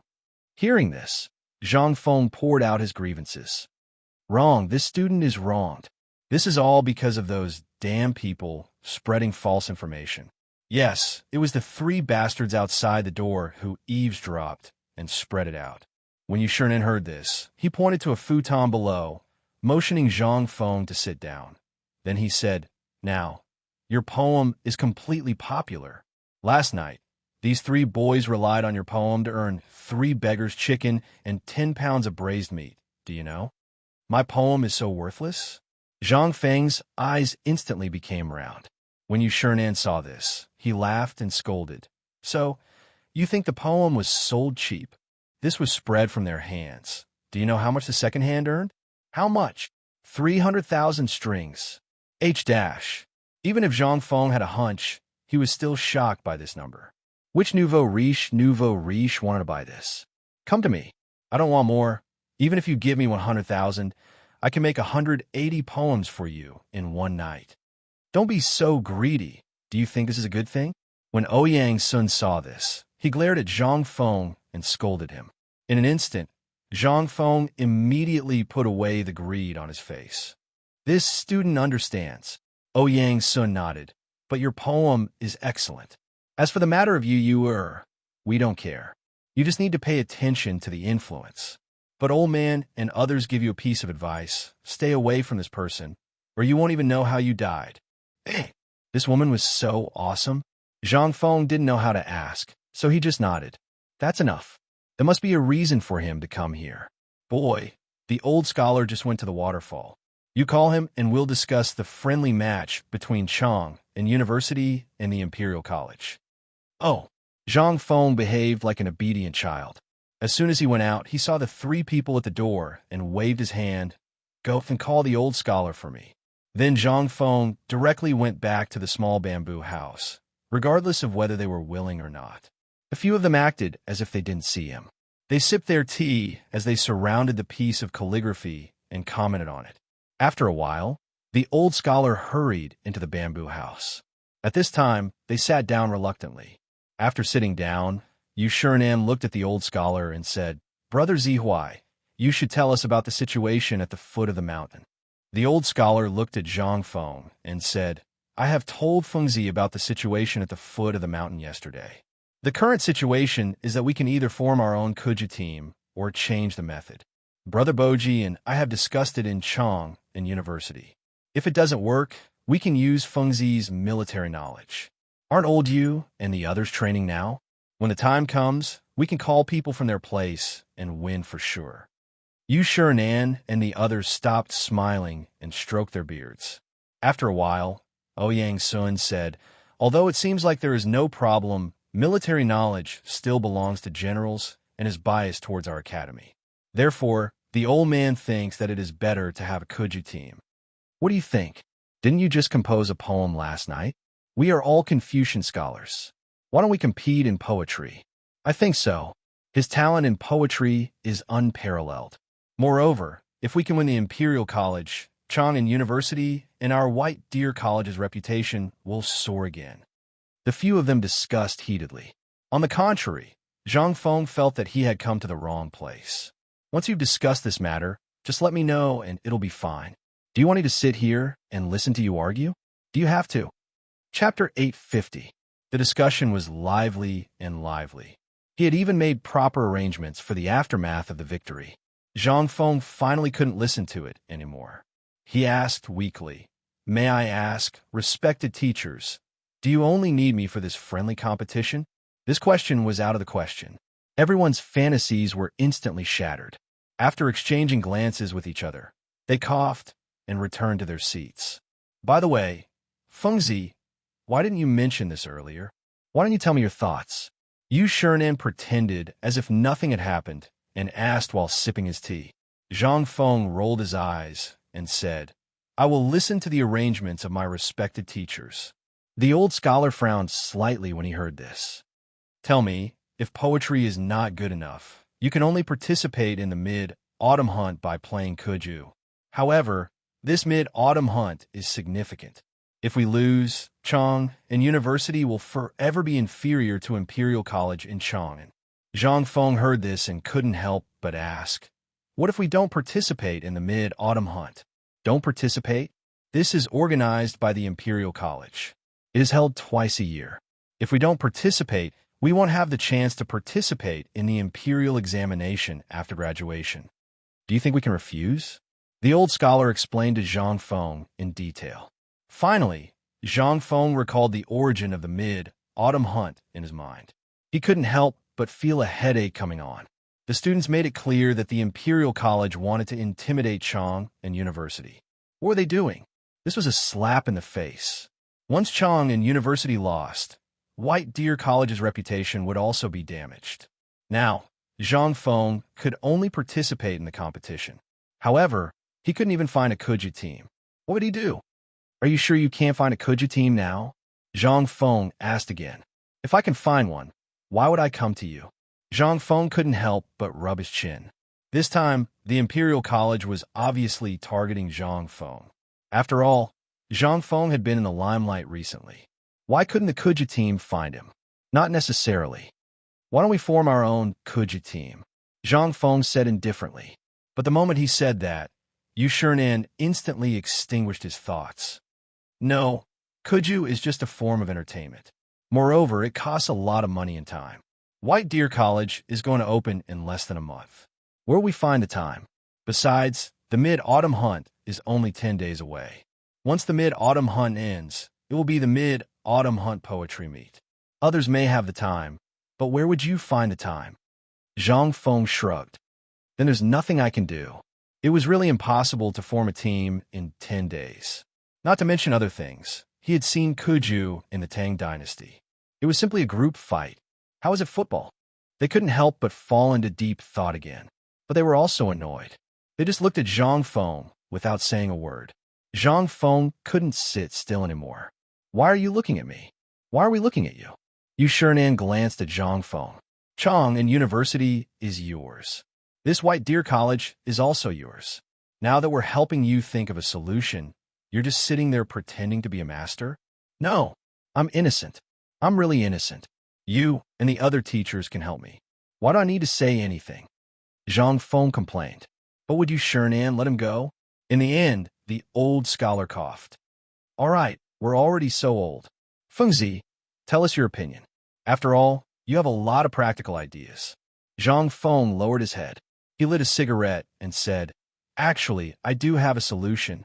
Old elementary scholar, let me ask you, this hunt is compulsory, isn't it?" The old scholar nodded. Zhang Feng asked again, "If I don't choose Kuju or other sports, can I choose other sports?" The old scholar couldn't help but feel a little apprehensive. "You can, but you have to report in advance. If the Imperial College accepts it, then the Ministry of Works will naturally allow it." Hearing the old scholar's words, Zhang Feng's mood instantly calmed down. If that was the case, then it would be easy. He had no way of starting a football team, but he did have a way to teach his younger brother how to play basketball within 10 days. And this included making a basketball. Now that he had rubber, it wouldn't be difficult to make a basketball. As long as he handed it over to Arcanon, it would be a piece of cake. In that case, even if there were only 8 days left, he could train him in a short time. The most important thing was that there was no such thing in the Tang dynasty. That was why Zhang Feng was confident that he could start a basketball team in such a short time. After 3 days of training, even a fool would know how to throw a ball into a basket. Thinking of this, Zhang Feng blew out a smoke ring and said, "If that's the case, I do have a plan. I don't know if it will work. Tell me about it." The old scholar didn't dare to trust Zhang Feng too much. This kid was born in the year of the donkey. If he didn't pay attention, he would cause big trouble. Chapter 851. Yu Shirenan and the others did the same. Seeing this, Zhang Feng sighed inwardly that he had met the wrong person. He then said, "Actually, this matter is very simple. My former teacher once told me about something called basketball. This thing—" "Wait, what did you say? Basketball? What's that?" Zhang Feng had a headache. How should he explain to these people what basketball was? He thought about it and said, "It's not easy for me to explain it to you now. However, if you believe me, Chang'an University will definitely win this mid-autumn hunt. That's enough. How about it?" They looked at each other. In the end, it was Ouyang Sun who made the final conclusion. "We don't care what you're up to. However, we have to check it out in 5 days. Otherwise, we won't be confident." Zhang Feng shook his head. "Okay, then in 5 days, I'll invite you all down the mountain to watch a basketball game. However, I have a problem now. I hope you can help me." The biggest problem was solved. Yu Shirenan laughed and scolded. "I knew you wouldn't come here for no reason. Tell me, is it because of these 3 students who are eavesdropping on you?" Zhang Feng nodded, and then said with deep hatred, "There are only 3 types of people who are the most ruthless in a student's life. The first type is those who specialize in stealing from others, and the second type is those who talk nonsense behind others' backs. That is the kind of people who are lazy and only talk nonsense. Therefore, I have just set 13 academy precepts. Later, Duke Dabing will bring it over for all of you to review and revise. As for these people, I think it's best to expel them from the mountain." Ouyang Sun frowned slightly. "Isn't that a bad idea? White Deer College's reputation has just been established. If we expel them now, it will damage the reputation of the college." "No." Zhang Feng shook his head decisively. "These black sheep should be alerted to the fact that White Deer College provides free education. However, it doesn't mean that the college will accept anyone. Therefore, this student believes that it's best to expel him from this place." Zhang Feng's words were so convincing. The few of them didn't say anything. In the end, the old scholar asked worriedly, "What is the purpose of this? You couldn't have chased him down the mountain out of anger, could you?" Hearing this, Yu Shirenan and the others couldn't help but look at Zhang Feng. Last night, they didn't need to think to know what Zhang Feng was doing in the room. They were all experienced people, so how could they not know? However, these few unlucky fellows just had to pretend at this time. Not only did they bump into Zhang Feng, but they also read out Zhang Feng's poem. This was the most important thing. Otherwise, if it was in the past, the commotion caused at this time would have made this brat laugh until his mouth was about to reach his ears. How could he fly into a rage out of humiliation? "No, I've thought about this for a long time." Zhang Feng shook his head. "Currently, the construction of the college is about to be completed. With less work to do, these people have more ideas. Therefore, there are more people who have crooked thoughts. Therefore, it's time to rectify the atmosphere. Otherwise, they will really think that White Deer College has no rules at all. How can we manage them in the future?" Yu Shirenan praised as he stroked his beard. "You finally remembered what you wanted to do. I thought you would need some time to remember what you were doing." Zhang Feng's face stiffened. "I didn't think of this before. I'm so busy." "Busy?" Ouyang Sun laughed. "I think you're not doing your job properly. Moreover, don't think that old man doesn't know that you selected some people. This is the most important thing. You ignored the thousands of students on the mountain and went to take care of those little fellows. It would be strange if nothing happened. The students only know that the consequences are serious now. To be honest, it's too late. Unless you treat everyone equally. Isn't the purpose of your school to treat everyone equally? Why? Now you know the difference in treatment. How could Zhang Feng not know that Ouyang's son was mocking him? He had indeed said such things before. However, when did this happen? Zhang Feng simply repeated what he had said to Li Changxian and the others, especially the key point of why there was such a difference in treatment. Kid, the reason for the difference in treatment is mainly because there are too many monks on the mountain and not enough gruel. There are thousands of students, but there are only 4 of you as teachers. Even with me, it's not enough. So, Yu Shernan nodded and asked. Zhang Feng continued. So, my idea is to first select a few outstanding people from these people and undergo the first step of training. Then, let these people lead the next batch of people, and then the next batch of people will lead the new people. In this way, the old students can also review the old and learn new things, and the teachers and the others can also relax a little. Otherwise, the academy won't be able to operate normally in the future. This was Zhang Feng's further improvement of the class division system in the Tang dynasty. It was also called the batch system. It was easy to run an academy, but it was inevitable that there would be some people with a foundation among these people. If they were put together, would they be taught how to read? Or would it teach them? Neither side was willing to do so. Therefore, in the end, Zhang Feng could only come up with such a clever idea.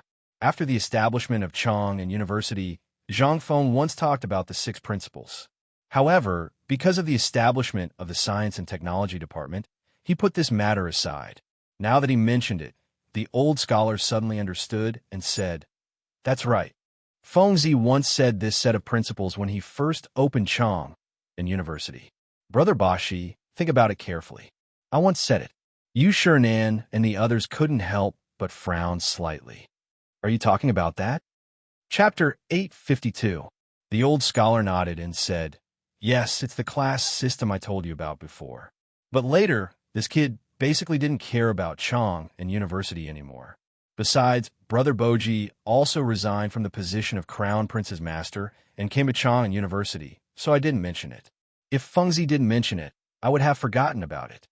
Hearing that, it took Yu Shernan and the others a long time before they finally remembered what the old scholar had told them in his letter. They frowned again and pondered for a long time. Yu Shernan smiled and said, "Old guys, this kid dislikes us for eating on the mountain and not working." Zhang Feng was shocked when he heard that. He was wronged. This was a great injustice. "Master, you must be joking. Even if you asked me to serve you for a lifetime, it would be my honor." "Come on, we're just kidding." Chu Suiliang looked at Zhang Feng with a smile and said, "However, you brat, are you really planning to raise us like pigs? If we don't do something when we're provided with good food and drink every day, won't we be sneered at by others? All right, leave the matters on the mountain to us. As for the later matters, such as the printing of books, you don't have to worry about them. We'll naturally look for you when we need you. For the time being, you just have to settle the matters of the autumn hunt." Zhang Feng heard that and breathed a deep sigh of relief. "I understand. Well, since things are clear, kid, send a jar of white wine here. Let's discuss this matter carefully." "There's no white wine." Zhang Feng waved his hand repeatedly. "You still want to lie to us? If Brother Zihuai didn't come yesterday, you were going to eat it alone?" Zhang Feng shouted that he was wronged, but it didn't help. Finally, he gritted his teeth and nodded. "Well, okay. Then I'll leave first." While speaking, Zhang Feng left in a huff. After Zhang Feng left, Chu Suiliang held his big belly and said, "I told you this kid was hiding something, right? You don't believe me? Haha, this brat is really crafty." The old scholar opened his mouth, but didn't know what to say.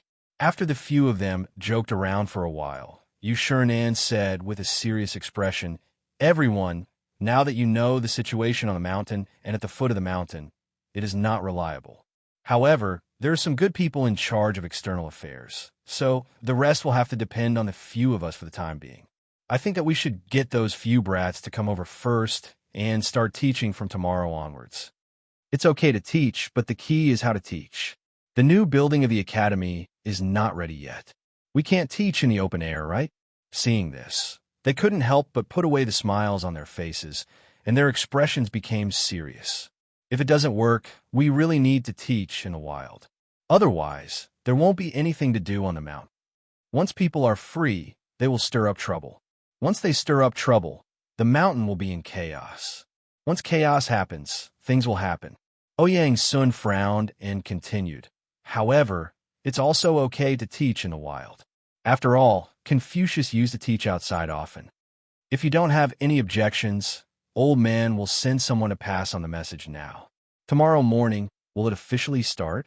Wait a moment. Chu Suiyong waved his hand and said, teaching is teaching, but where and how to teach needs to be decided first. Brother Zihuai, don't just sit there. Tell us about the teaching philosophy of Chong and university, and we can discuss going down the mountain to report the situation. Hearing this, the old scholar raised his eyelids and said, Fengzi, I leave the things on the mountain to you. Of course, I have no right to say anything. Hearing this, Yushernan laughed and said, Look, Brother Zihuai is crying out for that brat. Come on, Brother Zihuai, we were just joking with that brat. You took it seriously? It's really... Let's drop this matter for now. Let's talk about this matter first. What do you think? Teaching was a matter of great importance. Once there was a problem, it would be a big problem. In this way, although the teaching did not pay attention to bathing and burning incense, the basic ceremony was still necessary. But at this time, everything in the academy was not ready, so it was useless to say more. This was the biggest problem. Although the old scholar was dissatisfied with their approach, he also knew the importance of this matter. He could not help stroking his beard and thinking for a while, then slowly said, I just saw the waterfall. It's a good place. The meaning of the jujube tree is good, and the gurgling water is quite poetic. In ancient times, Confucius and Ming taught under the jujube tree. Today, the four great Confucians will teach under the jujube tree. Yushernan and the others at this time looked a little confused. In their inherent thinking, didn't the teaching need to be in a clean room? Now, what kind of teaching was this? Sun Simiao, who had been speaking up for them, said faintly, In fact, you all pay too much attention to things that look good on the outside. An old farmer in the field teaching a skill to a young child is also teaching. A cook chopping firewood and carrying water in the kitchen is also teaching a skill. An old cow plowing the land and following the calves is also teaching. Why should we care about appearances? Hearing this, Yushernan and the others could not help but feel a chill in their hearts. Sun Simiao reminded them in an instant. Involuntarily, Jekka nodded with some guilt and said, Brother Sun is right. We pay too much attention to these things of Suhua. Let's go, old guys. Since we became great Confucians, we have been away for a long time.